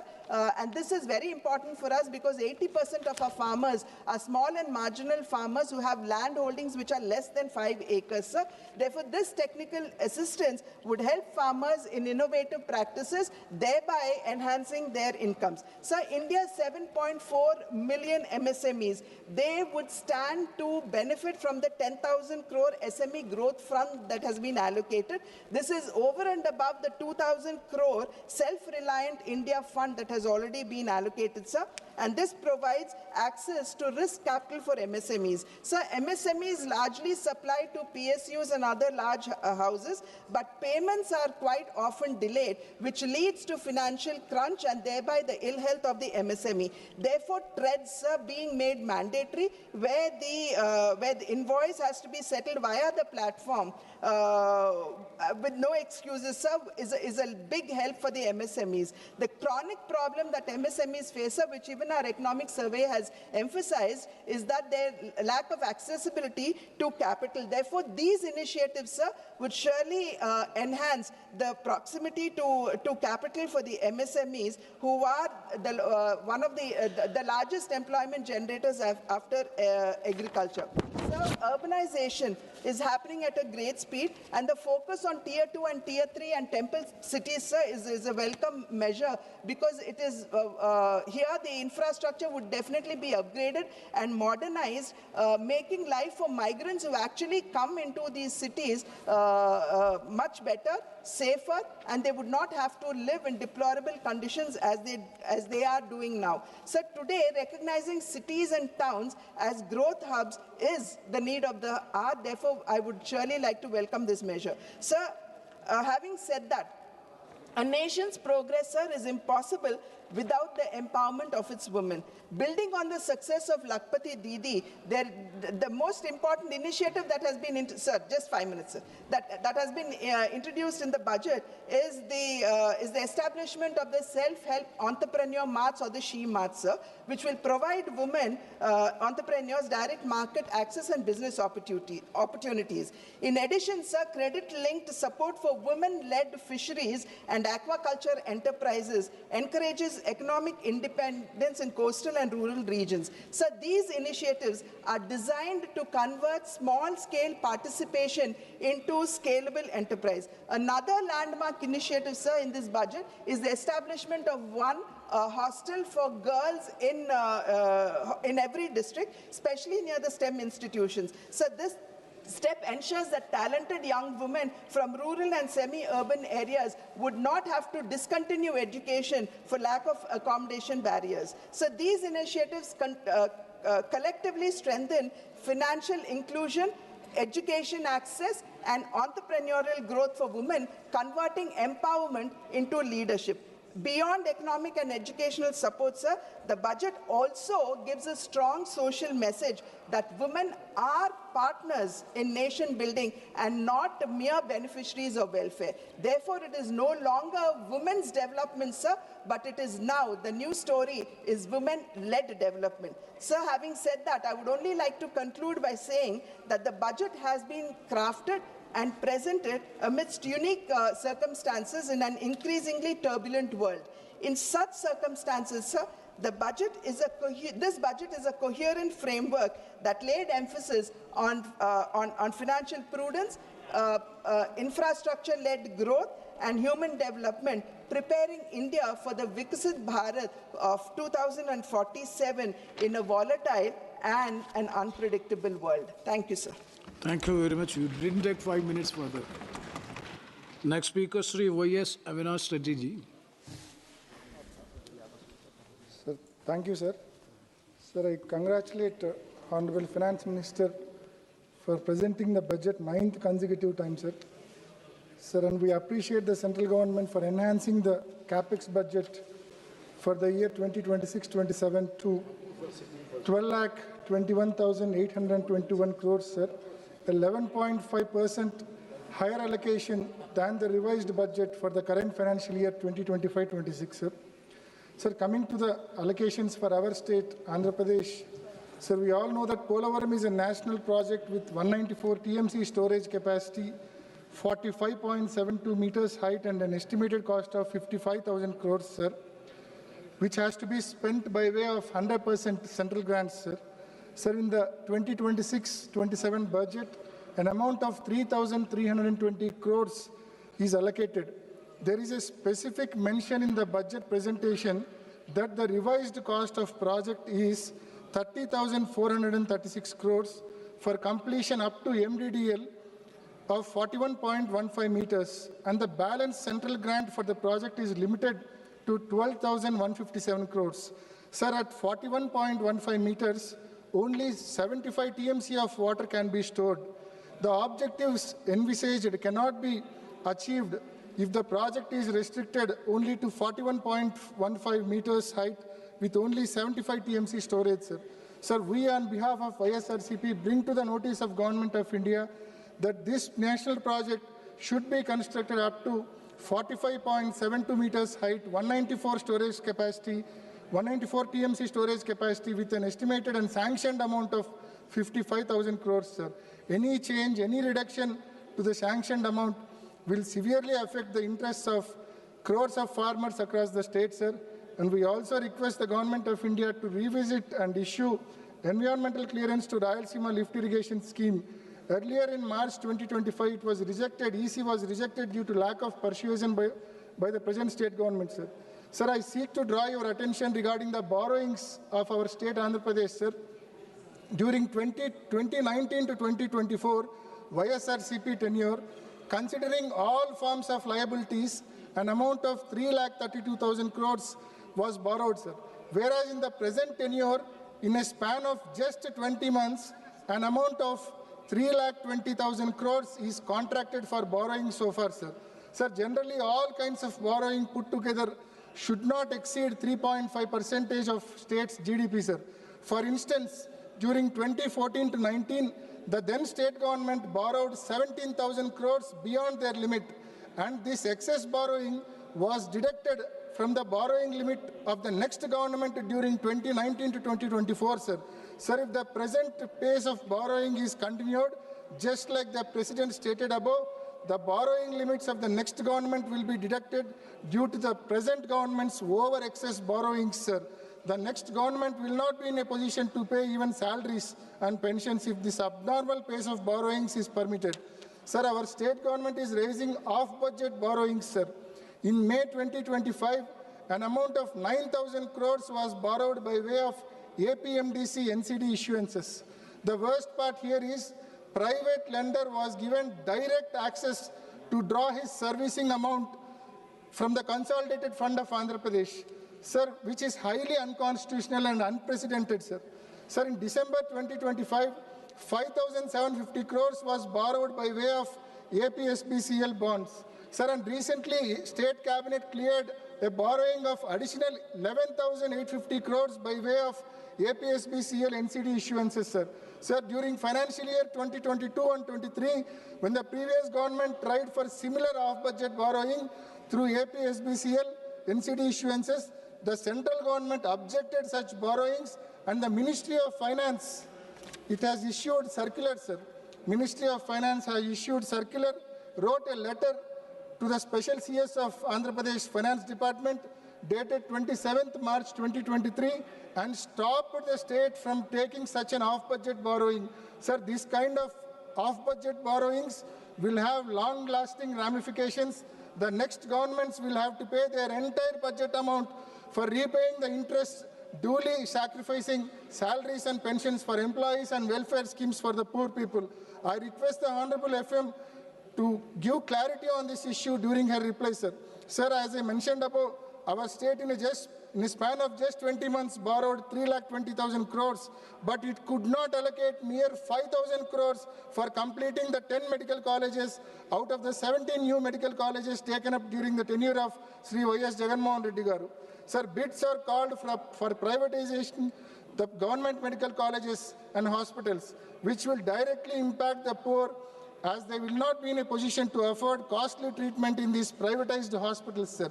Sir, an allocation of 96,000 crores is made for VBG Ramji scheme, which is new MGNREGS scheme, sir. Sir, state share is increased from 10% to 40%, because of which it is highly unlikely that the allocated amount is completely spent in the year 2026-27. We request the Government of India to implement the new scheme VBG Ramji with 90:10 ratio for our state, Andhra Pradesh, on par with other northeastern states, as our state's financial condition is very, very weak, sir. Sir, we request the Government of India to set up steel plant at Kadapa, which is part of assurance given to the Andhra Pradesh as part of AP Bifurcation Act 2014, sir. We brought this issue to the notice of this August House several times, and we once again request government to fulfill its promise, sir. Sir, we request the Government of India to stop privatization of Vizag steel plant, and also request to allocate grant to clear the present dues of Vizag steel plant, sir. Sir, Kadapa to Bangalore railway line was sanctioned in 2010 with an outlay of 2,700 crores, sir. Sir, till date, only 10% of the work is completed, sir. We request the Government of India to allocate sufficient funds for completion of this project. Initially, this project was sanctioned on 50:50 cost-sharing basis between central and state governments, sir. Sir, post-bifurcation, AP is not in a position to contribute its 50% share, sir. So, AP government has already requested the Government of India to complete this project with 100% central funds. Sir, we request the Government of India to consider the same and expedite construction of this new railway line between Kadapa to Bangalore, sir. With these submissions, I conclude my speech on discussion on union budget. Thank you, sir. Thank you very much. Next speaker, Sri Lalji Vamaji. धन्यवाद मान्यवर, आपने अवसर दिया सामान्य चर्चा में हिस्सा लेने के लिए। माननीय वित्त मंत्री जी ने 9वां बजट प्रस्तुत किया। हम लोगों की अपेक्षा थी कि देश और प्रदेशों के लिए बहुत कुछ इस बजट में आएगा, लेकिन खोदा पहाड़ निकली चूहिया। मान्यवर, ये बजट माननीय मंत्री जी ने बताया विकासोन्मुख, समावेशी और भविष्यवादी बता रही हैं, लेकिन ज़मीनी सच्चाई से यह है कि यह बजट महंगाई से त्रस्त जनता को राहत नहीं देता, बेरोजगार युवाओं को आशा नहीं देता, किसानों को सुरक्षा नहीं देता और स्वास्थ्य शिक्षा जैसे मूल क्षेत्रों में निवेश से कतराता है। यह बजट आंकड़ों की बाजीगरी है, जनता की जरूरतों का समाधान नहीं है। माननीय मंत्री जी ने सुधार एक्सप्रेस कहा, सुधार एक्सप्रेस नहीं, उधार एक्सप्रेस है। ब्याज पर 26%, 26.25% इस बजट का 53,47,315 करोड़ में से करीब 26.25% केवल ब्याज पर खर्च किया जा रहा है। मान्यवर बजट पहले बड़ा बनाया जाता है और फिर खर्च नहीं हो पाता। अभी 9 महीने बीत गए, 41% से ज़्यादा पिछले इस वित्तीय वर्ष का बजट का खर्च नहीं हो पाया है। पिछले वर्ष जो संशोधित बजट है लगभग 1 लाख करोड़ रुपए कम हो गया है। दूसरे माननीय मंत्री जी ने दूसरी बात का जो जिक्र किया है कि ये विकसित भारत का सबका साथ सबका विकास का बजट है, परंतु ये बजट सबका साथ नहीं देता। मान्यवर इस देश में सबसे बड़ी आबादी ओबीसी का है, एसटी एससी का है, एसटी का। उसके हितों को अनदेखी करने का काम इस बजट में करने का काम किया गया है। आज रोजगार देने का सवाल है। देश में 45 केंद्रीय विश्वविद्यालय हैं, 38 विश्वविद्यालय के वाइस चांसलर सवर्ण है, एससी एसटी का उसमें नहीं दिया है। सारे जो केंद्रीय संस्थान है उसमें 80 से 64% पद पिछड़े और दलितों के खाली हैं। लगभग 10 लाख पद खाली हैं, उसके भर्ती का कोई इसमें खाका देने का काम इस बजट में नहीं किया गया है। माननीय इसके साथ साथ आज देश की जो सबसे बड़ी समस्या है स्वास्थ्य की है। गरीब आदमी बीमार होता है, हृदय रोग से बीमार होता है, कैंसर से बीमार होता है, उसके लिए धन की व्यवस्था जो आयुष्मान भारत योजना है उसमें भी कोई एक पैसे की इजाफा करने का काम नहीं किया गया है। उसमें भी खर्च कम हुआ है, पिछला जितना बजट था उसमें भी खर्च करने का काम कम किया गया। दूसरी तरफ मान्यवर इसी तरह से पिछड़े वर्गों का जो किसान है, किसान के ऊपर इस बजट का जहां 70% लगभग कृषि से संबंधित लोग गांव में हैं, उस पे केवल 3.04% बजट है। शिक्षा पर 2.60% बजट है। स्वास्थ्य पर केवल 1.95% टोटल बजट का हिस्सा आता है। हमने एक संकल्प लिया था कि जीडीपी का 2.5% स्वास्थ्य का बजट होगा, लेकिन ये बजट 0.5% भी जीडीपी का नहीं है स्वास्थ्य पर, जिसके कारण देश के तमाम लोग बीमारी के शिकार होते हैं, उनका इलाज नहीं होता, उनका घर बार भी बिकने का काम होता है। इसी तरह से किसान का जब समय आता है बुआई का, खाद की जरूरत पड़ती है, तो उस खाद में उसके उर्वरक की जरूरत है। उस उर्वरक के बजट में पिछले बार जो खर्च किया था, जो संशोधित बजट है, उससे 7.5% कम इस बार माननीय मंत्री जी ने रसायन और उर्वरक पर रखने का काम किया है। तो निश्चित रूप से ये किसान के हितों को संरक्षित नहीं करता। और दूसरा सबसे महत्वपूर्ण था कि आज अमेरिका से डील हुआ, हमारा मार्केट अमेरिका कैप्चर करेगा, किसान और तबाह होगा। हमें उसके न्यूनतम समर्थन मूल्य की गारंटी का देने की आवश्यकता थी, उस पर भी ये बजट मौन है, उनको भी गारंटी देने का काम नहीं करता। मान्यवर हम लोगों ने बड़ी अपेक्षा किया था कि भारतीय जनता पार्टी की जो सरकार है ये अयोध्या के नाम पर बनाने का काम किया गया और उस अयोध्या के इस बजट में पूरी तरह से उपेक्षा किया गया, पूरे उत्तर प्रदेश की उपेक्षा किया गया। अयोध्या के लिए भी इस बजट में कोई व्यवस्था नहीं किया गया है। मैं माननीय मंत्री जी से आपके माध्यम से कहना चाहूँगा कि वहाँ पर कम से कम एक एम्स तो बना दीजिए, जिससे आपका उनके साथ जो भेदभाव है उससे छुटकारा मिलने का काम हो सके। दूसरे पिछड़ी जातियों का मान्यवर सबका साथ सबका विकास, ये कैसा सबका साथ है कि परीक्षा में जहां भर्ती होती है प्रवक्ता अंग्रेजी का अनरिजर्व्ड का कट ऑफ है 64 और ओबीसी का कट ऑफ है 87, उसको उसमें माइग्रेट नहीं करने का काम किया। जबकि माननीय हमारे नेता ने कहा कि सुप्रीम कोर्ट का एक फैसला है, उस फैसले के आधार पर अगर पिछड़ी जात का व्यक्ति किसी लाभ को नहीं लिया है, न उम्र में न अटेम्प्ट में, तो निश्चित रूप से उसको अनरिजर्व्ड कैटेगरी में अगर उसका मार्क ज्यादा है तो उसको शामिल किया जाना चाहिए। इसमें वो शामिल करने का काम नहीं किया गया। इस माइग्रेशन न होने के कारण तमाम मान्यवर इसमें तमाम तरह की दिक्कतें आती हैं। तो मेरी ये मांग है कि माइग्रेशन को करके सबका साथ जो सबका विकास का नारा है उस पर धरातल पर लाने का प्रयास करें। दूसरा मान्यवर, मैं आपसे निवेदन करना चाहूंगा कि हम लोगों की बड़ी अपेक्षा थी, महंगाई बढ़ रही है 6-7% से ज्यादा, ये बजट 5.5% का पिछले बार के बजट से वृद्धि है, महंगाई उससे ज्यादा बढ़ गई, यानी बजट पिछले बार से भी समझिए कम है।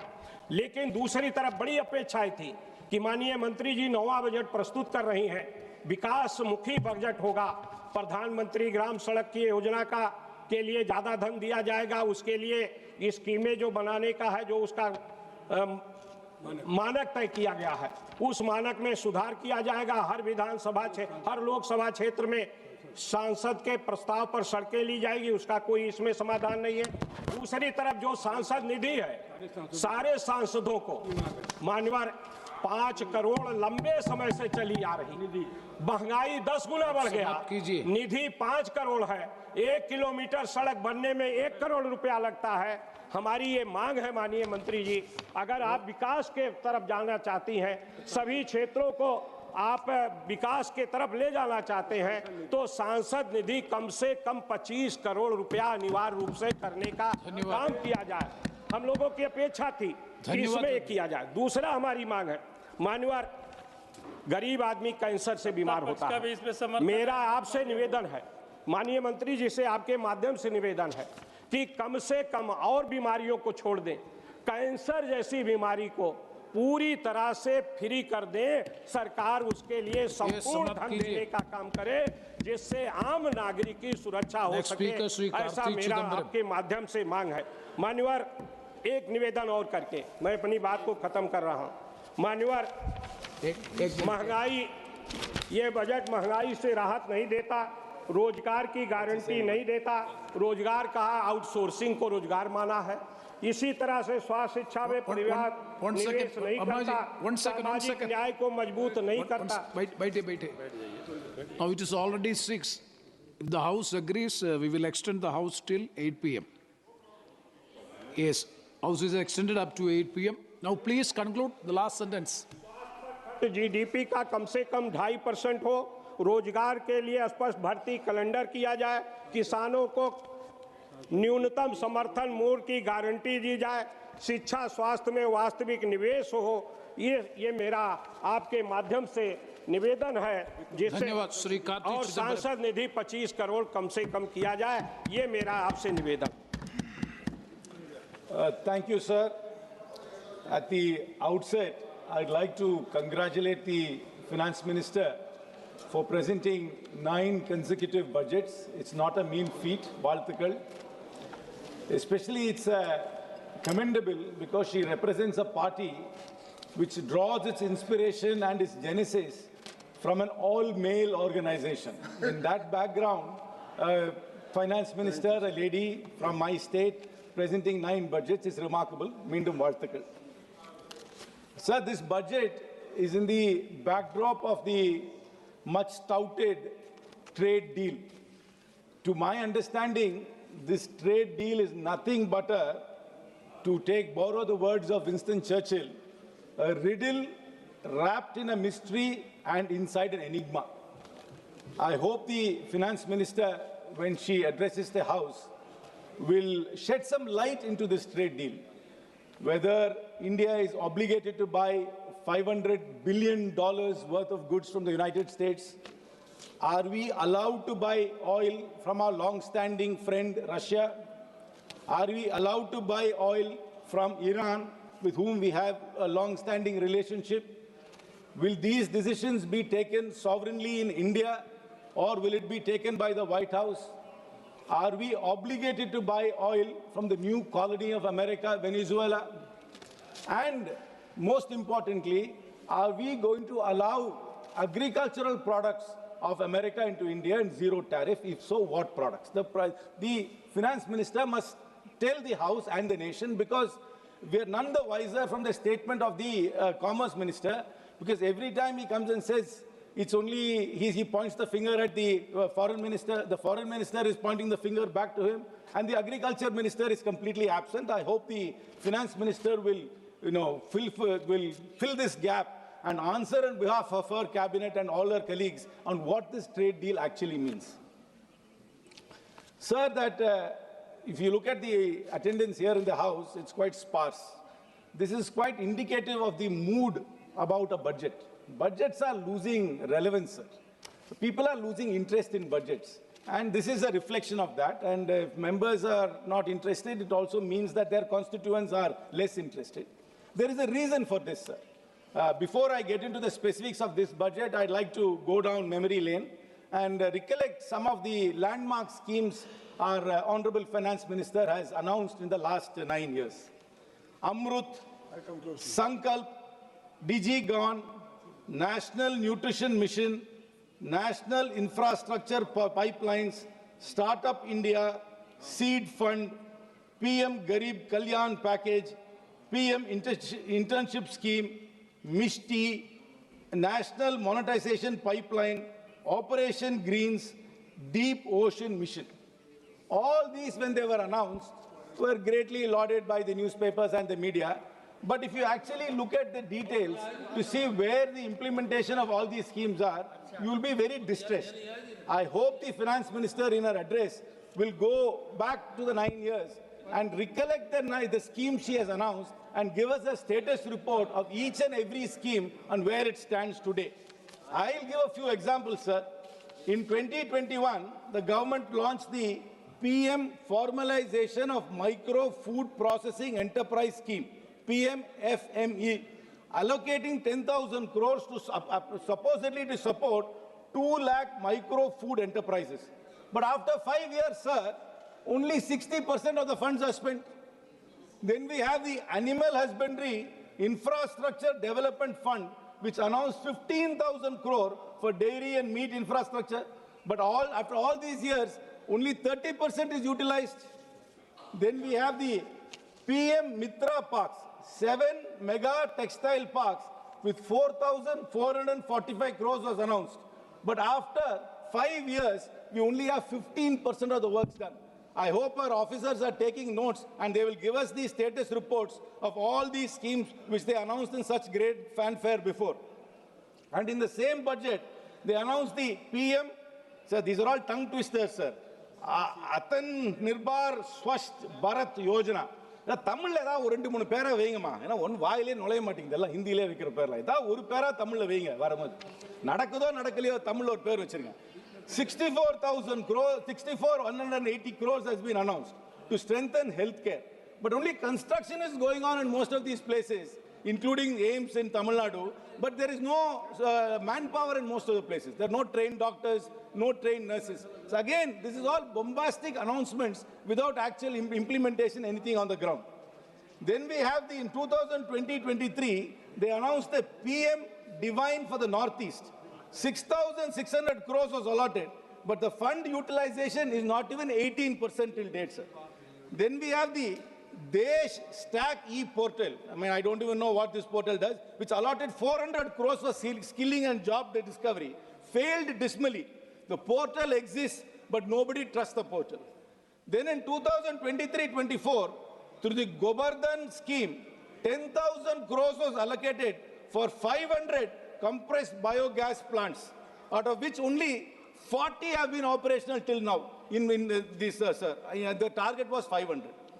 Then in the Amrit Dharohar scheme, for conservation of 75 wetlands, 3,000 crores was allotted, but barely 10 pilot sites are there, sir. And in 24-25, they announced this great internship scheme. They said that 1 crore people will get internships. Actual offers are only about 15%. Even among the people who got the offer, about 20% of them dropped out. So that scheme is again a failure, but they announced it as if it is going to transform the entire landscape of employment for young people in India. So then the PM Surya Ghar rooftop solar for 1 crore households, where only 24% of the target is still achieved, sir. Sir, again in 25-26, Urban Challenge Fund allotted 1 lakh crore to reform cities, but utilization stands at 2%. Then the PM Dhan Dhanya Krishi Yojana, 1.44 lakh crores over 6 years, sir, but still farmer support, whatever they were promised, is not got, sir.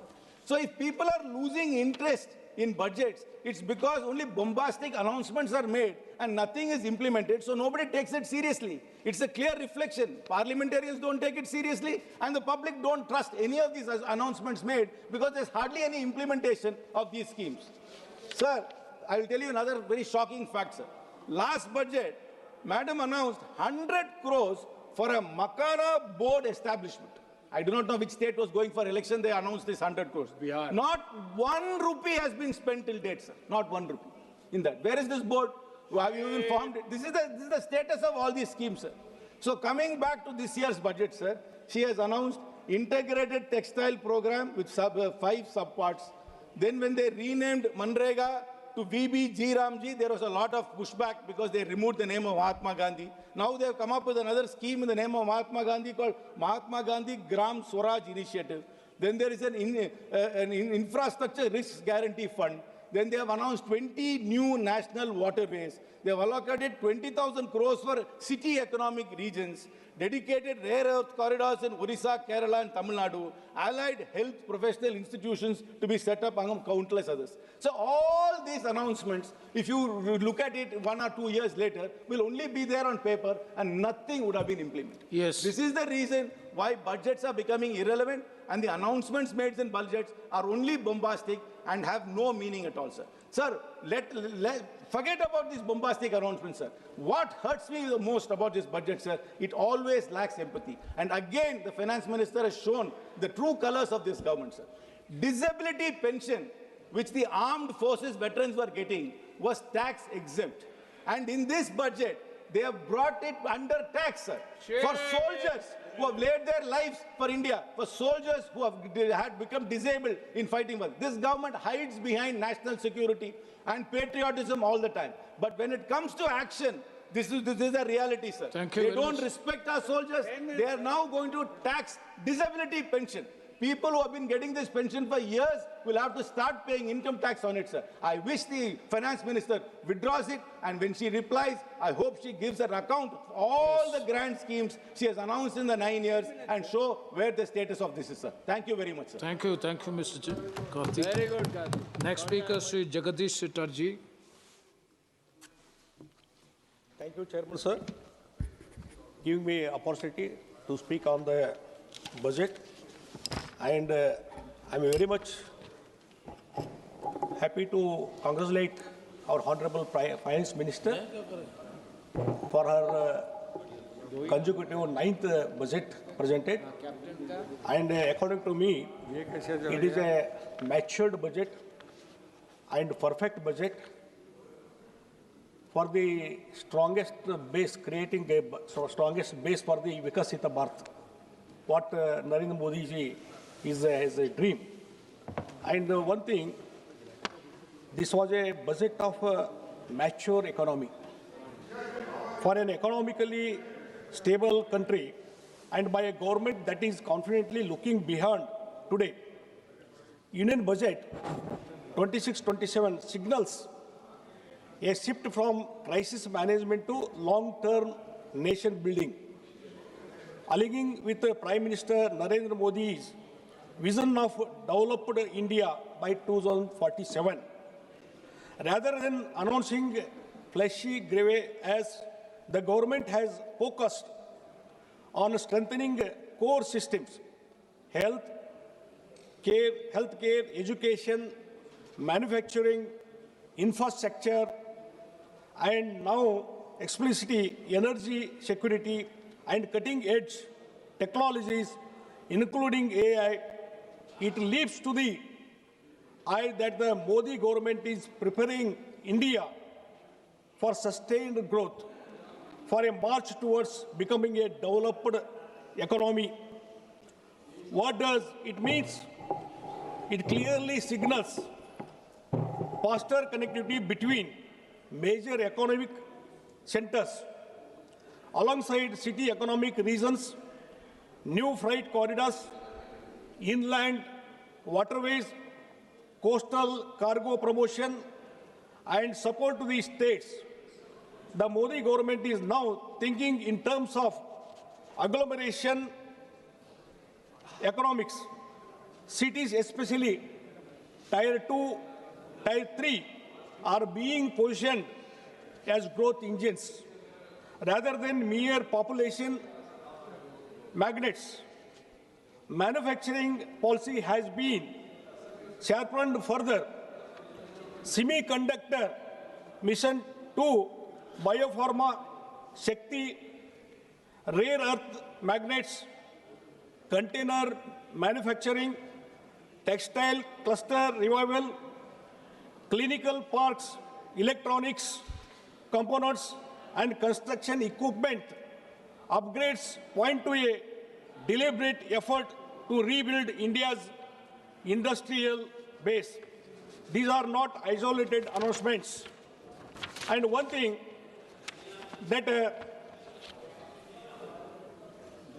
to this end, the government has brought about several structural reforms: the introduction of goods and service tax, the insolvency and bankruptcy code, the historic corporate tax cut 2019, the provisioning of massive subsidies in the form of production-linked incentive schemes.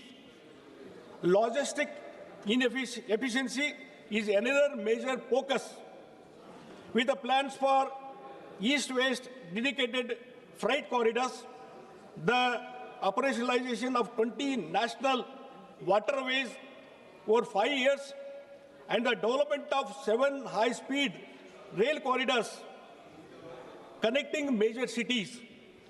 The emphasis on urban development with a budget of 25,000 crore over 5 years acknowledges the economic power of agglomeration and the role of cities play as an engine of growth.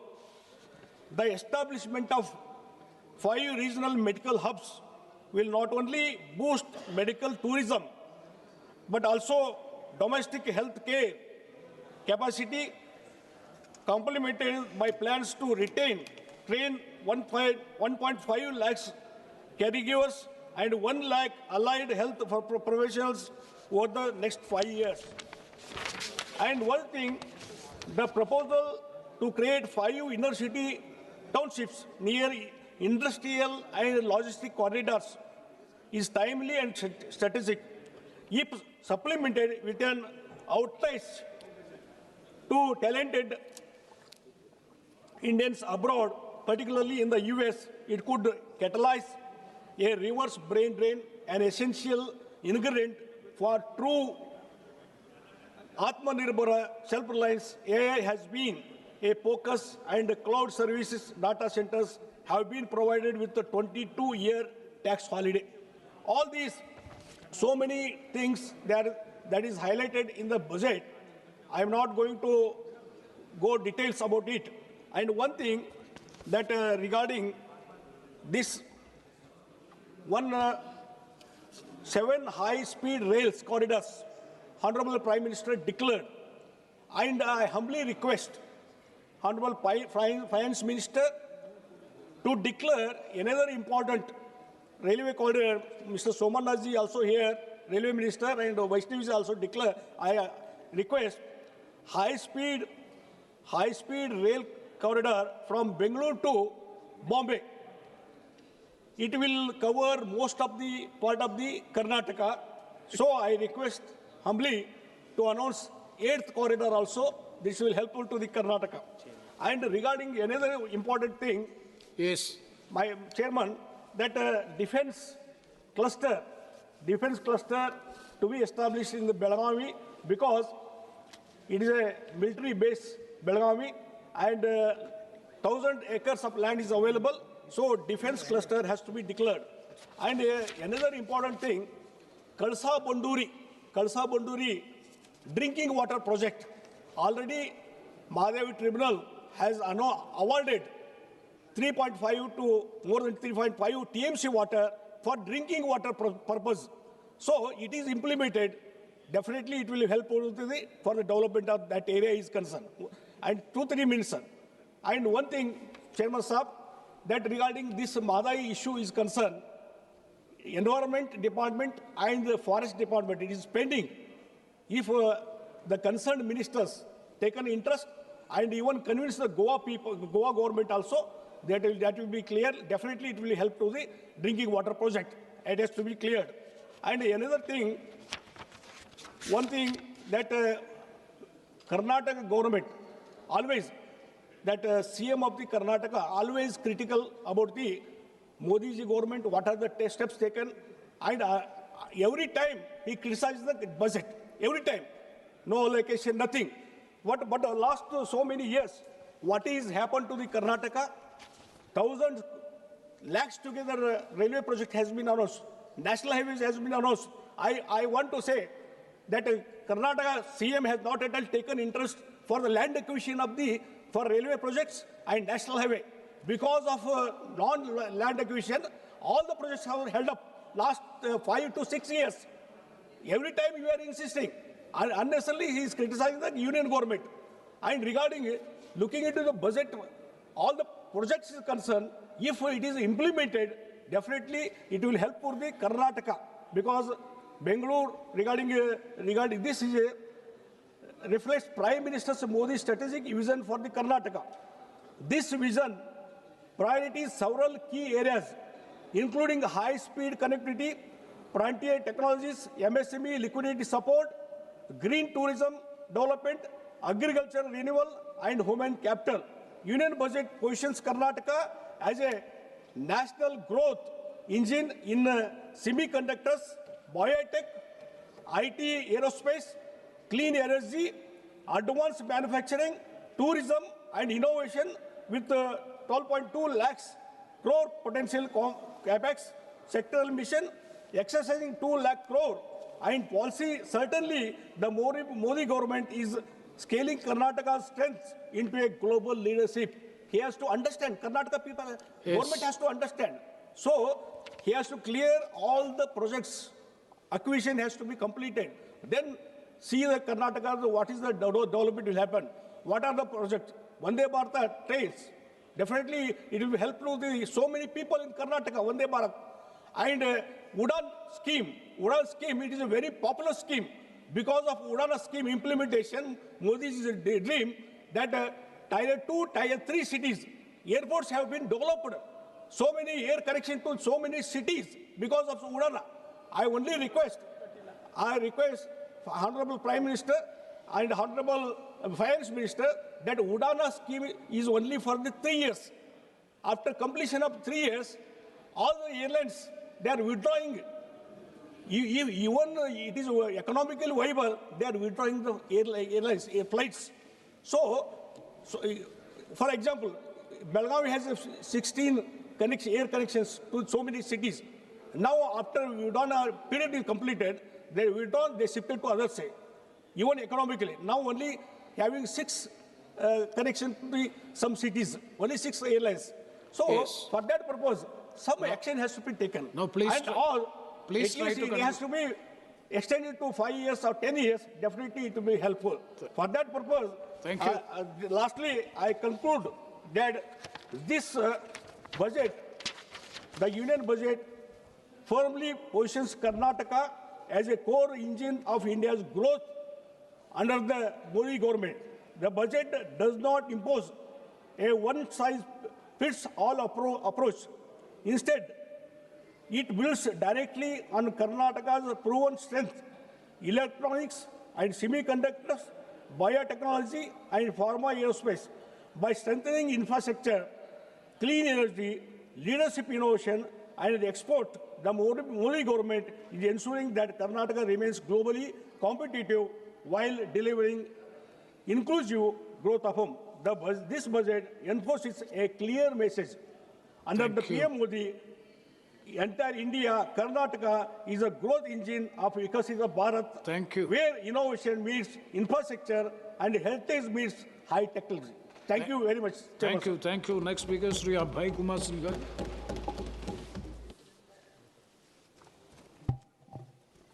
धन्यवाद सभापति महोदय। माननीय वित्त मंत्री महोदया जी ने 9वां budget पेश किया और हमें याद है महोदय कि जब ये सत्ता में आए थे तब उन्होंने कहा था कि पुरानी सोच बदलेगी, प्राथमिकताएं बदलेगी और आम आदमी के जीवन में वास्तविक परिवर्तन आएगा। महोदय, यह 2026-27 के बजट को देखकर प्रश्न उठता है, क्या बदला और किसके लिए बदला? इस बजट में जहां एक ओर बड़े बड़े पूंजीगत आंकड़े दिखाए गए हैं, वहीं दूसरी ओर शिक्षा, स्वास्थ्य, कृषि, आपदा, ग्रामीण विकास, राज्यों और सामाजिक क्षेत्रों से जुड़ी अहम मदों में कटौती की गई है।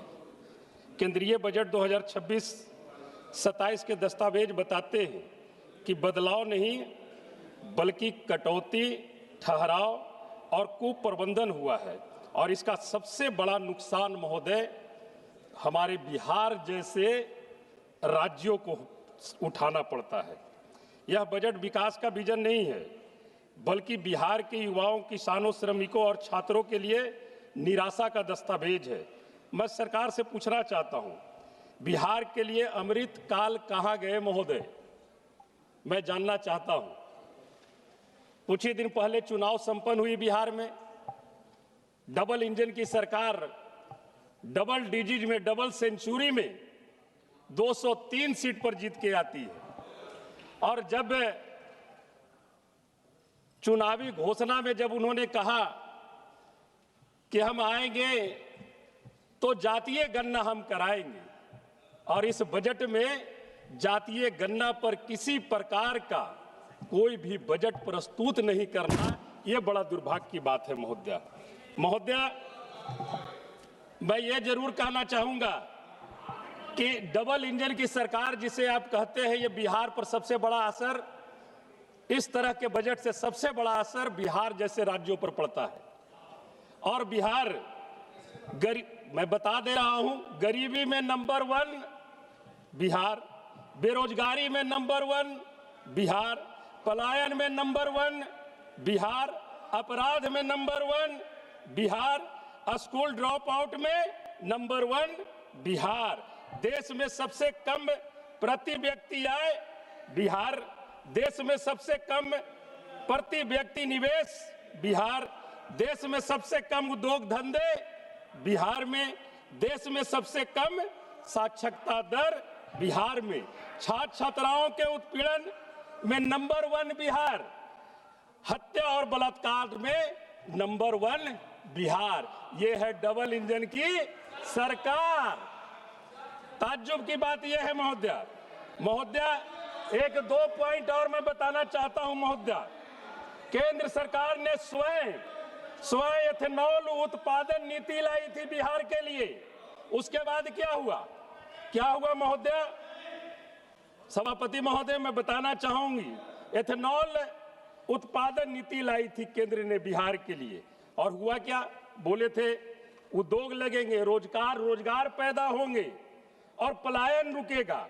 बड़े पैमाने पर 2025-26 में बजट में तेल विपणन कंपनियों द्वारा बिहार की एथेनॉल इकाइयों का खरीद आवंटन लगभग 50% घटा दिया गया महोदया, जिससे 17 संयंत्र बंद होने की कगार पर पहुंच चुके हैं और कुछ ने उत्पादन भी रोक दिया है।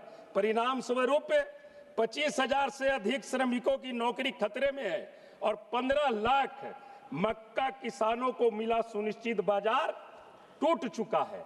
इस तरह की नीति से यह केंद्र सरकार की बजट चलती है महोदय। मैं जरूर कहना चाहूंगा बेरोजगारी की बात आती है, ये जब 2014 में पहली बार सत्ता में आए थे तो इन्होंने वादा किया था कि हम बेरोजगारी को दूर करेंगे, हम महंगाई को खत्म करेंगे, आप हमें सत्ता में लाओ। और सत्ता में जब देश की जनता ने लाई तो बेरोजगारी तो छोड़ दीजिए, महंगाई भी चरम सीमा पार कर गई। हमें याद है 2014 में जब 386 रुपये सिलेंडर था, 386 रुपये सिलेंडर था, उस समय सत्ता पक्ष के ही तरफ से एक माननीय मंत्री हुआ करती थी, वो सिलेंडर माथे पे रख करके डांस किया करती थी। और इसी सरकार में 1100 रुपये सिलेंडर हुआ। सत्ता पक्ष के लोग कोई किसी प्रकार का उनके कान पर कोई जू नहीं रहेगा। ऐसे बहुत आंकड़े हैं महोदय, मैं उन आंकड़ों में नहीं जाना चाहता हूं। सभापति महोदय, स्वास्थ्य के बारे में मैं एक थोड़ा सा उल्लेख करना चाहता हूं। भारत के नियंत्रण और महालेखा परीक्षा की 2024 की रिपोर्ट बिहार की स्वास्थ्य व्यवस्था की गंभीर विफलता को उजागर करती है। कैग के अनुसार राज्य में WHO मानकों की तुलना में 53% डॉक्टरों की कमी है। प्राथमिक व सामुदायिक स्वास्थ्य केंद्रों में लगभग 60% पद खाली हैं। अधिकांश जिला अस्पताल और CHC विशेषज्ञ डॉक्टरों के बिना संचालित हो रहे हैं, जबकि कई जगह ICU, ऑपरेशन थिएटर और ब्लड बैंक जैसे मूलभूत सुविधाएं भी उपलब्ध नहीं है। पूरे मगध क्षेत्र का भार मगध मेडिकल कॉलेज पर रहता है महोदय, लेकिन वहां भी PG स्नातकोत्तर सीटें बढ़ाने की प्रक्रिया अभी तक के धीमी चल रही है। हम एक दो बातों का और जिक्र करना चाहेंगे महोदय। माननीय वित्त मंत्री महोदया जी ने कहा कि हम 25 करोड़ देशवासियों को गरीबी रेखा से ऊपर उठा करके लाए हैं। वो आंकड़े कहां हैं महोदय? कैसे आप उठा करके लाए? आप पिछले बजट में आपने कहा कि 75 से 80 करोड़ BPL धारी परिवार को हम 5 किलो अनाज देने का काम करते हैं, और इस बार आप एक साल में 25 करोड़ BPL धारी परिवार को आप ऊपर उठा करके लाए हैं। तो मैं तो कहूंगा कि राज्यभाई इसका आंकड़ा भी पूरी तरह से प्रस्तुत आपको करना चाहिए महोदय। मैं तो जरूर कहना चाहिए। एक मिनट महोदय, मैं एक मांग आपसे करना चाहता हूं माननीय वित्त मंत्री महोदया जी, आप जिन्हें BPL को 5 किलो अनाज जो आप फ्री में आप देते हैं, आपके यहाँ डाटा है, वैसे परिवारों से जो गरीबी रेखा से नीचे बसर करने वाले लोग हैं, उनसे GST टैक्स लेने का इस सरकार को कोई अधिकार नहीं है। उस परिवार को GST फ्री का एक आप कार्ड निर्गत कर दीजिए। रियल में आप गरीबी उन्मूलन की अगर बात करना चाहते हैं तो आप उन्हें GST फ्री का एक उन गरीब परिवारों को एक कार्ड निर्गत कर दीजिए। ये गरीबी उन्मूलन की बात होगी। माननीय सभापति महोदय, अगर मैं समाप्त कीजिए। एक सेकंड महोदय, एक इंपॉर्टेंट चीज है। पिछले वित्तीय वर्ष में भी इस पर चर्चा हुई थी। सुलभ और सुरक्षित यात्रा के लिए माननीय रेल मंत्री जी ने भी कहा कि जितने भी मेल एक्सप्रेस ट्रेन हैं उसमें जनरल बोगी कम से कम 4-5 बढ़ाई जाए, और हुआ भी था कि बढ़ाने की प्रक्रिया होगी, लेकिन अभी उस पर किसी प्रकार का इस बजट में भी सरकार के तरफ से किसी प्रकार का कोई प्रावधान नहीं किया गया है। ये इनकी गरीबी उन्मूलन है। हमारे देश के भी गरीब चाहते हैं कि सुलभ और सुरक्षित यात्रा हम कर सके। हमने कहा कि समाजवाद के पुरोधा परम आदरणीय लालू प्रसाद यादव जी जब सत्ता में थे तो गरीब रथ चलाने का काम किया था, और गरीब गुरुआ भी AC में सफर करने का काम करते थे। इसलिए हम माननीय वित्त मंत्री महोदया जी से एक आग्रह और करना चाहेंगे। ये हमारे सत्ता विपक्ष की ही आग्रह नहीं है, बल्कि सत्ता पक्ष के भी सभी माननीय सांसदों का अंदर से समर्थन है कि कम से कम लोकसभा में MP लैंड तो मैडम इस बार बढ़ा दीजिए। धन्यवाद। इतनी महंगाई में बहुत धन्यवाद। मियां अल्ताफ अहमद। सर, आपका बहुत बहुत शुक्रिया। मैं ऑनरेबल जो हमारी फाइनेंस मिनिस्टर साहिबा हैं उनको मुबारकबाद भी देता हूं कि इतने बड़े देश की जिस बेहतर तरीके से ये फाइनेंशियल मैनेजमेंट कर रही हैं, इस सिस्टम को चला रही हैं, उसके लिए हम इनकी सराहना भी करते हैं। लेकिन साथ साथ मैं यहाँ ये भी कहना चाहता हूँ कि कई ऐसी चीज़ें हैं जो लोगों तक नहीं पहुँचती हैं और इस वक्त ख़ास तौर पे इस मुल्क में सबसे बड़ा मसला बेरोज़गारी का है। और इस बजट में जो इन्होंने पेश यहाँ पे किया उसमें बेरोज़गारी के हवाले से कोई रोड मैप लोगों के सामने नहीं आया। अगर आज बेचैनी है, अगर आज हमारे बच्चों में डिप्रेशन है, अगर वो आज नशे की तरफ जा रहे हैं, तो उन सब की बेसिक वजह जो है वो अनएम्प्लॉयमेंट है।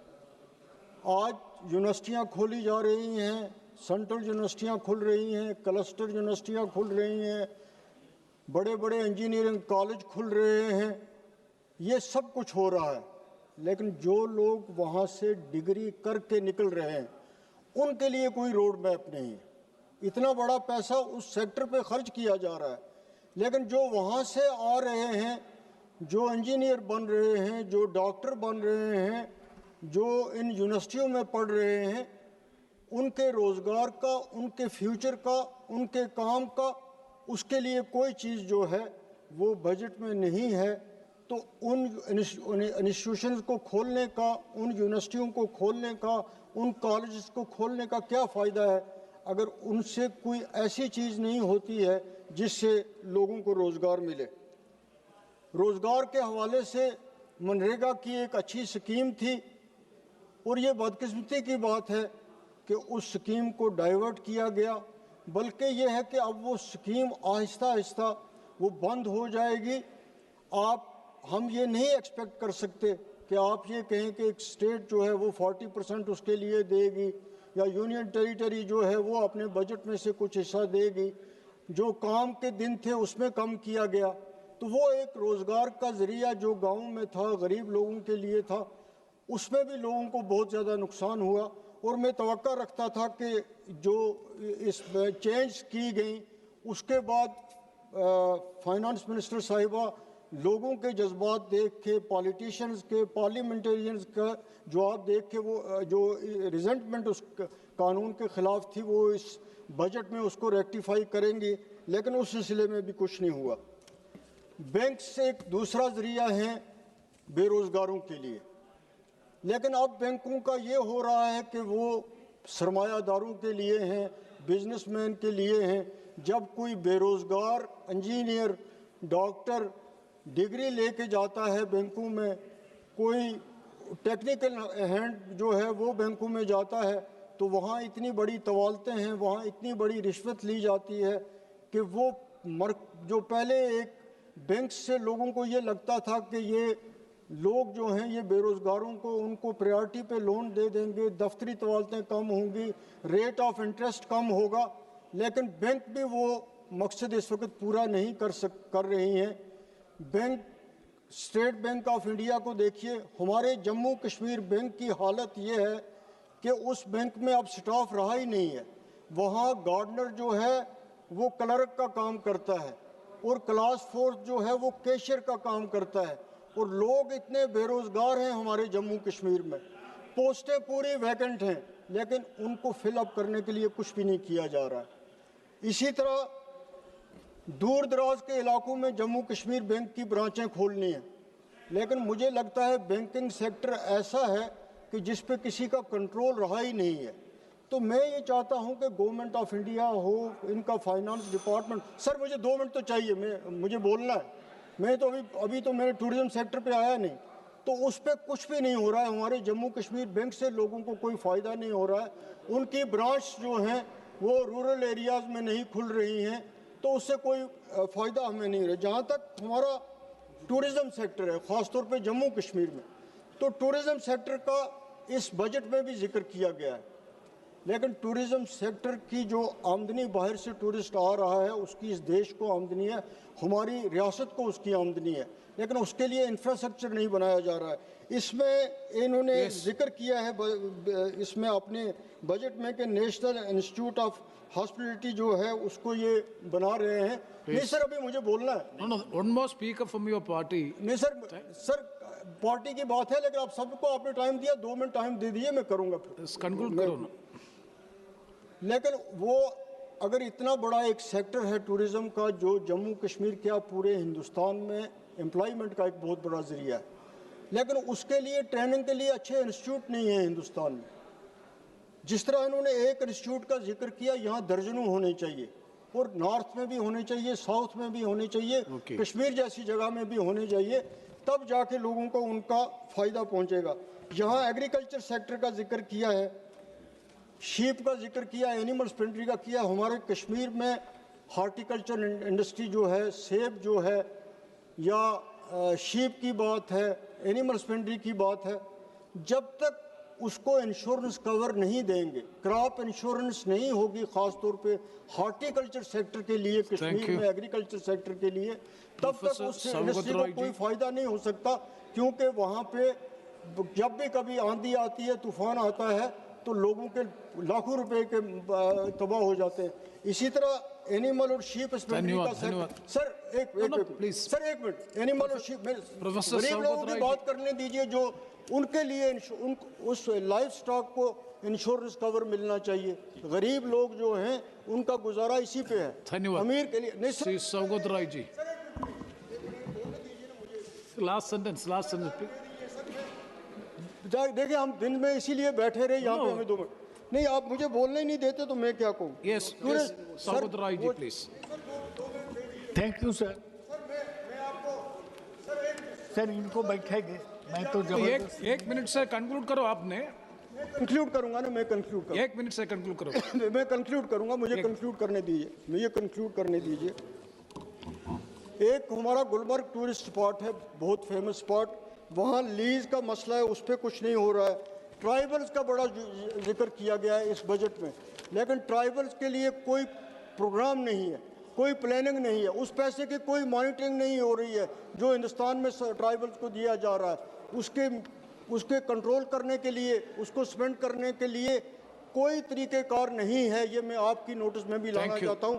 वो सिर्फ पब्लिसिटी की हद तक है, इसके अलावा sir Saugata Roy ji. Sir, I rise to speak on the budget. Abhishek Banerjee has already, भाई अभी तो रुकिए, बहुत 1 मिनट तो बहुत बार दिया। नो, आप Saugata Roy ji please. Saugata Roy ji please. Sir, I rise to speak on the budget. Abhishek Banerjee has already spoken on behalf of our party on the budget. Without repeating him, I want to point out that this budget shows that the finance minister is cruel towards West Bengal. I remember last year when Bihar elections were there, she gave all the projects to Bihar and then to Andhra Pradesh. This time, the budget does not find mention of West Bengal at all, excepting about a freight corridor that is to happen from Dankuni to Gujarat. I strongly oppose this. The finance minister has been practically cruel on Bengal. 1,90,000 crores of money due to West Bengal has been held up, both on the behalf of MG and RGA and the Prime Minister Abbas Gujral. I demand again that the Prime Minister, the Finance Minister, revise her position in this matter and do proper justice to Bengal. Sir, speaking on this budget, I feel ashamed as an Indian because this budget is not made by the government of India. It is made by Mr. Donald Trump, President of the United States. 2 days after the budget, we had this so-called Indo-US trade agreement. How? Our tariffs were reduced to 18%. But our exports were made free by America. This is the cruelest blow on Indian agriculturists, who are our bread givers. This government always speaks that we have done mother of all agreements with European Union, though the contours of the same are not clear. And on the Indo-US agreement, where they have allowed free exports by United States to India, it is not clear what are the other contours of the Indo-US trade agreement. There is apparently a difference of opinion between the Commerce and Industry Minister and the Foreign Minister, External Affairs Minister and the Commerce Industry Minister. Sir, it is shameful that India, which has the potential to be a great country, is subject to the vagaries of the opinion of a whimsical American president. And our Prime Minister is reported to have said, "Sir, may I come and see you?" What is this? Maybe you have poverty, but we are a country with a great tradition, Gandhi's country. We cannot bow down our head like this. I don't know why the BJP people are keeping quiet when the Prime Minister's head is being lowered, when the surrender Modi slogan is renting the air. Sir, I would not speak for very long, but I want to point out that this budget seems like the finance minister was told by the Prime Minister that do not make too many announcements. He has given no projects to Bengal, so Prime Minister must have told her that if any announcements are to be made, I'll make it in Tamil Nadu, Kerala, or West Bengal. That's why this is not a budget, this is tinkering, just playing around with a few small things, small changes. I'm quite ashamed that the budget is like this. No major changes in the budget on income tax rate slabs. Implementation of new IT Act will be from April 2026. Only small tinkering, doubling of electronic manufacturing outlay to be by 10,000 crores. The 17 cancer drugs are waived duties.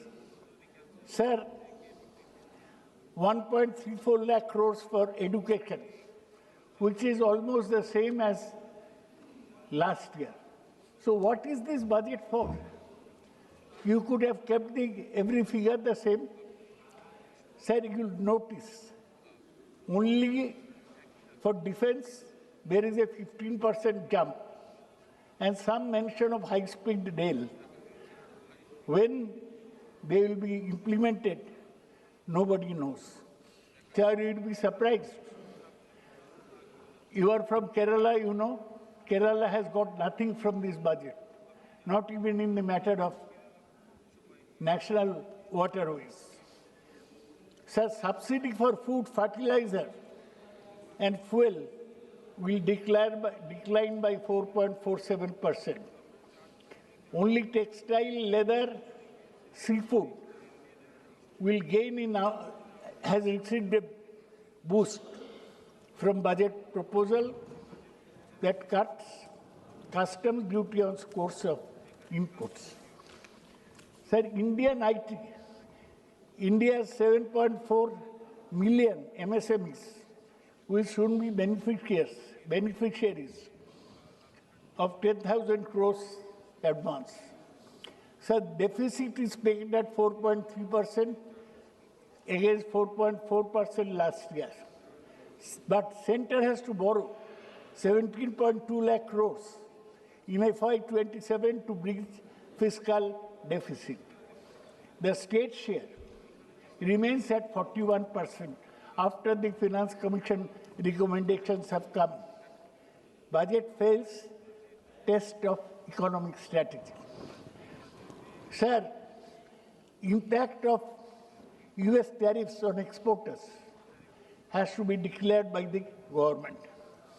Protracted global trade deficit is an important factor. China has forbidden export of rare earths to India. They are not allowing tunnel boring machines into India. So we are at loggerheads with US and the China. Where is our foreign policy? We are losing on every count.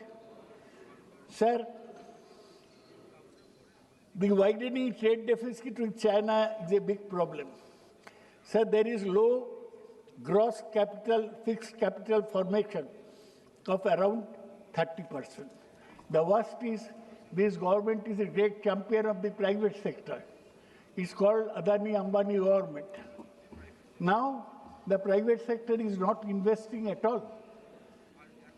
What is the proposal to the industry from the finance minister? Sir, there is distress among MSMEs. Their widespread closures are taking place. Unemployment among youth is a big problem. Deteriorating urban infrastructure amid rapid urbanization is a big problem for the country. Sir, government every year announces new schemes. There are 24 such schemes which have not been seen the light of the day. Now, instead of announcing so many schemes, the finance minister could have tried to complete the existing schemes. They did not. So today we face youth without jobs, failing manufacturing, investors not putting out capital, tax exempted, only one human step, tax exempted for motor accident compensation. The budget totally ignores both unemployment and social security. The allocation for the Union Labour Ministry is the same as in the last budget. No scheme to increase job opportunity. Total central outlay for urban development, where the cities are supposed to be engines of growth, has fallen from 96,700 crores to 85,000 crores. Shrinkage of 11.6%. Yes, Sogata. Sir, in 2 minutes, I'll complete. India's long-term economic security arrangement with Russia has gone. Russia has been our friend. Now on Trump's say-so, on Trump threatening India, we have said that we will not buy Russian oil anymore. Is this the way independent countries should function? India's long-term economic security arrangement with Russia are not there. Another European Union ke saath, mother of all unions, nobody knows what that European Union free trade agreement holds. So there is a difference between the foreign minister and the commerce and industry minister. The finance minister is saying deregulate, simplify, and reduce business friction.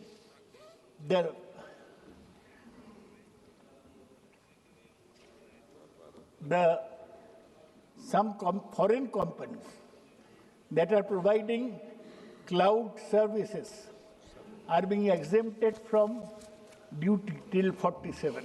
Now, Sogata, please. So this is no budget, sir. We cannot even get a tunnel boring machine from China. Yes. No rare earth. from China. And lastly, I must say that the finance minister should admit, but finance minister is not here. His minister of state is constantly conversing on Uttar Pradesh politics with his friends. Yes. So what to speak to him? So he is not listening. He is not interested. He will go back to. So three signal. Yes, so the please, projects of the government. Now the time to conclude. You are not concerned. He is. Yes, so the last sentence. Make in India has failed. Atmanirbhar Bharat has failed. Production-linked incentive scheme has failed. Yes. India Sri Captain needs to Viricho encourage Fernandez. investment. Sir, this is a bad budget. 1 second. Minister has presented the budget with her hands tied behind her back. On the one hand, Trump is pulling at her hand. On the other hand, Modi is pulling at her hand. I am ashamed. Thank you. Thank you. Mr. Captain. Thank you, Chairman, sir. Thank you for allowing me to speak on the budget session. I heard the entire speech of the Honorable Finance Minister, and like a small child who used to wait during Christmas for Santa Claus to come and put some gifts in the stocking, I waited and waited, but finally was greatly disappointed.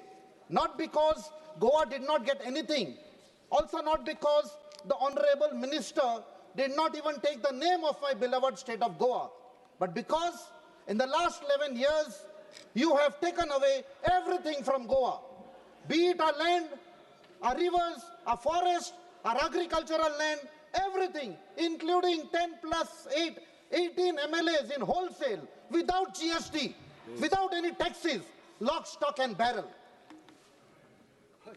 तुमका दिसले की तुम्ही आमका लाचार करतले म्हण विसरते खबरो आम्ही वररात गोयकार. We are people with great heart. We know to fight a battle. Now coming to the budget, sir, the government has run out of ideas. Budget 2026 looks like a swinging a cricket bat in total darkness.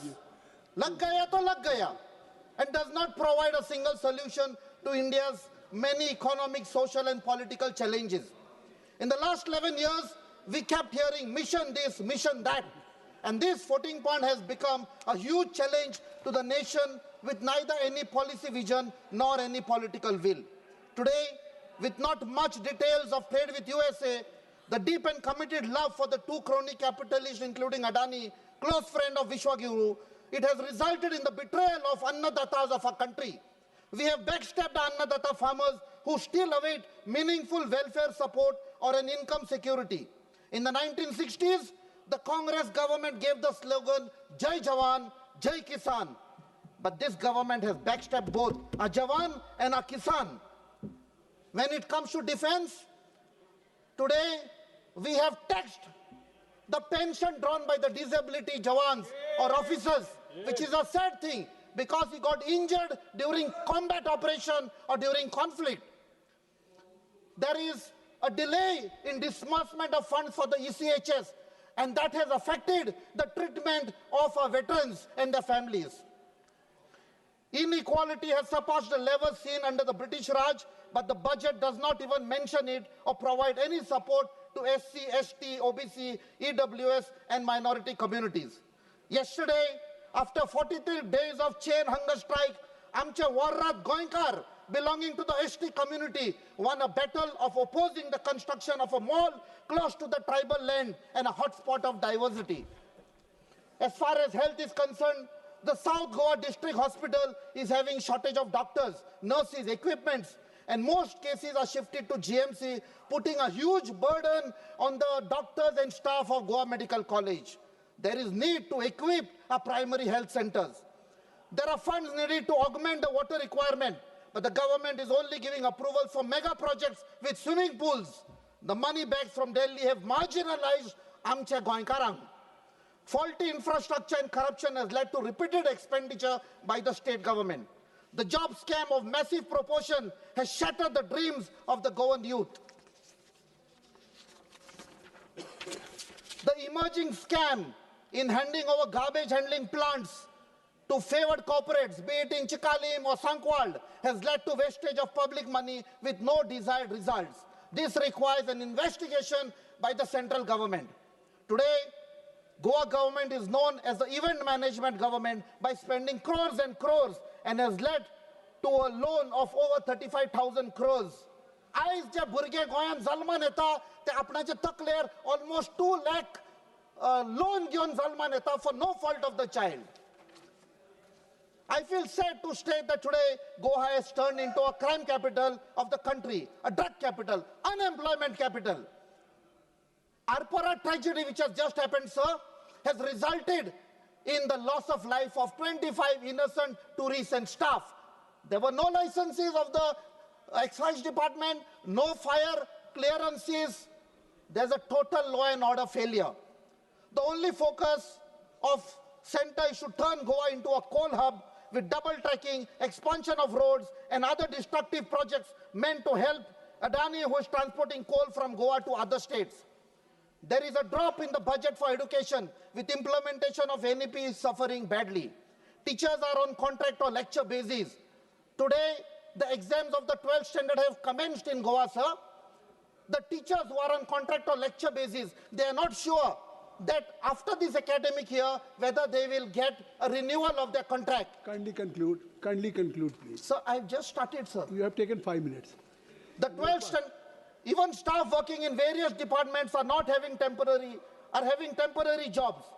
The then Congress government in Goa had given Balrad buses to ensure that poor students from remote areas come to the school. Today, those buses need replacement. I have been trying to meet the requirement through MP-led funds, sir. Please as far as... Make it brief. There are I'm concluding, sir. The Finance Commission, which had visited Goa, is living in bliss, providing absolutely no relief to Goa, which is under severe financial stress due to faulty policies. There are no jobs for the youth, employment of a youth or increasing participation of women in workforce. What is the outcome of internship or skill development scheme, sir? Poor and middle class, there is no relief from inflation, saving and falling, rising debt. Instead of focusing on actual infrastructure in Goa, we are demolishing religious places. Sri Vijay Kumar Hansdagi. Sir, I'm concluding. Last word. Sir, we need a special status for Goa for a sustainable development council. This is the only solution for my beloved Goa. Nale amche goy je odilani samadun dawalla te kabar zatle sir. Kodi dur chela. Koi kar kabar zatlo. Thank you. Jai Hind, Jai Goa. Sri Vijay Kumar Hansdagi. धन्यवाद chairman sir. Budget पे बोलने के लिए मुझे मौका अपने party JMM की तरफ से देने के लिए धन्यवाद।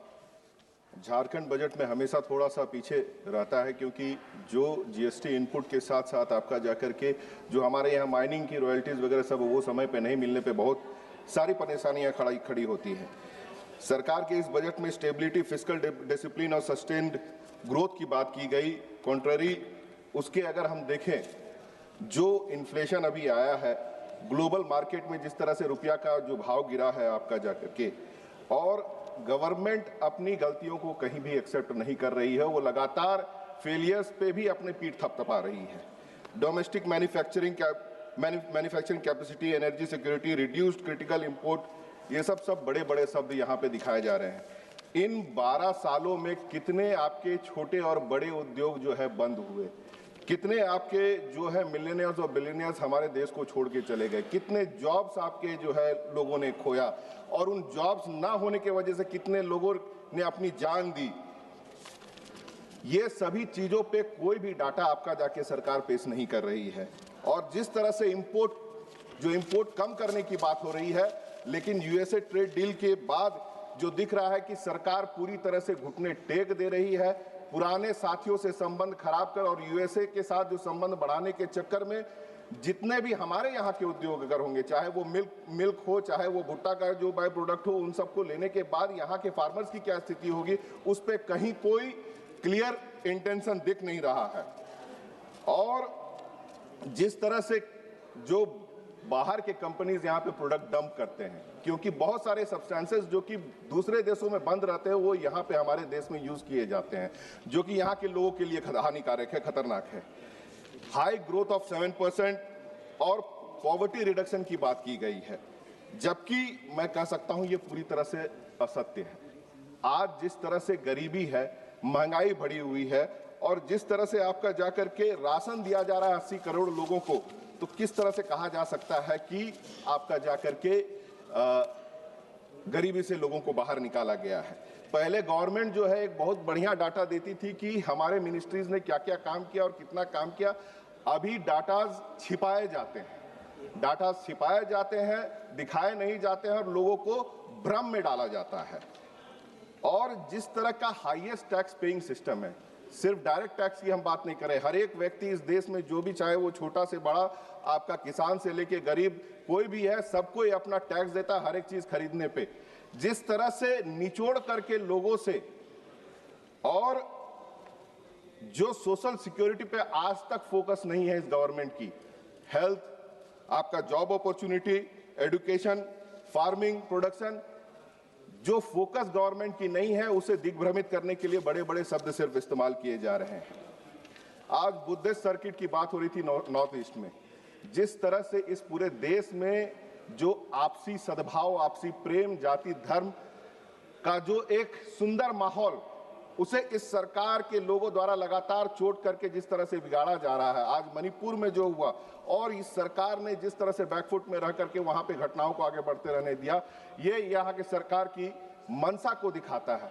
आज आसाम के टी ट्राइब को, चाहे हिल ट्राइब बोल करके जो वहां के आदिवासी, उनको जो उनका हक नहीं दिया जा रहा और जिस स्थिति में वो रह रहे हैं।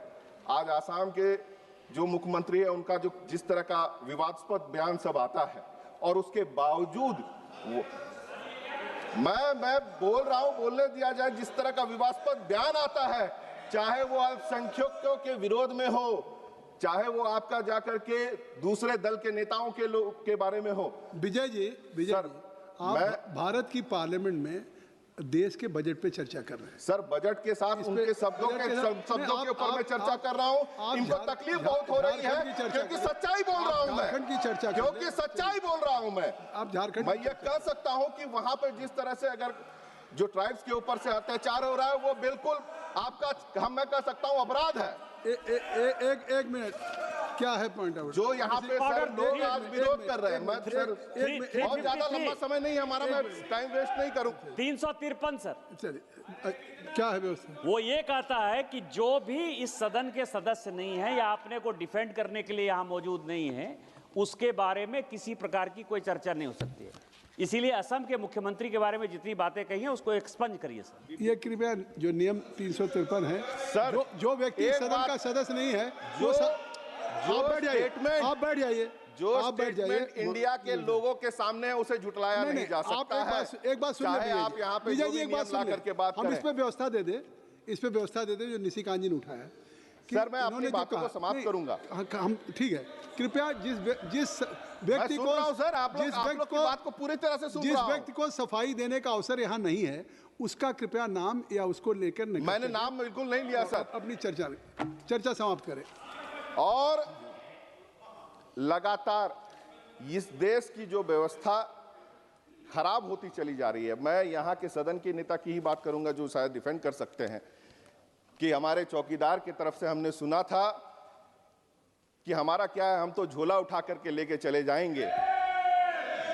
लेकिन अब मैं ये कह सकता हूं पूरे विश्वास के साथ कि उनके फकीरी के चक्कर में ये देश पूरा फकीर होने के राह पे चल पड़ा है। बहुत बहुत धन्यवाद। श्री बीरेन्द्र सिंह जी, श्री बीरेन्द्र सिंह जी। धन्यवाद अधिष्ठाता महोदय। मैं माननीय वित्त मंत्री जी द्वारा प्रस्तुत बजट सामान्य चर्चा के लिए मैं खड़ा हुआ हूं।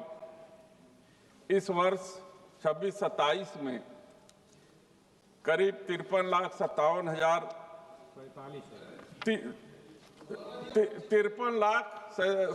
साढ़े 53 लाख के करीब 1,000 करोड़ के साढ़े 53 लाख सम 1,000 करोड़, कुछ 1,000 करोड़, ये तो मैं कह रहा हूँ, करोड़ के बजट को उन्होंने इस वर्ष रखा है। इतना बड़ा बजट हो गया कि उसको पिछले कहने में दिक्कत हो रही है। सुनने में किसी को दिक्कत हो तो मैं क्या करूं। जो पिछले वर्ष की अपेक्षा 7.7% अधिक है। मैं इसलिए इस बजट 7.7% हमारे आंकड़े से है। और जो मनीलाल जी आप कह चुके हैं और बीरेन जी भी विधानसभा में रहे हैं, प्रॉम्प्टिंग मत करिए। जो 4.4% डेफिसिट के साथ है।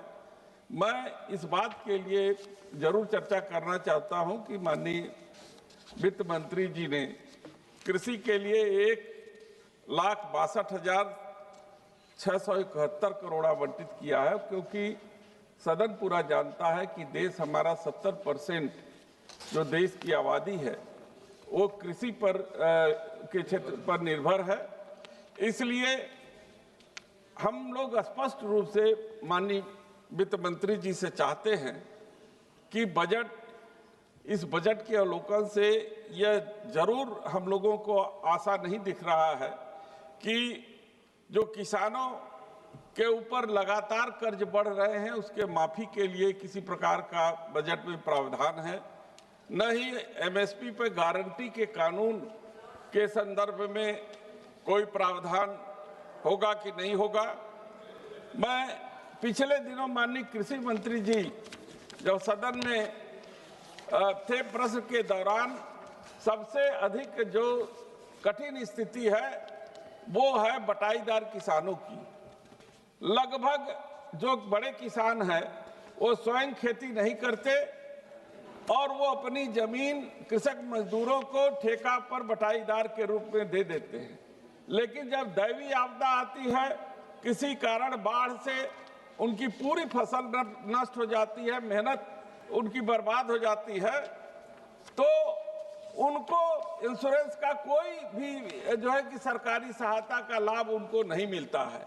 मैंने उनसे उस समय भी अनुरोध किया था और माननीय मंत्री जी से भी अपेक्षा की बजट में कुछ इस तरीके का प्रावधान करें कि बटाईदार किसानों के भी हित की रक्षा हो सके।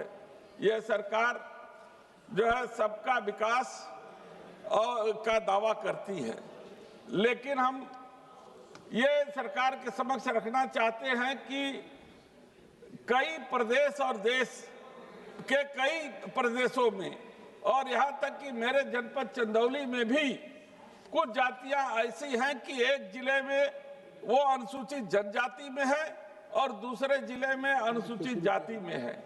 ये गोंड है, पनिका है, चेरो है, खरवार है, कोल है, भील है, बिहार है। यह इनका आर्थिक सर्वेक्षण भी नहीं किया गया है और यदि सरकार उनके प्रति इतना दयालु है कि उनका भी विकास हो तो क्या उनको जिसको अभी तक राज्य सरकार के द्वारा सर्टिफिकेट भी स्थानीय स्तर पर नहीं मिल पा रहा है, उनका शोषण भी हो रहा है, तो ऐसे सरकार उनके हित के लिए कैसे कार्रवाई करेगी, यह भी मैं जानना चाहता हूं। मैं माननीय राष्ट्रीय अध्यक्ष जी के जो अपने अभिभाषण में उन्होंने जो है बनारस में विकास के नाम पर जिस तरीके से ऐतिहासिक, धार्मिक और पौराणिक धरोहरों को नष्ट किए जाने का जो है उल्लेख किया है, मैं अपने आप को उनसे संबद्ध करते हुए सरकार का ध्यान आकर्षित करता हूं, क्योंकि मैं उसी जनपद से आता हूं जहां से माननीय प्रधानमंत्री जी हमारे सांसद हैं और मालवीय जी के नाम पर बीएचयू चिकित्सा संस्थान है। वहां लोगों की भलाई के लिए राज्य सरकार केंद्र सरकार अनुसंधान देती है और पैसा देती है और वो वहां पे गरीबों का ठीक तरीके से इलाज नहीं होता और वहां पे जो अभी तो 1 मिनट भी नहीं हुआ सर, 5-6 मिनट हो गया अभी तक जो है आपकी घड़ी तेज है सर और वहां पे मशीनरी और दवा के खरीद में बड़े पैमाने पर जो है धांधली होती है। और जहां तक एडमिशन का सवाल है, ओबीसी, एससी, एसटी और तमाम ऐसे शोध के छात्र हैं जिनको जो है कि नियमों का उल्लंघन करते हुए उनके हिस्सेदार की जो है कि वो चोरी सरकार कर रही है। मैं आपका केवल एक क्षेत्र में ध्यान आकर्षित माननीय मंत्री जी से आपके माध्यम से करना चाहता हूं कि शिक्षा के क्षेत्र में उन्होंने बहुत जो है कि करीब 1,39,289 करोड़ आवंटित किया है। उन्होंने आर्थिक सर्वेक्षण में भी ये कहा है कि जो पिछड़ा क्षेत्र है, जो जनजाति वाला क्षेत्र है, वहां पे वो 500 कमरों का वो छात्रावास गरीबों के लिए तथा छात्राओं के लिए, पिछड़े वर्ग के लिए वो देंगी। तो मैं यही कहना चाहता हूं कि चंदौली हमारा आकांक्षी जिला है और बहुत ही पिछड़ा जनपद है। यदि वहाँ शिक्षा के क्षेत्र में मिनी स्टेडियम तथा ये छात्रावास और एक विद्यालय दे दे जो है गरीबों के लिए, तो उनके जीवन का स्तर में जो है वो उठान होगा। एक महिला हॉस्टल मिल रहा है। बहुत बहुत धन्यवाद। धन्यवाद सर, हमारी बात आप कह रहे हैं। एक से केवल रोजगार के क्षेत्र में मैं कहना चाहता हूं कि सरकार जो है कौशल विकास के नाम पर जो है कि बहुत बड़ी बड़ी योजनाएं ला रही थी। पिछले बजट में कौशल विकास का जो जमीन पर जो उसका जो है कि कार्रवाई दिखाई दे रही, मात्र 6% जो हुई है। और सीएजी की रिपोर्ट है कि उसमें हजारों करोड़, एक मिनट सर, हजारों करोड़ रुपए का जो है कि घोटाला हुआ है। और मैं चाहता हूं कि जो जीरो टॉलरेंस की को बढ़ावा देने की बात जो है कि वो कहती है कि हमारी सरकार चंदौली की जो मांग कर ली उसको डाइल्यूट मत करिए, समाप्त करिए। धन्यवाद सर। वो चंदौली से ही मंत्री जी थे जिन्होंने 8,000 करोड़ का घोटाला किया। आलोक कुमार सुमन जी, श्री आलोक कुमार सुमन, धन्यवाद सर। ये कार्रवाई का हिस्सा नहीं बनेगा। आलोक कुमार सुमन जी, श्री आलोक कुमार सुमन जी। धन्यवाद सभापति महोदय। मैं आपका आभार व्यक्त करता हूं कि आपने यूनियन बजट 2026-27 पर अपनी बात रखने का मौका दिया। सबसे पहले मैं अपने माननीय प्रधानमंत्री श्री नरेंद्र मोदी जी और माननीय मुख्यमंत्री श्री नीतीश कुमार जी का आभार व्यक्त करता हूं और विशेष रूप से मैं अपने माननीय वित्त मंत्री श्री सीतारमण जी का आभार व्यक्त करता हूं, जिन्होंने कर्तव्य की नई शपथ के साथ अत्यंत जटिल वैश्विक परिस्थितियों, अंतर्राष्ट्रीय भू राजनीतिक तनाव और घरेलू विकासात्मक आवश्यकताओं को ध्यान में रखते हुए 3 कर्तव्य यानी वृद्धि, आर्थिक वृद्धि को गति देना, लोगों की आकांक्षाओं को पूरा करना और सबका साथ सबका विकास के मध्य एक संतुलित, दूरदर्शी और राष्ट्र को सर्वोपरि रखने वाले 53.45 लाख करोड़ का बजट प्रस्तुत किया, जिसमें हाई कैपेक्स और हाई ग्रोथ का समन्वय है और साथ साथ नई उभरती उद्योगों, सनराइज सेक्टर्स के लिए और उसकी बढ़ोतरी के लिए विशेष रूप से समर्थन है। यह एक बेहद अहम बात है महोदय। इस बजट के 6 स्तंभ आर्थिक वृद्धि के लिए विनिर्माण को गति, विकासों के आधार पर सुदृढ़ीकरण, जनहित से जुड़ी सुविधाओं पर जोर, विश्वास आधारित जनता को बढ़ावा, व्यापार और जीवन की सुगमता और राज्यों को अधिक वित्तीय सहायता देना है। अध्यक्ष माननीय सभापति महोदय, मैं सबसे पहले सरकार का आभार व्यक्त करूंगा, चूंकि यह बजट ऐसे प्रस्तुत किया गया है जिसमें केवल ये खर्च का दस्तावेज नहीं है, बल्कि ये नीति, नियत और दिशा स्पष्ट करता है। साथ साथ आशा, आत्मविश्वास और अवसर तीनों का समन्वय भी है। महोदय, मैं सबसे पहले सरकार द्वारा प्रस्तावित 12.2 लाख करोड़ की पूंजीगत व्यय की सराहना करना चाहता हूं, जो जीडीपी के 4.4% है। यह प्रावधान परिवहन अवसंरचना, ऊर्जा क्षेत्र, डिजिटल कनेक्टिविटी और शहरी ग्रामीण ढांचे को सुदृढ़ करने में सहायक सिद्ध होगा। महोदय, सबसे महत्वपूर्ण बात यह है कि यह व्यय रोजगार को बढ़ावा देगा और अवसर को बदलेगा। माननीय सभापति महोदय, सरकार ने इस बजट में वित्तीय घाटे को 4.3% जीडीपी तक रखने का लक्ष्य रखा है। यह दर्शाता है कि सरकार विकास भी चाहती है, सरकार कल्याण भी चाहती है, लेकिन भविष्य की पीढ़ियों को कर्ज का बोझ भी नहीं डालना चाहती। आर्थिक विकास महोदय तभी सार्थक है जब हमारे नागरिक स्वस्थ हों। इसी सोच के साथ बजट 2026-27 में स्वास्थ्य क्षेत्र को विशेष रूप से प्राथमिकता दी गई है।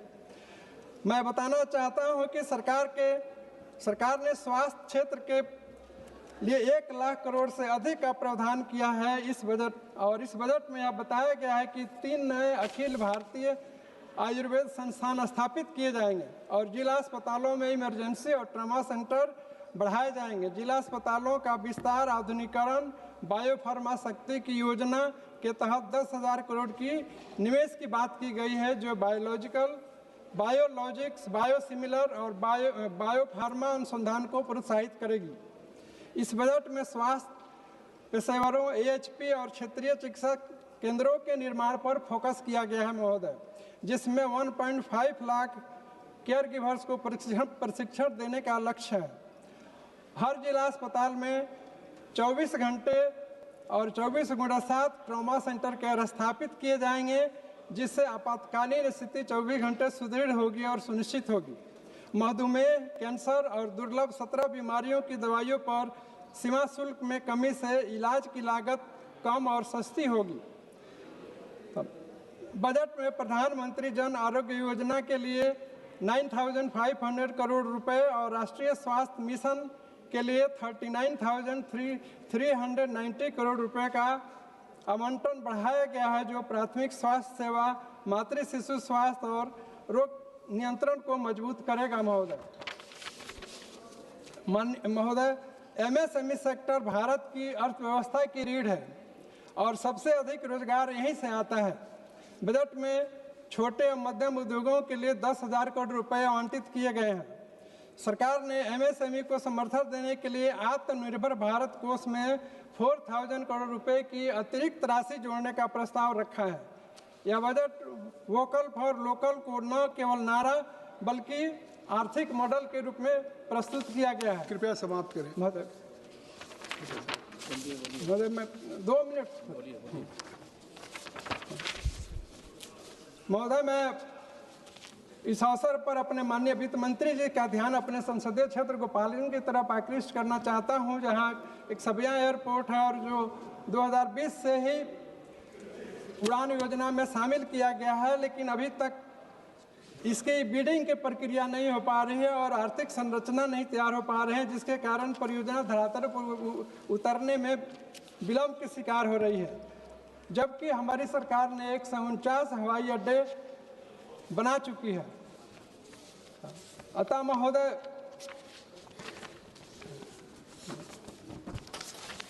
मैं इस सदन के माध्यम से माननीय मंत्री जी से ये विनम्र आग्रह करता हूं कि सबिया एयरपोर्ट के लिए उड़ान योजना की बिडिंग प्रक्रिया के साथ साथ धन एलोकेट किया जाए, ताकि उसकी संरचना और उसकी बिडिंग की प्रक्रिया शुरू हो सके। बहुत बहुत धन्यवाद। श्री राजकुमार, धन्यवाद सभापति महोदय। श्री राजकुमार संगवान जी।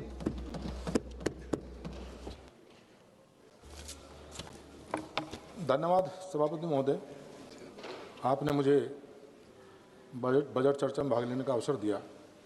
मैं केंद्रीय बजट पर चर्चा में भाग लेते हुए ये कहना चाहता हूँ कि यह बजट केवल आय व्यय का लेखा जोखा नहीं, बल्कि यह उस भारत का रोड मैप है जो आत्मनिर्भर, समावेशी और विकसित भारत के संकल्प के साथ साथ आगे बढ़ रहा है।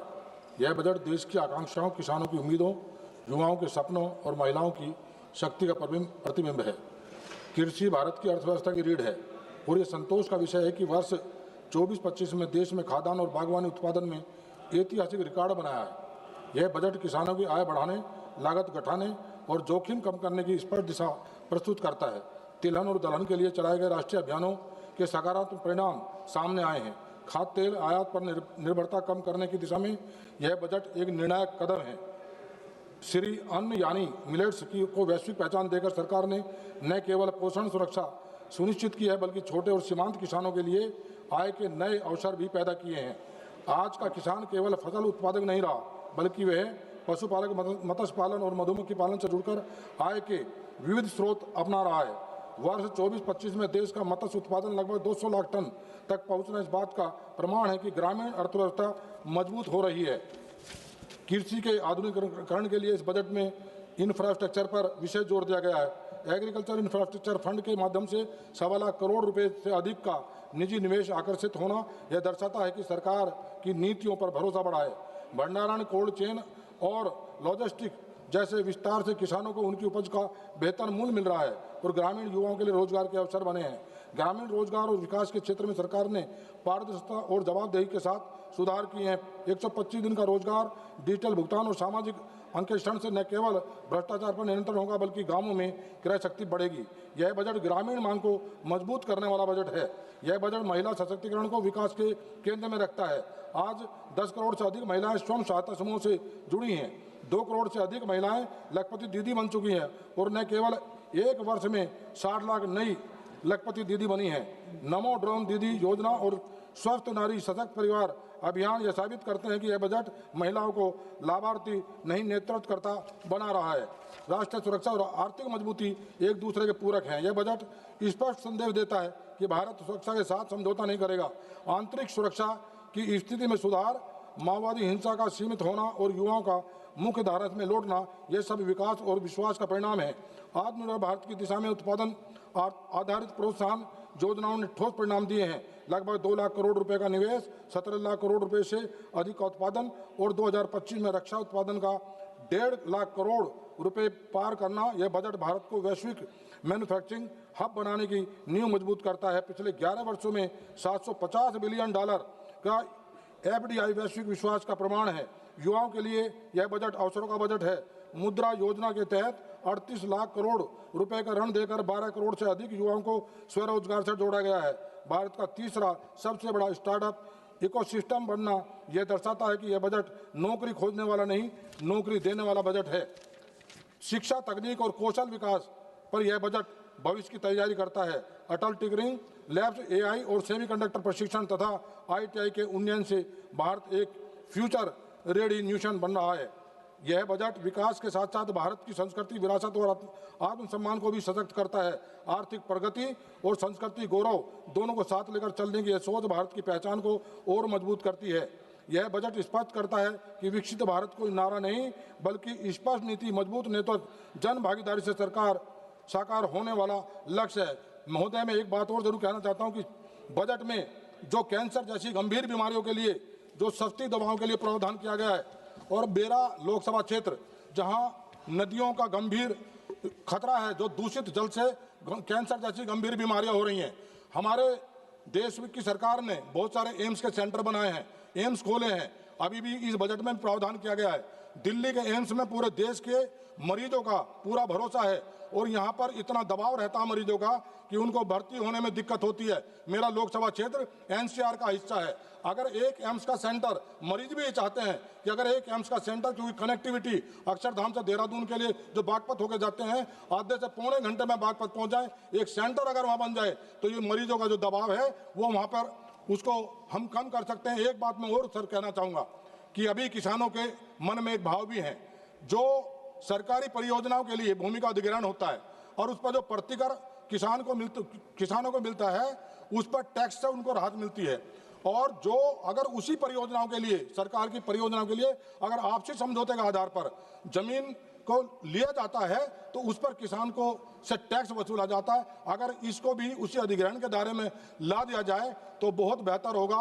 एक बात और मैं कहता हूँ, अपनी बात समाप्त करूंगा कि मेरा क्षेत्र गुड़ शक्कर की पहचान वाला क्षेत्र है और किसानों के लिए गुड़ शक्कर के जैसी हमारे यहाँ अगर एक हब वहाँ पर ये एक्सपोर्ट जोन, ये कैसे मालूम करके निर्यात का जोड़े करके बना दिया है तो किसानों की आय बढ़ेगी, आमदनी दुगनी होगी। आपने मुझे ये कैसे मालूम होगा कि आपका गुड़ का क्षेत्र है जब तक माननीय सदस्यों को खिलाएंगे नहीं? बताइए। आपने मुझे मौका दिया, बहुत बहुत धन्यवाद जी, धन्यवाद। Shri R Sachchidanandam. Very much, Speaker sir.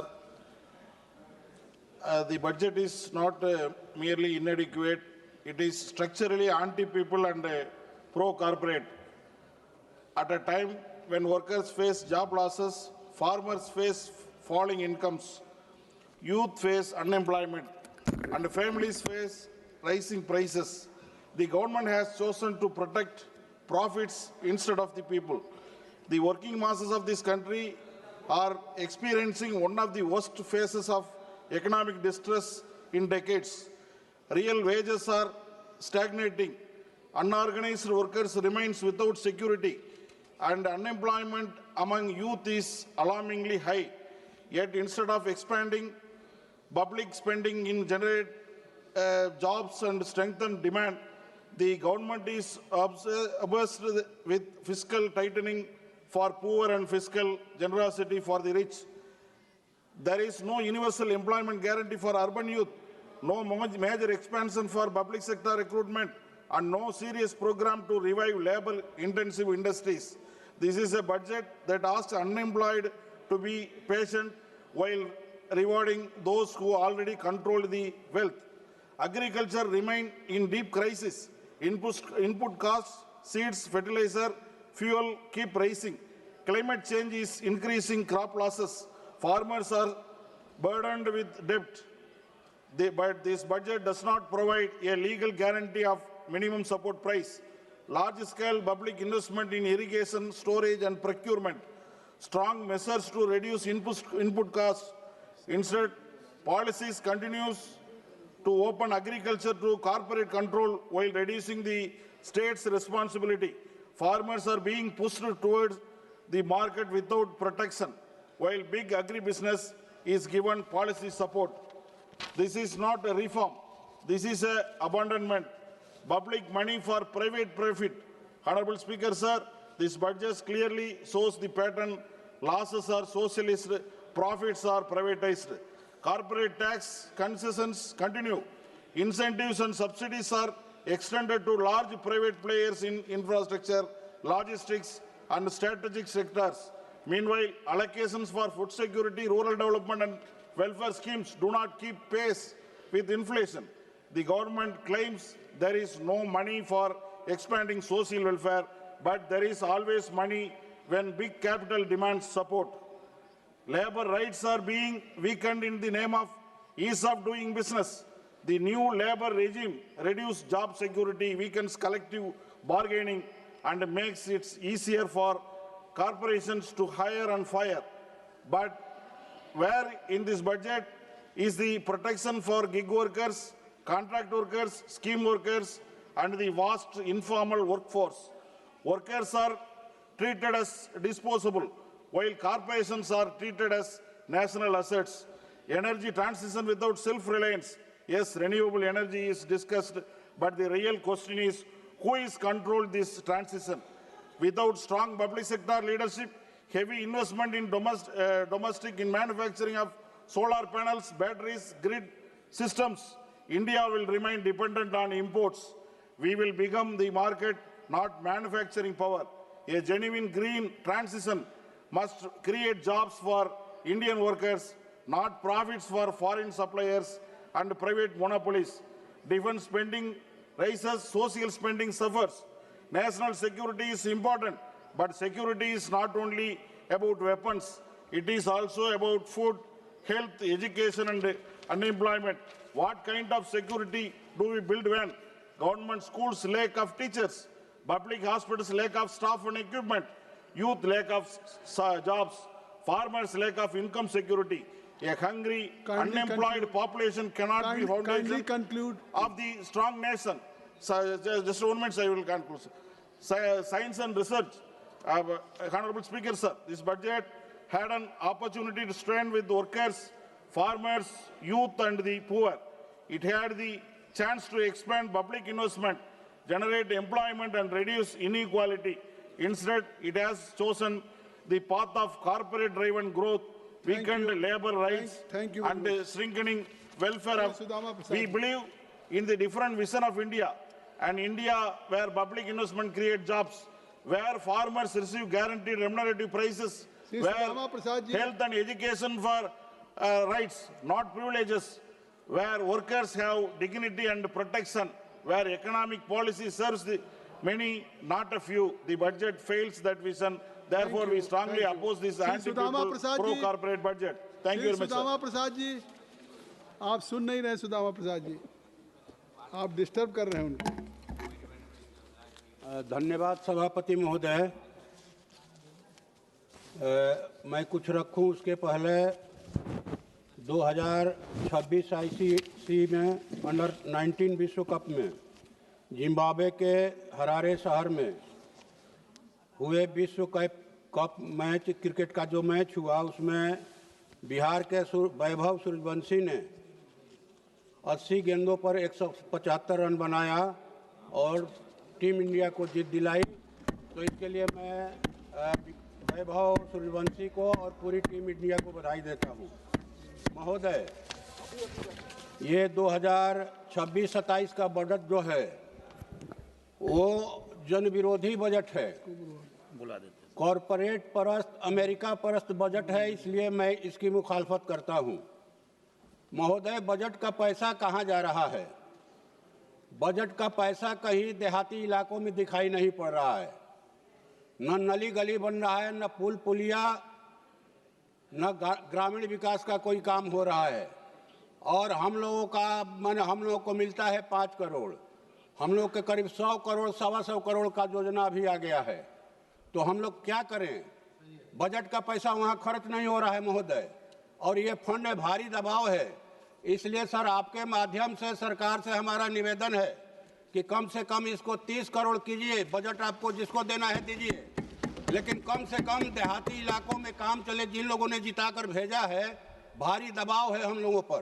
कितना दिन हो गया एक ठो नली नहीं बना, एक ठो गली नहीं बना।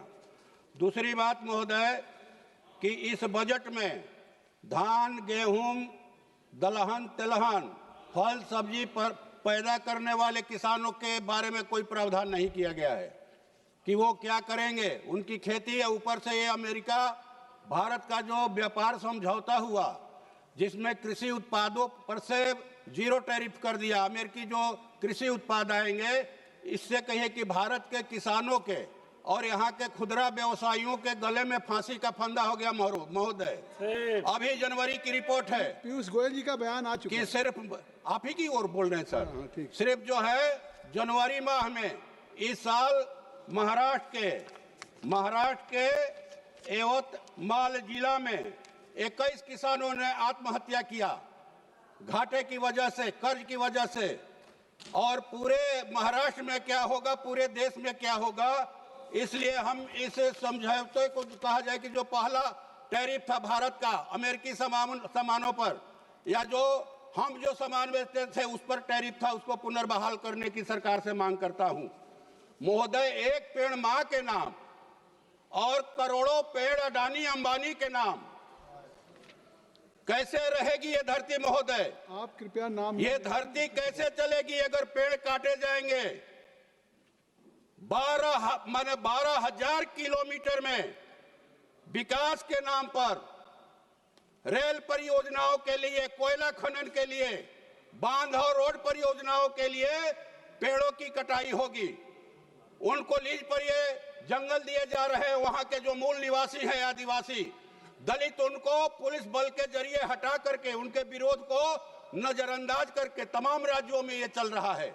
इसलिए लगता है महाराज की, महोदय की इस सरकार के जो लोग हैं, उनको बसने के लिए कहीं दूसरे ग्रह पर जमीन खोज लिया गया है। जब धरती पर पेड़ नहीं रहेंगे महोदय, तो कैसे ये सृष्टि बचेगी? सृष्टि रहेगी कैसे? पेड़ कट जाएंगे सारे के सारे पेड़, तो यहाँ ऑक्सीजन कैसे मिलेगा हम लोगों को? पानी कहां से मिलेगा? खेती कैसे होगी महोदय? इसलिए हम लोग मांग करते हैं कि इस सृष्टि को बचाने के लिए सबसे पहली जरूरत, तमाम यहाँ कोई भी पार्टी तभी रहेगी जब ये धरती रहेगी महोदय, जंगलों की कटाई पर सख्ती से रोक लगाई जाए। और एक बात ये महोदय कि यहाँ पीरपैंती में 1050 एकड़ जमीन अडानी को पावर प्लांट के लिए दे दिया गया, उसको रद्द किया जाए 1 रुपये के लीज पर। और महोदय समाप्त कर रहे हैं महोदय, ये मनरेगा को खत्म करके ये जो जी राम जी योजना लाई गई है, इसे ग्रामीण भारत के मजदूरों, खेत मजदूरों को जो काम का अधिकार मिला था, वो अधिकार खत्म कर दिया गया। इसलिए इसको बहाल किया जाए महोदय। दूसरी बात कि 4 लेबर कोड के जरिए जो मजदूरों के हितों की रक्षा के लिए ये 4 श्रम कोड, ये 44 श्रम कोड थे, उनको खत्म करके 4 लाया गया है। फिर से पुराने को वापस लाया जाए, नया को खत्म किया जाए। और तीसरी बात महोदय, एक मांग हमारे इलाके का है, सुन लिया जाए सर, जो है सोन नदी जो है, वहां जलाशय की मांग, हम लोग उसमें निर्माण की बात कर रहे हैं कि अगर वो जलाशय बन जाता है तो मध्य बिहार के 8 जिलों की 42 लाख एकड़ जमीन की सिंचाई होगी महोदय, और सोन नहरों का आधुनिकीकरण किया जाए। ये हम आपके माध्यम से सरकार से मांग करते हैं, और भोजपुर में एक स्टेडियम का सरकार निर्माण करवा दे महोदय। अभी ढेर चीज बोलना है, कहें आप तो इसको हम भिजवा देते हैं। आपकी सब बात आ गई, धन्यवाद, बहुत बहुत धन्यवाद। श्री जुगल किशोर शर्मा जी। धन्यवाद सभापति जी। मैं आपका आभार प्रकट करना चाहता हूं कि आपने मुझे 2026 और 27 के बजट पर बोलने का जो है वो मौका दिया। महोदय, मैं आभार प्रकट करना चाहता हूं अपने देश के प्रधानमंत्री नरेंद्र भाई मोदी जी का और वित्त मंत्री निर्मला सीतारमण जी का, जिन्होंने देश के प्रधानमंत्री जी के नेतृत्व में 2026 और 27 का बजट जहां पर प्रस्तुत किया। महोदय, ये बजट है 2047 में विकसित भारत बनाने की नींव का, उसकी आधारशिला का। विजय दुबे जी बैठ जाए। महोदय, ये बजट है दूरदृष्टि और दूर की सोच का। महोदय, देश के प्रधानमंत्री जी ने कहा कि हम आने वाली पीढ़ियों को एक अच्छा भारत और विकसित भारत देकर जाएं और विश्व में भारत नंबर 1 पर हो और आत्मनिर्भर हो। उसी दिशा में ये बजट जो है ये एक कदम है।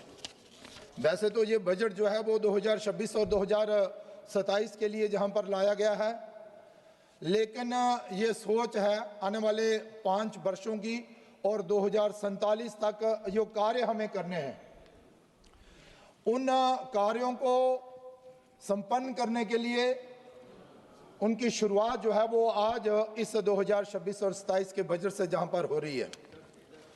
महोदय, इस बजट में मूलतः 3 स्पष्ट कर्तव्यों पर यह बजट जो है वो आधारित है।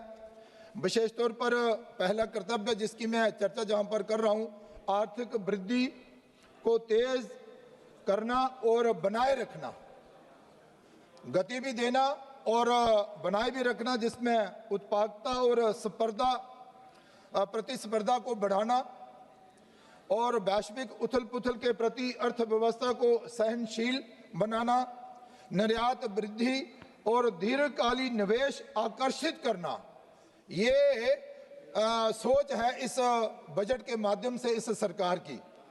तो मैं और दूसरा महोदय, दूसरा जो है वो आकांक्षाएं और क्षमता का निर्माण और विशेष तौर पर भारत के नागरिकों की आकांक्षाओं को पूरा करना, शिक्षा, कौशल, स्वास्थ्य और रोजगार में निवेश करना और विशेष तौर पर जनता को भारत की समृद्धि का भागीदार बनाना।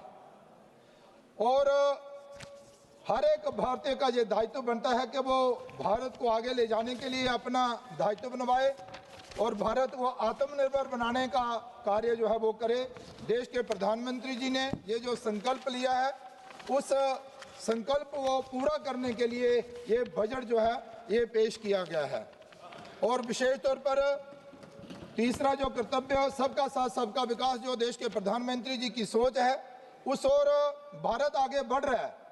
इसके साथ साथ ही समावेशी विकास सुनिश्चित करना, हर परिवार, क्षेत्र और समुदाय तक अवसर पहुंचाना, सामाजिक न्याय और क्षेत्रीय संतुलन पर जोर देना, इस बजट का जो है वो विशेष तौर पर ध्यान जो है वो केंद्रित जो है वो किया गया है। महोदय, मैं बताना चाहता हूं कि जहां पर ये जो टैक्सेस की जहां पर बात की गई है, अनुपालन का सरलीकरण करना, यो परेशानी लोगों को ना आए, इसलिए आयकर विवरणी ITR को सरल बनाने और छोटे करदाताओं के लिए नियमों में ढील देने का प्रस्ताव जो है वो इस बजट में जो है वो दिखाया गया है। और इसके साथ ही हम सब जानते ही हैं कि भाई 12 लाख तक की आय तक जो है वो टैक्स में छूट दी गई है। ये बहुत बड़ी राहत जो है वो देश के प्रधानमंत्री नरेंद्र भाई द्वारा जो है वो देश के नागरिकों की जो है वो दी गई है। महोदय, मैं कहना चाहता हूं, वैसे तो बहुत से ऐसे क्षेत्र हैं जिन और बजट के द्वारा जो है वो ध्यान जो है वो आकर्षित किया गया है।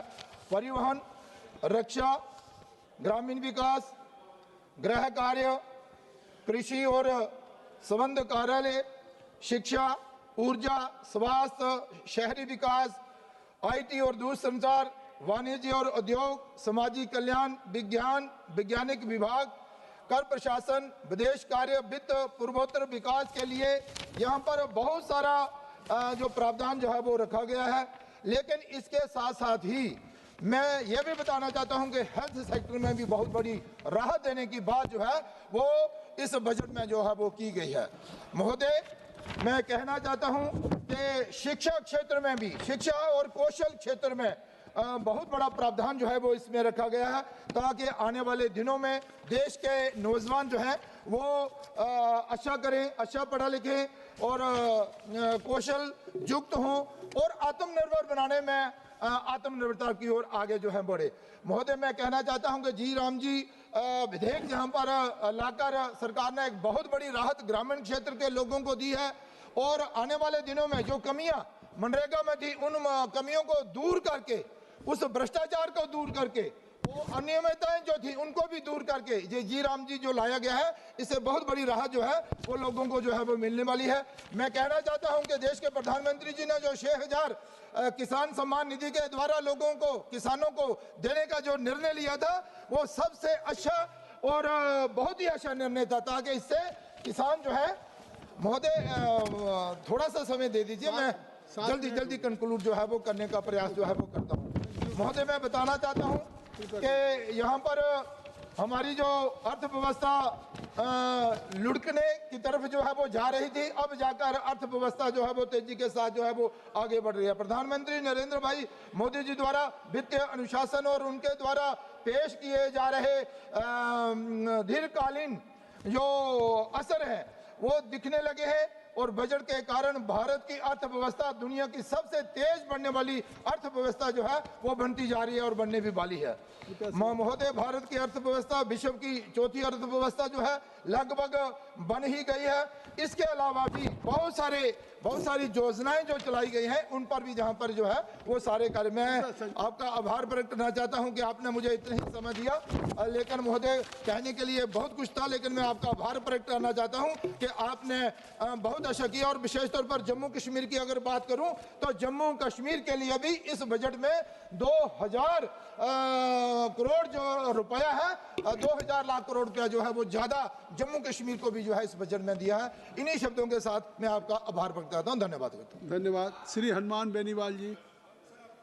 सर कम बुलवाना जिनको, आपको ही बुलवाना। सभापति महोदय, सबसे पहले तो मैं आपको धन्यवाद दूंगा कि आज आपने जो सुचारू रूप से चर्चा चालू हुई है उसकी, और दोनों पक्षों को धन्यवाद की चाहिए। अगर 5-7 दिन पहले हो जाता तो कम से कम समय तो खराब नहीं होता हमारा और देश का, कुछ बोल लेते राष्ट्रपति अभिभाषण पे भी। सभापति महोदय, जो आम बजट आया केंद्र सरकार का, इसके अंदर गरीब, किसान, मजदूर, युवा और मध्यम वर्ग, बजट जब आता तो उम्मीद रखता देश का प्रत्येक वर्ग कि अब बजट आएगा, कुछ विशेष रूप से हमें सौगात मिलेगी। लेकिन दुर्भाग्य से कोई वर्ग इस बजट से ज़्यादा खुश नहीं है। सबका साथ सबका विकास का नारा देती है सरकार, कुछ गिने चुने कॉर्पोरेट घरानों का बजट बनकर रह गया। पूर्व वक्ताओं ने भी लंबी चौड़ी बात यहाँ पे कही। सभापति महोदय, हमारे देश में आयकर, अधिभार, उपकार, जीएसटी से विभिन्न प्रकार के करों के कारण मध्यम वर्ग, वेतनभोगी, कर्मचारी, पेशेवर वर्ग आर्थिक रूप से शोषित महसूस कर रहे हैं। और जो बहुस्तरीय कर का ढांचा है उससे नागरिकों को वास्तविक आय और बचत को गंभीर रूप से प्रभावित कर रहा है। बावजूद इसके बजट में सरकार ने उच्च और बहु कराधान की प्रणाली में सुधार करने कोई ठोस रोड में तैयार नहीं किया। सभापति महोदय, अमीर गरीब की खाई बढ़ाने वाला बजट है। आपने स्वास्थ्य बीमा और व्यक्तिगत जीवन बीमा पर जीएसटी शून्य कर दी, मगर राजस्थान सहित कई राज्यों में बीमा कंपनियों ने ऐसे बीमा बेस प्रीमियम बढ़ाकर सरकार को चुनौती दी, मगर सरकार इस बात को स्वीकार करने से इनकार करी है। इसलिए राहत के नाम पर दिखावा करने में सरकार को ज़्यादा भरोसा है। सभापति महोदय, जिस राजस्थान प्रांत से आता हूँ, लगातार एनडीए को 25-25 सीट, अब की बार भी 14-15 सीट आपको दी। इस बजट के अंदर राजस्थान का जिक्र तक नहीं किया। हमने बहुत बड़ी मांगे राजस्थान के अंदर करी थी, और जहाँ जहाँ चुनाव होते हैं उस स्टेट को आप मदद करते हो उस साल, ये सही है जो भी आप करते हो, लेकिन राजस्थान जैसे प्रांत का नाम आपको लेना चाहिए। भारतीय जनता पार्टी राजस्थान से मजबूत हुई थी। तो मेरा ये आग्रह है कि जब बजट पे जवाब दे वित्त मंत्री जी दोबारा, जब उसके अंदर हो तो राजस्थान का जिक्र जरूर करें, क्योंकि राजस्थान का नौजवान, किसान, प्रत्येक वर्ग इससे नाराज है कि आपने राजस्थान का जिक्र नहीं किया। विशेष राज्य का दर्जा छोड़ो, नाम तो ले लेते राजस्थान का, ये राजस्थान के लोग चाह रहे थे। सवाद मोदे, महंगाई और मध्यम वर्ग की अनदेखी, इसके अंदर जिस तरह सोना, चांदी, पेट्रोल, डीजल, रसोई गैस और खाद्य पदार्थ और दवाइयों के दाम लगातार बढ़ रहे हैं। उम्मीद थी कि महंगाई को आप कंट्रोल करने के लिए कोई प्रणाली लाएंगे, महंगाई से राहत देने कोई ठोस प्रावधान आपने नहीं किया। समझ मोदे, किसान और ग्रामीण भारत के साथ अन्याय, किसान देश की रीढ़ है। आपने जब किसान आंदोलन हुआ तब एक कमिटमेंट किया था कि एमएसपी और आय दुगनी, ये बात आपने करी थी। मेरा एक सवाल भी आज लगा हुआ था, गोलमोल जवाब दिया। दुर्भाग्य इस बात का है कि जिन किसानों जवानों ने आपकी सरकार बनाई, अगर हर बजट के अंदर उनको निराशा हाथ लगेगी तो किस तरफ जाएगा जवान किसान? देश के अंदर अलग ही रूप से लोग सोचने लगे। मेरा आग्रह है, जब बजट के अंदर आप जवाब दें। खाद बीज महंगे हो रहे हैं, लाठीचार्ज हो रहे हैं यूरिया और डीएपी के लिए। सोच मोदे, युवाओं के साथ आपने कोई रोजगार के ठोस साधन सर्जित करने की बात करी, नहीं हो रहे हैं। मैं एक न्यूज़ चैनल के अंदर देख रहा था कि प्रधानमंत्री कौशल का जो पैसा जा रहा है, वहाँ प्रधानमंत्री कौशल के जो केंद्र बने वो कुछ नहीं है। अधिकारी कह रहे कौशल केंद्र चल रहा है, कुछ भी नहीं है। कहीं तो लोगों ने अपना घर बना रखा है, कहीं दूसरा कोई गौशाला बना रखी, कहीं बकरी पालन हो रहा है। ये प्रधानमंत्री कौशल योजना है, वैसे चल रही भ्रष्टाचार। और यहाँ से ये हमारे मंत्री जी बैठे, मंत्री जी आप ध्यान दें, टीम भेजें राजस्थान के अंदर, जहाँ जहाँ गड़बड़ी हो रही है उन लोगों को गिरफ्तार करें, सीबीआई जांच कराएं। एक मैसेज आपको देना चाहिए, आपको अधिकारी सही बात नहीं बताते, ये बहुत बड़ा दुर्भाग्य है साहब। ये एक मिनट सर, एसएससी जैसी परीक्षाएं, पेपर लीक, भर्ती में देरी, कोई रोड में राजस्थान के तो सारे पेपर आउट हो रहे हैं। ओएमआर सीट, उससे पहले आरपीएससी घोटाले, ऐसा ही भर्ती। तो मेरा आग्रह है कि अब आप वैकेंसी निकालें और ठोस जवान का एक भरोसा। ये सब राज्य का विषय है। एक राज्य नहीं, दिल्ली का ही बता रहा हूँ साहब, पूरे देश के अंदर पेपर आउट हो रहे हैं। नीट के भी पेपर आउट हुए, और भी हुए, बिहार में हुए, बंगाल में हुए, राजस्थान के अंदर हुए। तो मेरा आग्रह है कि पेपर जब आउट हो जाएगा तो नौजवान भरोसा कैसे करेगा? आप भी तो भरोसा, जब जहाँ आज आप इस चेयर पर बैठे हो, अभी आप लोकसभा अध्यक्ष नहीं सभापति है, लेकिन लोग आपको लोकसभा अध्यक्ष के रूप में ही देख रहे हैं, लोकसभा अध्यक्ष से।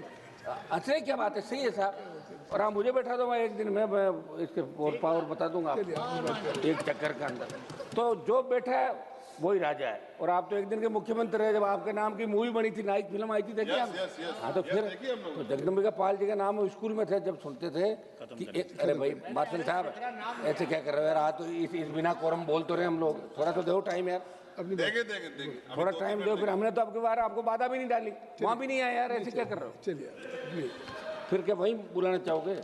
शिक्षा स्वास्थ्य केवल घोषणाएं, शिक्षा और स्वास्थ्य के अंदर आप देखिए अस्पतालों के अंदर डॉक्टर नहीं है। और हमारे केंद्रीय जो केंद्र से संचालित विद्यालय हो रहे हैं स्टेट के अंदर, तो वहाँ स्टाफ कैसे लगे ये आपको ध्यान देने की आवश्यकता। मैं जल्दी जल्दी कर रहा हूँ सर। सीएसआर की राशि के व्यय के लिए ठोस सीएसआर, जहाँ से आप बाड़मेर, जैसलमेर, जालौर, जोधपुर से देश के तमाम जगह जहाँ माइनिंग हो रही है, दूसरा काम हो रहा है, वहाँ संबंधित एमपी को कोई नहीं पूछता। निशिकांत जी दुबे को पूछ सकते हैं, हमें नहीं पूछते, क्योंकि ये कागज के अंदर निकाल लेते हैं। अब हमें पढ़ने का समय थोड़ी है, ये पढ़ पढ़ के इतना करके लाते हैं कि हर लोग जवाब देते हैं हमारे को कि साहब निशिकांत जी के वहाँ तो काम हो रहा है। अरे भाई हमारे भी करो कर, निशिकांत जी काम थोड़ी चलेगा। मेरा आग्रह है तो आप भी एक मिनट, आप भी निशिकांत जी के साथ आ जाइए, आप निशिकांत जी के साथ आ जाइए। सर निष्पक्ष रहिए, सर निष्पक्ष रहिए। एक सर मेरा आग्रह है, मैं फिर आ जाऊंगा तो आपको दिक्कत होगी।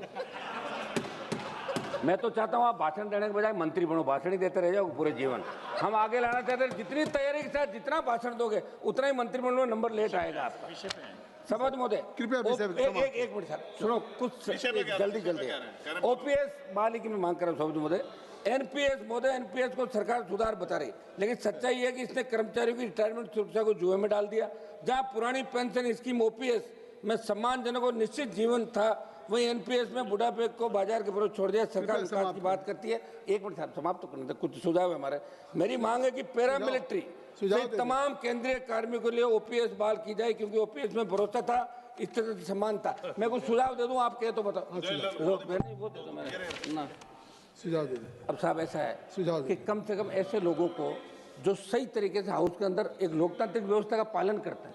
हमारा जो ट्रैक रिकॉर्ड है विधानसभा का ठीक नहीं जाता, लेकिन यहाँ ठीक है, तो इसको ठीक बनाकर आगे हमें टाइम दिया करें आप लोग, क्या दिक्कत। मैं कुछ सुझाव दे देता हूँ सभापति महोदय। एक तो मेरा सुझाव है, राजस्थान की तेज 1 मिनट में समाप्त कर दूंगा। राजस्थान की भौगोलिक स्थिति विपरीत हालातों को देखते राजस्थान विशेष राज्य का दर्जा दिया जाए।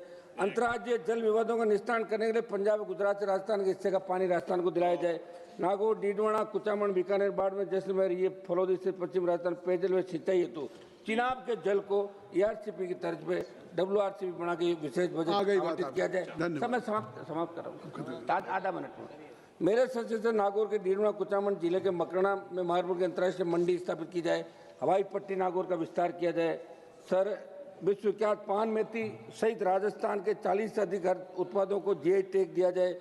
मेरे संसद से नागौर के केंद्रीय कृषि विद्यालय की स्थापना, आधा मिनट में समाप्त कर रहा हूँ सर, आप बैठे हो, ये आधा मिनट मुझे दो। मेरे संसद से नागौर के डीडवाना, कुचामन जिले कुचामन में सेंट्रल स्पोर्ट्स यूनिवर्सिटी स्वीकृत की जाए। सर, खियूसर, पर्वत सर और मेरे क्षेत्र की 3 केंद्र, मैं समाप्त कर रहा हूँ, 3 केंद्र। 20 सेकंड अभी चल रहा है आपके बैठे हुए अब्दुल अजीज साहब, आधा मिनट। मैं नागौर जिले के डेगाना क्षेत्र में टंगस्टन में लिथियम के खनन है, तो आप काम करें। एक सर, सांस 2 का बजट आप बढ़ा के 25 करोड़, नरेगा का चेयरमैन सांसद को बढ़ाओ और सांस 2 कुछ अधिकार दो। जिस तरह विधानसभा अरावली के अंदर जो रोक लगी, सरकार इसके अंदर अरावली पे रोक। अब्दुल अजीज साहब, ये मेरा प्रमुख। इसके बाद मल्लू रवि के बाद सर, उम्मीद है कि आप मुझे नहीं मौका देंगे, आप बैठ जाइए। तो अभी बैठ जाइए। Speaker sir, thank you very much for giving me a chance to speak on the budget. Sir, this budget is meant to serve as a roadmap that reflects the aspirations and needs of the country. The question before us is whether this budget truly reflects that responsibility. The answer is evident and requires little elaboration. The budget has been a disappointment for the common citizen. It conveys a clear message that Delhi dur hai. There appears to be a lack of sensitivity towards the difficulties faced by the people, and the budget reflects that growing disconnect between the government and the lived realities of the citizen. Sir, this budget doesn't meet the requirements of the unemployed youth. The budget is increasing the capital corporations only, not the mass employment. Number 2, sir, unemployed about the agriculture. In the agriculture also they have not attended the MSP, which will give more production of the food grain. That is also not attended. Food security also they have not attended, sir. Next, employment, unemployment, again, women, sir. The struggle of the poor and the informed workers are compounded by weakening social safety nets. Over recent years, public investment in food security has declined significantly. Allocations under the National Food Security Act, including key programs such as Integrated Child Development Services, PM Portion, and maternity entitlements have been reduced by nearly 50%. This reduction has weakened India's nutrition safety net at a time when it is most needed, sir. Then, since 2014, 5 minutes, sir. 5 minutes already you have taken. 2014, the rupee has depreciated over 50%, touching Rs 90.12 for USD by January 2026, and was among the worst performing Asian currencies in 2025. Sir, this weakened nearly 92% USD. This shows how the economy of India is weakening in the world economy. Sir, one more. When it comes to Telangana, sir, I come from Telangana, Nagar Kannur, 2 minutes. Telangana's proposal for other major infrastructure heavy projects such as Hyderabad Metro Rail Phase 2, Regional Ring Road, and Musi River Development Project, and then Palamuru Rangareddy irrigation project. All these projects are neglected in the budget, sir, in spite of the repeated representation given by the Chief Minister and members of Parliament from Telangana. Your point is Government, sir. Overall, this budget represents a clear shift away from the shift away from the needs and farmers, workers, students, patients and states, and instead prioritizes capital markets and balance sheet presentation over constitutional obligations. Thank you. And Abdul Rasid साहब. Thank you very much, sir. Thank you sir, आपका बहुत बहुत शुक्रिया। मैं अपनी constituency की demands madam finance minister को पहले ही दे चुका हूं और उम्मीद है कि वो उनका ख्याल रखेंगी। और राज्य मंत्री जी बैठे हैं, वो भी शुक्रिया, वो भी सुनेंगे। मैं नोट कर रहे हैं। Thank you sir. तो मेरी इससे पहले मैं अपनी बात कहूं, मैं अपने जो let us admire those people who really fight for their conviction and commitment, जो अपने राज्यसभा के सदानंद मास्टर जी हैं, इतनी कष्ट उठाने के बाद राज्यसभा पहुंचे, जो उन्होंने स्पीच दी मैंने वो सारी टीवी पे देखी।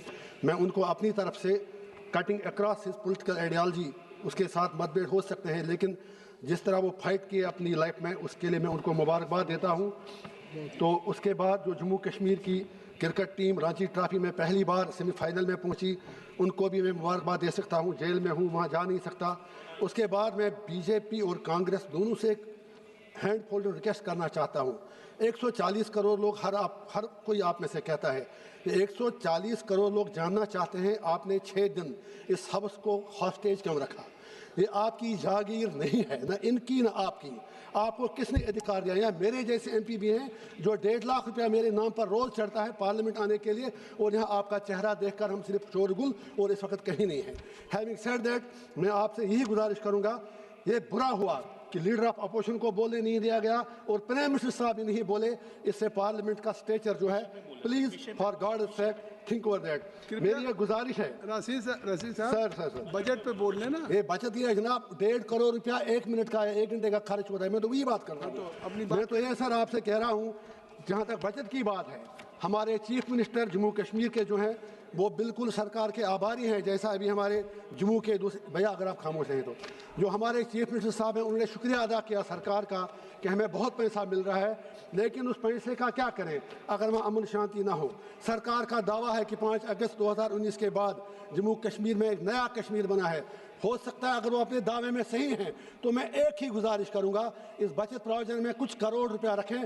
जम्मू कश्मीर के लोगों से एक छोटा सा रेफरेंडम करा के पूछें क्या वो 370-35 से हटाने से खुश हैं। अगर थे, हम सब आपका बहुत ही आभार प्रकट करेंगे। उसके बाद मेरी ये गुजारिश है, आप चाहे कितना भी पैसा मर्जी दे दें, लेकिन जब तक आप मेहरबानी करके आप अगर वहाँ की सड़कों पर सोना भी बिछा दें, आपको 370 और 35 से सूद के साथ वापस देना पड़ेगा। You can't do it like, समाप्ति कर रहा हूँ, आप ऐसा नहीं कर सकते। मेरी ये गुजारिश है, ये मेरी गुजारिश है, आप ऐसा नहीं कर सकते।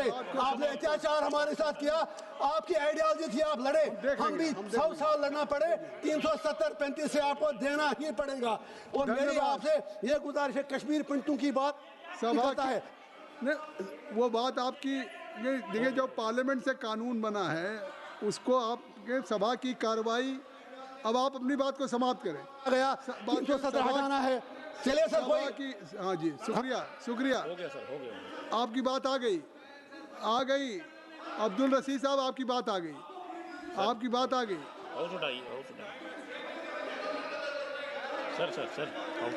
सर नहीं देना, स्पीकर साहब ने। सभा की कार्रवाई कल बुधवार दिनांक 11 फरवरी 2026 को प्रातः 11 बजे तक के लिए स्थगित की जाती है। 8 बज गया।